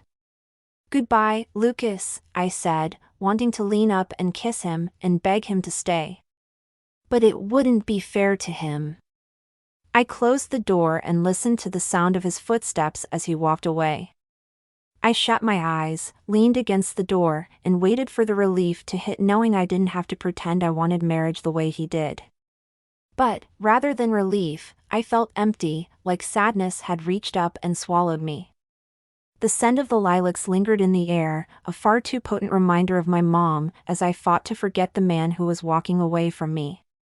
Because if I thought about him, I would run after him and tell him that I loved him, too. Chapter 22. The thick scent of nail polish remover filled the air of the beauty salon as I sat down next to Gina and let the manicurist inspect my neglected nails. My cuticles looked like they exploded. How embarrassing. If she was shocked by what she saw, she didn't show it, although I doubted my chewed down to the nub nails were par for the course. I went for this shade of pink. What do you think? Gina asked, gesturing to the bottle she'd chosen. Does it look like what a bride would wear? Very pretty, I said, nodding. That color will look sweet against your white dress. The manicurist looked up from my fingers and raised her eyebrows. I tilted my head, practically daring her to say something. I mean, there was a reason we came to a professional. If my nails didn't need help, then I wouldn't be here. With the way I had been feeling, I was surprised I had made it here at all. I'd much rather be in bed with the shades closed. Ever since I had let Lucas walk out of my apartment, my chest had been empty and I could hardly sleep. He'd added a joy to my life that I hadn't realized had been missing, and now it was gone. When Gina invited me to get our nails done, I had wanted to blow her off. But I knew if I declined, she would show up at my door and make me go with her. Any new horror stories from the job? She asked, as the manicurist smoothed my nails and gave them as much shape as she could, given their sad state. It's going a lot better now, I said, remembering how defeated I'd felt on my first day and how Lucas told me starting a new position was hard but it would get better. Turned out he was right. I had been there nearly 2 months at the new job, and I was starting to get the hang of things. Though Deanne still made it clear she didn't like me, another one of my coworkers, Tina, had invited me out for lunch and the two of us had become workplace buddies. Good, Gina said, beaming. I wasn't sure how you were doing. I knew that dinner had thrown you off your game. You seemed really upset. I winced as the manicurist used a tool to clip down my cuticles. Yeah, that dinner hadn't exactly been my finest hour. It's okay, I said, as breezily as possible. It was just a lot to take in, that's all. But you're feeling better now? She asked. Much better, I lied. I can't wait to see you and Lucas together at the wedding, she said, leaning toward me until her manicurist tugged back her hand. You two will look so good together in your wedding party formal wear. It reminds me of that time when you were both freshmen and made that promise too. Lucas and I aren't together anymore, I said, feeling a stab in the chest as if a sharp knife had been driven into my heart. Gina jerked in her chair so much she nearly bopped her nail tech in the face. Oops, so sorry about that, ma'am, she said, cringing. Stay still, please, the woman said, in a quiet voice. What are you talking about, Carrie? Gina asked, turning her gaze to me. You and Lucas split up? That's impossible. It's actually not impossible, because we ended it, I said, wondering if he missed me as much as I missed him. No hard feelings, though, of course. Things just didn't work out. But you seemed perfect for each other, she said, her forehead wrinkling. Sometimes a romance doesn't go the way it does in the movies, I said, feeling my stomach curl so much that I had to take a deep breath. It's not a big deal. I'm over it. No, you're clearly not, she said, rolling her eyes. My manicurist lifted her eyebrows as she started to paint my nails with a clear base, making me wonder if she was taking Gina's side. She bit her tongue between her teeth as she worked. Well, we're not going to make a big deal about this right before your wedding, I said, letting out a long sigh. This time is supposed to be all about love, isn't it? Yeah, but that means we can talk about you and Lucas because you two are, or were so obviously in love, she said, shaking her head.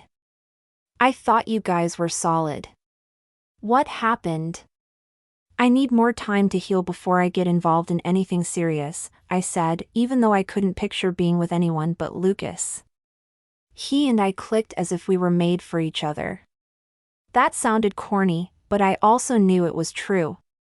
But it's not like I'm the kind of person who needs a partner to be happy. I'm fine being on my own, really. After losing my mom, I just don't think I can jump into something without getting, oh, no.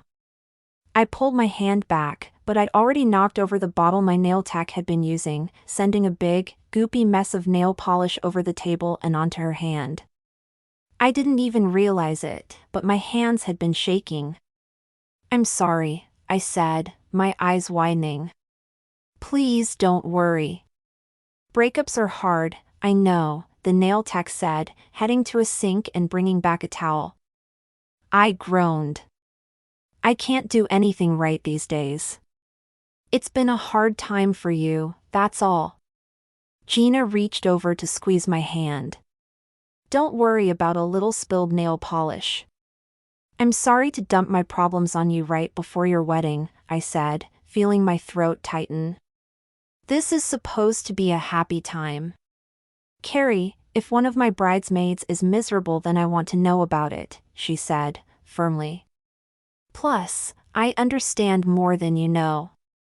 Don't you remember how closed off I was after George and I broke up?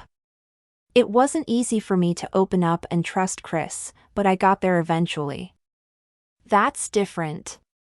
Well, anyway, I owe you after everything with the Porsche, right? She said, giggling. I may have created unnecessary drama there. I managed to smile until I remembered what else happened that day. How I had sped into the country with Lucas and the way he had kissed me and made me melt. I hadn't been able to get enough of him. And now it was over. I needed to get Lucas out of my head, but as my nail tech finished cleaning up the mess and Gina began chatting about the upcoming rehearsal dinner, the memory of his kisses were the only thing on my mind. Chapter 23. What exactly are we doing at this kiddie park, again? Katie asked, kicking her feet up as she glided forward on the swing, while I pumped my legs on the swing beside her. The sun was starting to fade in the distance, and she had plenty of good reasons to be asking me why I'd asked her to come here with me. I had dropped by her flower shop earlier this evening, with my newly painted nails, and told her we needed to take a trip. Now we were at the local park where I had spent so many days as a kid, blowing bubbles, making wishes, and thinking about the life that lay ahead of me. Back then, when things had seemed joyful and carefree, I'd felt like I could take on the world.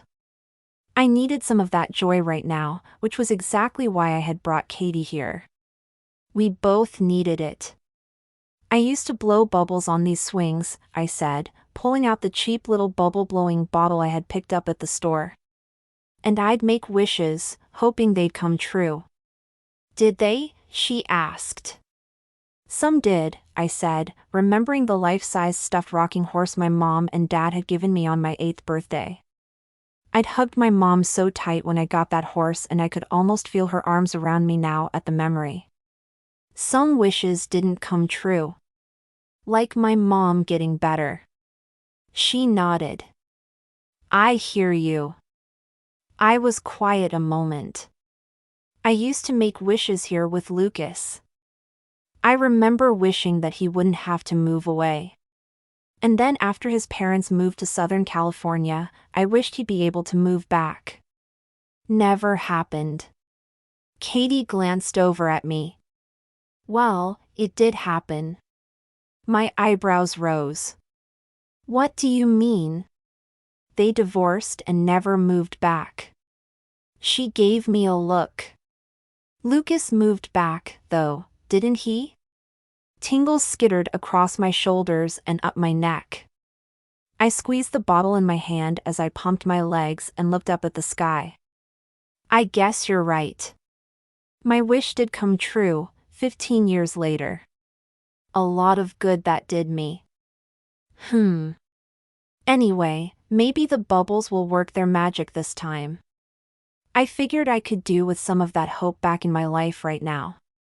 Katie's brow wrinkled. You've been having a hard time since you broke things off with Lucas, haven't you? The worst, I said, feeling no need to sugarcoat things with Katie. We'd become good friends over the last couple months, and I felt so comfortable with her, like I could tell her anything. And, judging by the fact that you didn't call me to talk about your date, I'm going to guess you didn't have the best time either? Yeah, you could say that, she said, glancing over at me with a pained look. It was pretty awful, to be honest. What happened? I couldn't stop thinking about Scotty, she said, shaking her head. What he would have done in each situation of the night, how he would have reacted, what he would have said to me. That doesn't sound ideal for a first date, I agreed. I know it's not fair to compare my date to him, but sometimes, it still feels like he'll walk through the front door, she said, blowing out a breath. My date could totally tell my heart wasn't in it. He practically ran to his car when it was over. I cringed. Yikes. I don't know what I was thinking, believing I could handle something like that, she said, rolling her eyes toward the evening sky. You gave it a try and should be proud of yourself, I said, my tone firm. It's one date and it's fine that it didn't work out the first time. I'm going to need a dozen more tries and still might not get it right, she said, shaking her head. She seemed really deflated, and I hated seeing her this way. I'm sorry, Katie. Let's get the wishes going, she said, reaching for the bubbles I had brought. So, I can wish for a better date than this. Hey, this isn't a great time? I joked, laughing as she took the bubbles from me with a grin. Glad I could put a smile on her face. I felt like a total downer after the way I had been with Gina in the nail salon earlier. What are you going to wish for? She asked, as she leveled the blower up to her lips and pushed out a few small bubbles. I swung back and forth, thinking about a good wish for a minute.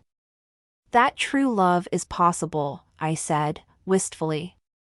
Even to my ears, it sounded a bit too romantic for my own good, but I had to start somewhere. That's what Scotty and I had, she said, biting her lip. I wish that kind of love for you, too. I wish that you'll get a second true love, I said, looking at Katie as, together, we blew a stream of bubbles into the air and watched them drift up and away from us, catching the light and shining with rainbows as they made their way into the night. There was something so soothing about the way that they moved, and I smiled, letting the familiar sight wash over me, reminding me of when I was young. Immediately, I pictured Lucas when we were 15, swinging on these swings and making wishes. Do you think this bubble-blowing deal will actually work? Katie asked me, as she handed the bottle back to me. We have to hope so, right? I said, glancing over at my friend. You don't sound too sure. Totally, I said, raising my chin. Absolutely. We're due to have our wishes come true. Much better.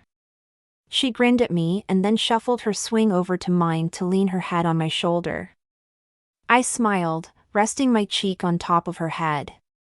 Even though my life was a mess, I felt grateful to have a friend like Katie. Even though I was back to throwing wishes out into the universe, at least I wasn't alone. If we could have had our loved ones with us forever, then we would have, Katie said, quietly. But it doesn't work that way. We have to find a way to live our lives without them. I don't want to, I said, my heart squeezing. But I know you're right. As tears slipped down my cheeks and I listened to my friend sniffling, I thought maybe, sometimes, it was better to sit back and ask the universe to help us through the hard times. As the bubbles drifted into the evening sky, for the first time, I felt hopeful my wish would come true. Chapter 24. Making wishes at the park the other day had perhaps inspired me to take a step I've been needing to take. So, I stood at the entrance to the graveyard, under the large stone arch that separated it from the rest of the city, and took a deep breath. Okay, I could do this. One step at a time. I had to see this through. For my mom. I stepped over the threshold, and felt a prickle of panic rush through me as I wrapped my head around what I was doing right now. I couldn't believe this. I was here to visit my mom for the first time since I'd lost her 5 years ago. The air was crisp and cool, and a handful of other people were making their way around the cemetery. One of them, an older woman, glanced up, caught my eye, and offered a smile. I smiled back, gripping tight to the flowers in my hand. I tracked down my mom's grave on the right side of the cemetery and knelt down in front of the headstone. Tracing my fingers over her name, I bit back the tears. I couldn't believe this was happening, that I'd lost her. I didn't want it to be true, and wishing for her back made it hurt even worse. I needed to find a way to move on without her, no matter how painful it would be. Hi, Mom, I said, in a shaky voice. I closed my eyes, waiting to hear her greeting me back the way she used to when I came through the front door after school.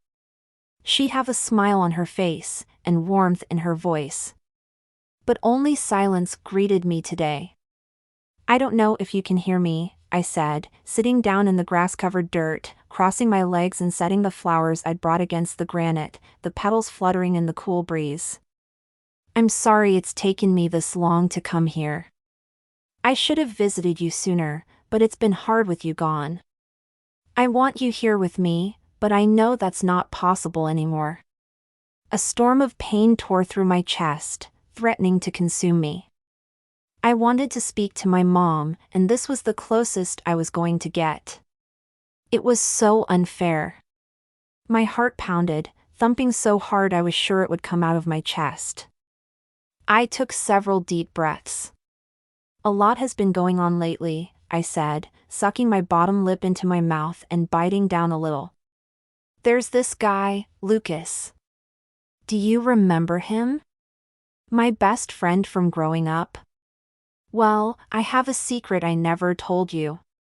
We were best friends, but I had a crush on him. Before he moved away, he and I promised that if neither of us were married by the time we turned 30, then we'd marry each other. Silly, huh? I paused, wishing I could hear her voice. A cool breeze caressed my cheek and, for a crazy moment, I felt like it was my mom answering me. It gave me strength. Lucas moved back to Sac a couple of months ago and he lives next door to me. I love him, Mom. I never thought I'd feel this way about someone, but I do. He says he loves me, too. I just don't know if I can trust in true love, though. Not after Dad. I trailed off, unable to say the words aloud, that he'd moved on and deserted her, even though I'd always been able to tell her anything. I squeezed my eyes shut, trying to control the flood of tears that was threatening. I didn't know how to handle this by myself. I missed her too much to think straight. And now, without Lucas here, it felt like there was no buffer between me and all the pain that welled up inside of me, trying to take me down. Suddenly, I felt a hand on my shoulder, and I jumped. When I turned and saw who stood there looking at me, I leapt to my feet. Dad? I blurted, my mouth dropping open as I gaped up at him. What are you doing here? Same as you, I'm guessing, he said, setting a bouquet of lilacs next to the grave. Came to pay my respects. And to talk to her. You still talk to her? I asked, sucking in a breath. He nodded. Whenever I get the chance. How does Jan feel about you coming here? I asked, the words coming out snarkier than I intended.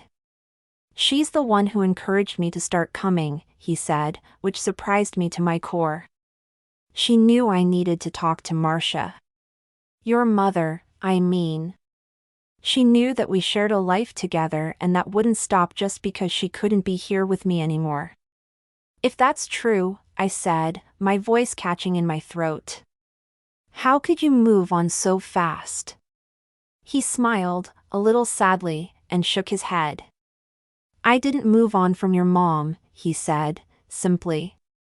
Never a day goes by that I don't think about your mother, how much I love her, and how wonderful she was with you. I wish she could have been with us longer. I really do. So, why then? I asked, shaking my head. Why did you marry Jan so quickly? Because I love her, too, he said, a crease forming across his forehead. Before your mother passed, she talked to me about this at great length. She wanted me to live the rest of my life, even though she couldn't stay here with me. And she told me. He took a deep breath, his voice trembling slightly. Without thinking, I reached out and took his hand. It had been so long since it had just been the two of us, I had almost forgotten what it felt like to be alone with him. We had been a solid team while Mom was going through treatments. And for her last weeks in the hospital and then her final days at home. But his marrying Jan felt like a betrayal and something inside me had closed off to him, my only living parent. What did she say, Dad? I asked, knowing any words she'd spoken were precious. She told me that I was to keep joy in my heart and to love again, he said, clearing his throat and squeezing my hand. She also said I shouldn't spend the rest of my life in sadness and grief because of her. She didn't want that for me. Or for you. I fell silent. I could almost hear those words in my mother's voice. It was exactly the sort of thing she would have said to us, with her infinite kindness. I could believe she wouldn't want him to be alone forever, but why couldn't he wait longer? Why so fast, though, Dad? I asked, my throat tightening. It felt like you couldn't wait to move on. Life gave me no choice, but to move on, he said, shaking his head. If your mom were alive, then we'd still be together and we'd be happy, like we always were. I shook my head, my throat constricting and my vision blurring. But it happened so fast, so fast, Dad. I know you feel badly about what's happened, love, he said, squeezing my hand between both of his. But I'm not with Jan because I never loved your mother. I loved your mom more than I can ever say. She didn't want me to ignore love after she was gone. I didn't know I'd meet Jan so quickly and hadn't planned it. In fact, I like to think your mom had a hand in it. What do you mean? I asked, watching him squat down beside me. Jan and I met at a flower shop, he said, gesturing to the bouquet he bought. That one in the Gold Rush shopping center. Tingles skittered up my neck. Katie's store.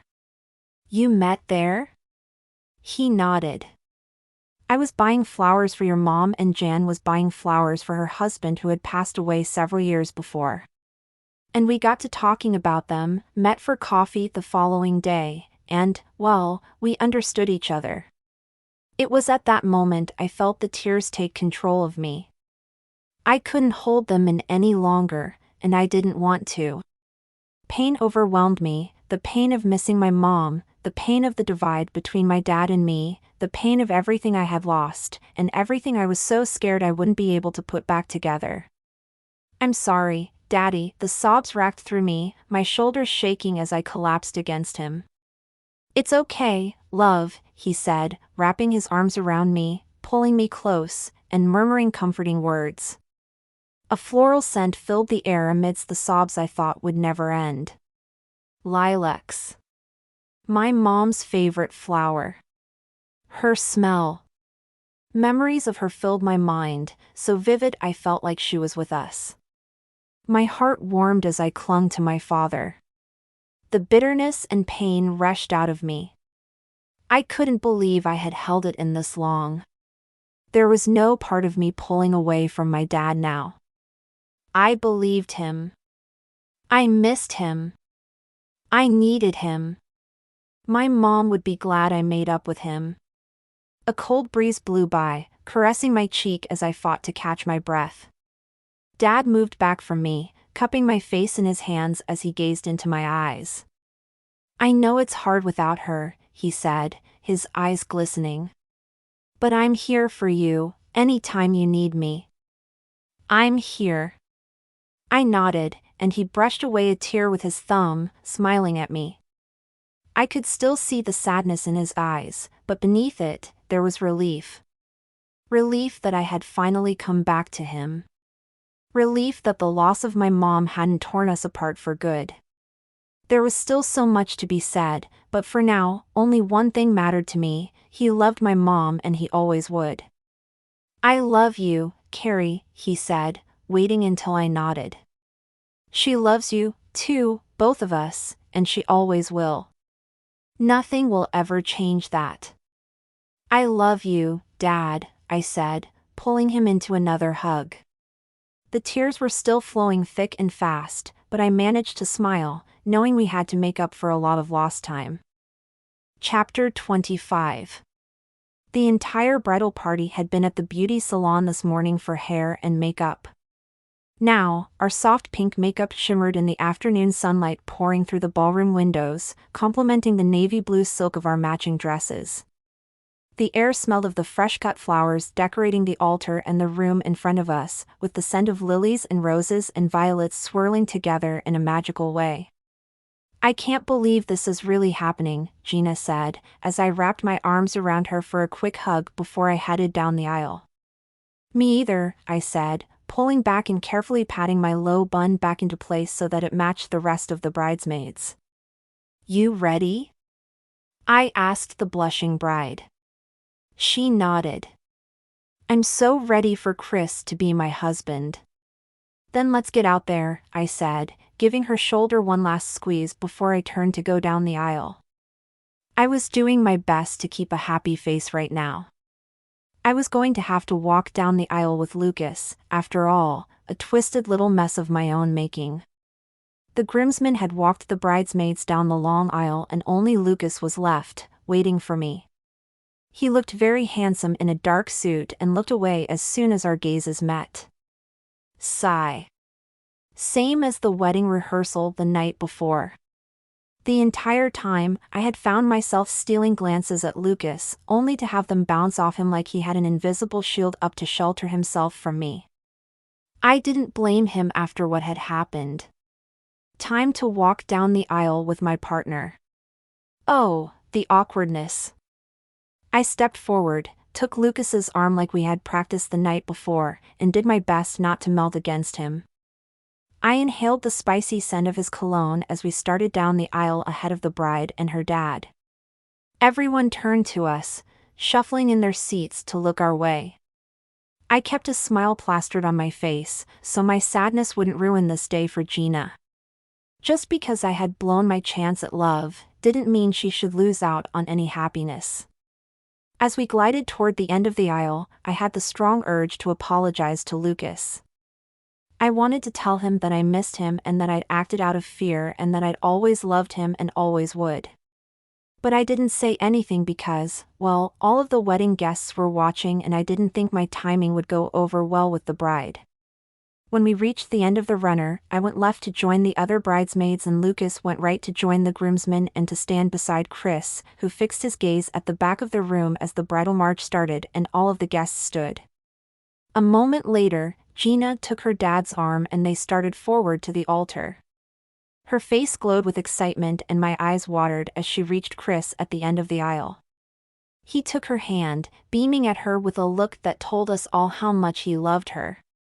Sure, they might have had their wobbles in the days leading up to this moment, but planning a wedding was stressful, especially if your mom was Aunt Elaine. Now that they were here together, it was obvious they belonged together. We have gathered here today, the officiant began, in a firm but soothing voice, to join together this man and this woman. My eyes watered as the vows began. A decade and a half ago, this time in our lives seemed so far away. The promise Lucas and I made had been innocent and sweet. Now, there was only 1 week until my 30th birthday, when we'd promised to marry each other if we were both single. Until this moment, I could never picture myself getting married.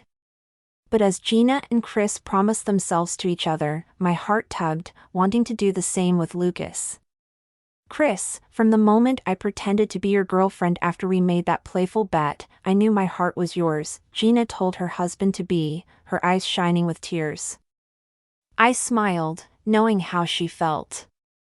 I'd finally felt that connection with Lucas, well, until I blew it. You know how I've always felt about you, Gina, Chris said, his voice thick with emotion. Even though we were only friends the first couple of years, I've loved you for so long I can't imagine life before you. So sweet.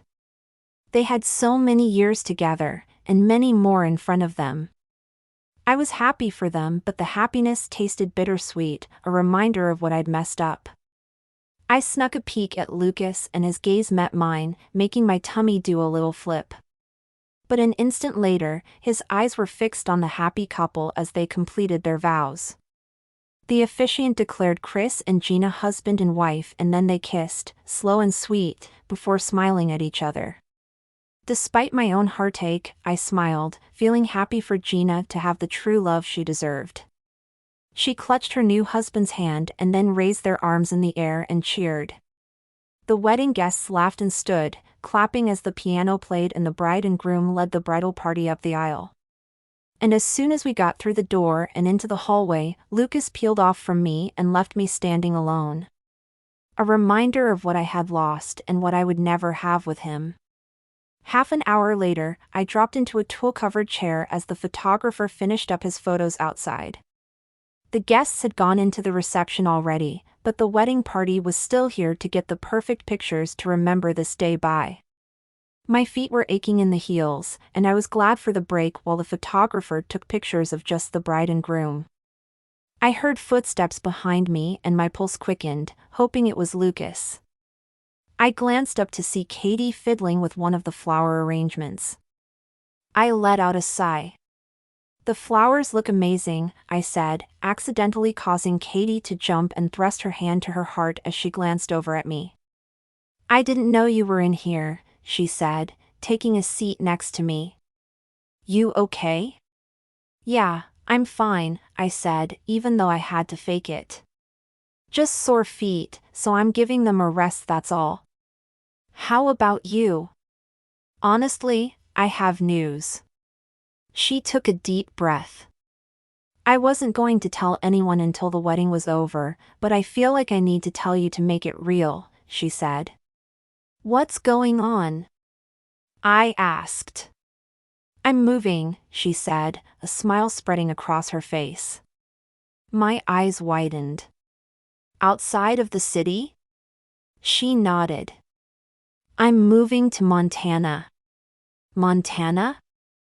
I asked, my voice lifting. What? Why? When? I have family in Christmas Mountain, Montana, she said, tilting her head. You know, just outside of Glacier Park? I've heard of it, but have never been there.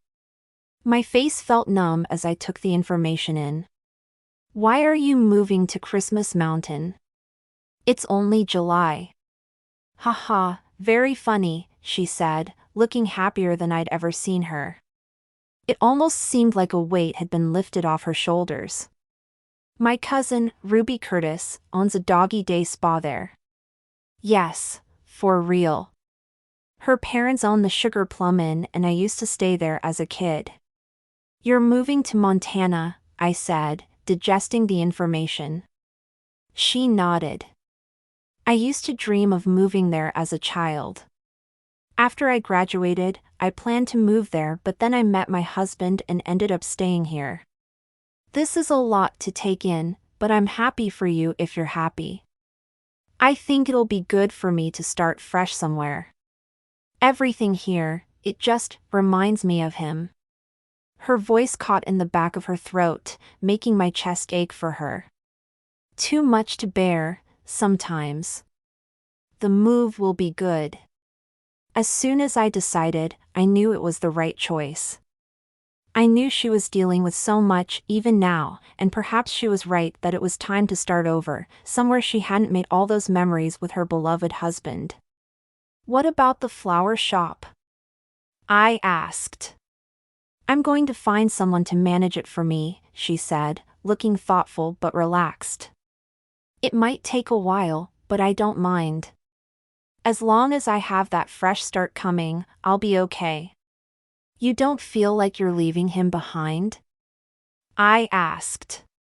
She shook her head. Don't get me wrong, I would have spent my life with him here if I had the chance. But that's not how it worked out. Just like how you lost your mom. When someone we love is taken from us, we have to move forward. Not to leave them behind, but to carry them with us into something new. Find a new kind of joy for our hearts. The corner of my mouth lifted. My mom told my dad something similar before she passed away, I said. Katie cocked her head. You and your dad are talking again?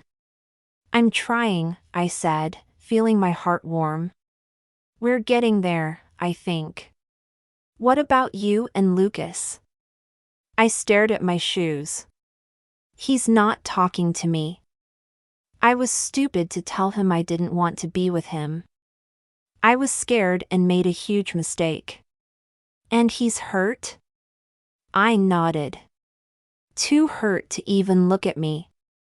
That means he still cares, she said, her eyes lighting up. If he didn't care, then it wouldn't bother him and he would be friendly. I think I should give him time to. If I could have another minute with the person I loved, Katie said, her eyes shining, I would do anything for that moment. Carrie, I don't want you missing out on that chance because you're worried you might have messed things up and you're scared.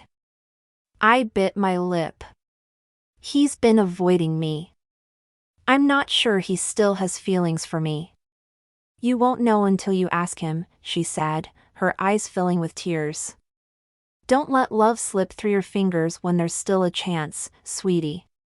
Tell him how you feel and talk to him. If he feels the same way about you, then he can forgive you for being scared. Isn't true love worth the risk? Isn't he worth the risk? I remembered our first kiss and a warm feeling washed over me. I'd never felt this way about anyone before, and deep down in my core I knew Lucas was my other half. Even though every nerve in my body was scared, she was right that he was worth the risk. Thanks, Katie, I said, leaning forward and giving her a big hug.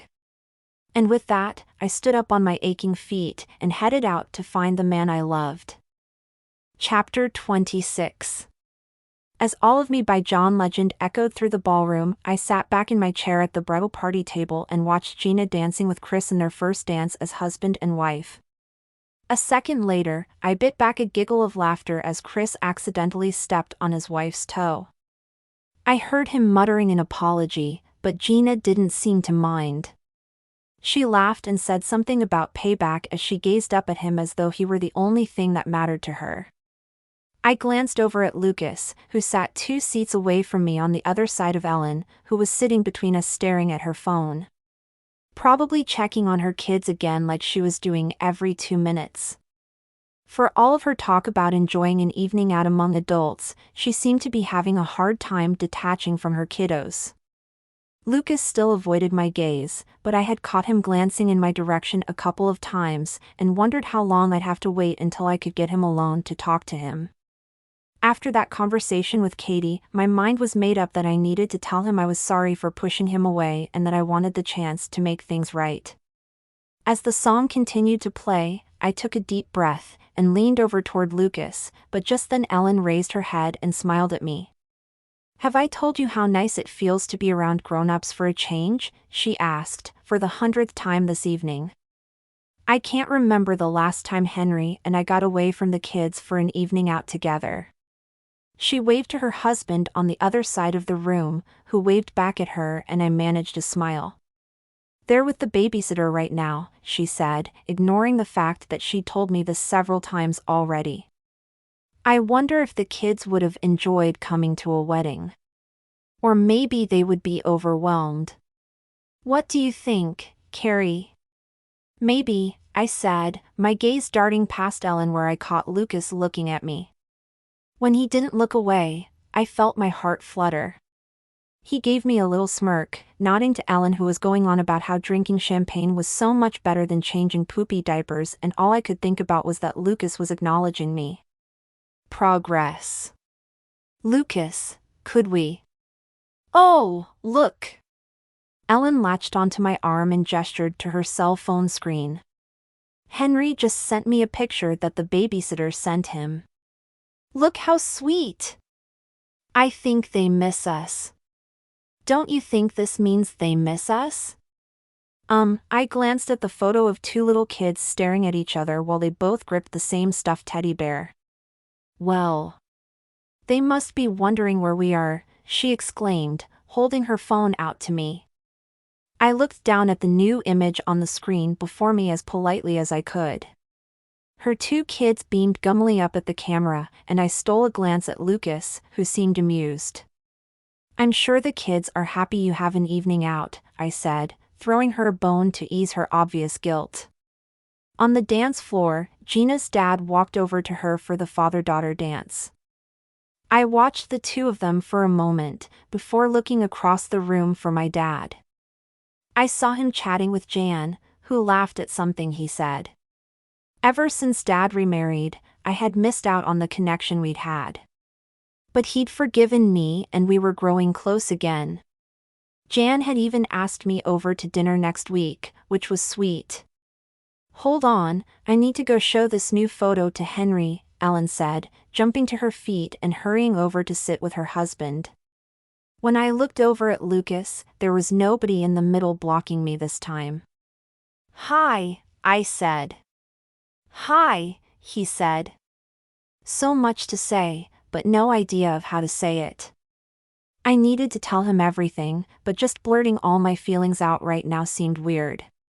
"Do you think Gina's feet survived that first dance with Chris?" I joked. He grinned. "I'm surprised he didn't step on her dress." "Miracles do happen," I said, feeling like we were finding our old rhythm. "Okay, Time to open my heart, lay it on the chopping block and hope it doesn't get diced up. I chewed my lip as I looked at him, wondering if my nervousness was written all over my face. "You want to dance?" he asked, all of a sudden. "Sure." I looked up to see a handful of people heading toward the now open to everyone dance floor. I needed this chance to be close to him. He took my hand, led me out onto the dance floor, and pulled me into his arms so we could sway together. As he held me, my mind whirled with everything I wanted to say to him. I didn't even know where to begin. "There's something I need to talk to you about," he said, his mouth so close to my ear I could feel the warmth of his breath against my skin. Shiver. I lifted my lashes. "You do?" "Yes," he said, taking a deep breath. "I want to apologize." My jaw dropped. "You're sorry?" "For what?" "For pushing you too fast," he said, a look of pain crossing his handsome features. "I know how hard it's been for you to lose your mom. I should have given you the space you need. I walked back into your life, tried to pick up where we left off, and like you said, I pushed too hard. Lucas, Please forgive me," he said, his voice husky. "I gave you no choice but to cut me off. I regret it, Carrie. If I could go back and change things I would." "You're not the one who messed up," I said, putting a finger to his lips to stop him from saying anything else. "I'm the one who should be sorry." "You don't have to be sorry," he said, dropping his forehead to mine. "But I am," I said, lifting my lashes and looking into those hazel eyes. "I should never have told you to leave that day. I've regretted it ever since. But I was scared." "Of what?" "Of me?" "No, you are my joy," I said, shaking my head. "You make everything better when I'm with you." He caressed my cheek. "What then?" I swallowed the lump in my throat. I was scared that moving on without my mom meant that I didn't love her with my whole heart. I thought if I went to her grave then I was saying it was all right with me that she died. "I'm so sorry," he said. Now, I realize that if it were up to me then she'd still be here. But it's not. If I continue on with life, find a new job, fall in love or get married, my heart rate kicked up just saying those words because Lucas smiled at me knowingly. "I'll carry her in my heart every step of the way." "Of course, you will," he said, pressing a kiss to my forehead. "I've missed you," I said, wrapping my arms around his neck and pressing myself to his chest. "I miss the way you smile, the way you laugh, having you next to me on the couch while we watch movies. I even miss your cat, who ate another one of my plants, by the way." He laughed, eyes shining as he looked down at me. "You mean it?" "Yes, she ate the tomato plant." He shook his head. "You meant it that you missed me?" "So much it hurt," I said, taking a deep breath. "I love you, Lucas. I promise I'm not going to let anything get in the way of us again." "I love you, too," he said, pressing his mouth to mine. He kissed me softly, right here, in front of everyone. My belly did a cartwheel. I smiled against his lips and then kissed him again, letting myself get lost in him. And, from somewhere in the room, the scent of lilacs suddenly filled my senses. I pulled back and looked around. Katie hadn't put lilacs in any of the bouquets, or I would have noticed. And, sure enough, there was nothing close to me that could have given off that scent. And yet, I smiled, knowing where that floral scent had come from. The woman who wanted joy for my heart, the way she did for everyone she had left behind. "Are you okay?" Lucas asked, cupping my face in his hands. "Yeah, I am, now that you came back to me," I said, lifting onto my toes to kiss him again. I pressed my lips to his and his mouth captured mine in the sweetest kiss that promised love for a lifetime and beyond. I slid my arms around his neck and gazed up into those hazel eyes. We smiled and swayed along with the music, the scent of lilacs all around us. Epilogue. I can't believe you guys are making me go through so much effort on my birthday, I grumbled playfully, as I stepped out from the staff room at Totally Fit to take a look around. We're just keeping you fit now that you're into your third decade, Kennedy joked, with one arm draped around Steve. And a birthday is more fun with a little adventure, Erica said, snuggling up against Josh and taking a bite of one of the marshmallow fudge bars she brought me from Bernie's bakery. If you can't find all the gifts, I can help you, Dad said, smiling at me. I was sure this treasure hunt had been his idea. He used to put them together for me when I was a kid, so I had no doubt he was the mastermind behind this adult version, too. He and Jan were standing, hand in hand, and for the first time since they had married, it didn't bother me. In fact, I was glad to see my dad so happy. It would take a while to get totally used to the fact he was with her, but I didn't feel a stab of betrayal whenever I saw the ring on his finger. This was a good start. Okay, where to look? I stumbled around the Totally Fit gym. Nick had allowed us to use the place for my birthday party, saying I'd always be part of the gang here, and he even arrived with his wife, Missy Peters. Yes, that Missy Peters, the former supermodel, who now owned an upscale clothing boutique near here. I headed over to the bouquet of flowers Katie had made for me, which were mostly lilacs, like I had requested. I gently parted the flowers to find a small envelope. Found a clue, I said. Great job, Katie said, grinning as she watched me open it. Inside was a framed picture of Lucas and me from the wedding, smiling as we danced. This is wonderful, I said, giving her a quick hug. Look, Lucas, how sweet is this? As Lucas came over to check it out, my mind flitted back to the other pictures Katie had showed me today of Christmas Mountain, Montana, where she would be moving soon. The mountain town looked like the definition of idyllic. I warned her that I'd visit as soon as I got the chance. She seemed happy and I was glad. Great pic, Lucas said, dropping a kiss on top of my head and looping his arm around my waist. You want help finding the rest of the gifts? Finders, keepers. Nice try. You're not getting any of my presents, I said, playfully, but then nodded. Actually, I could use your sense of direction. As I headed through the gym, I found the rest of the gifts they had also kindly brought for me, a word of the day calendar from Kennedy and Steve, chocolate-covered macadamia nuts that Gina and Chris sent from their honeymoon in Kauai where they still were, a new coffee maker from Erica and Josh, and a gift certificate from a nail salon from Aunt Elaine. And then, finally, I came across the last package. A tiny box with a small envelope attached, signed with the letter L on the front, which told me this gift was from Lucas. This one's from me, he said, as if I couldn't guess. What is it? I asked, as everyone gathered around me. I gave him a funny look. What did you do? Open it, he said, a smile spreading across his face. I opened the note and my heart skipped a beat. At the top of the card, written in block text, were the words "The Wedding Promise" above these few lines. We made a promise long ago.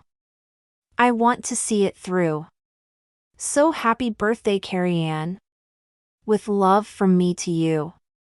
Ah, I said, tucking the card in my pocket and opening the small white box. Inside, I opened a velvet box, and then gasped. An emerald-cut diamond ring set on a platinum band shined up at me. I let out a shriek of surprise. Oh, Lucas! I said, turning to him and seeing he was on one knee beside me. Happy 30th, Carrie, he said, his hazel eyes on mine. Will you marry me? I've waited a long time for you to ask me that, I said, biting my bottom lip. He smiled. Am I going to have to wait a long time for the answer? I shook my head. Yes, I would love to marry you. He took the ring box from me and slipped the ring onto my finger. I launched myself into his arms and hugged him with all my might. Everyone cheered and began clapping as he scooped me off the ground and spun me around and around. You know I always keep my promises, Lucas whispered. My tummy fluttered. I'm glad to know it.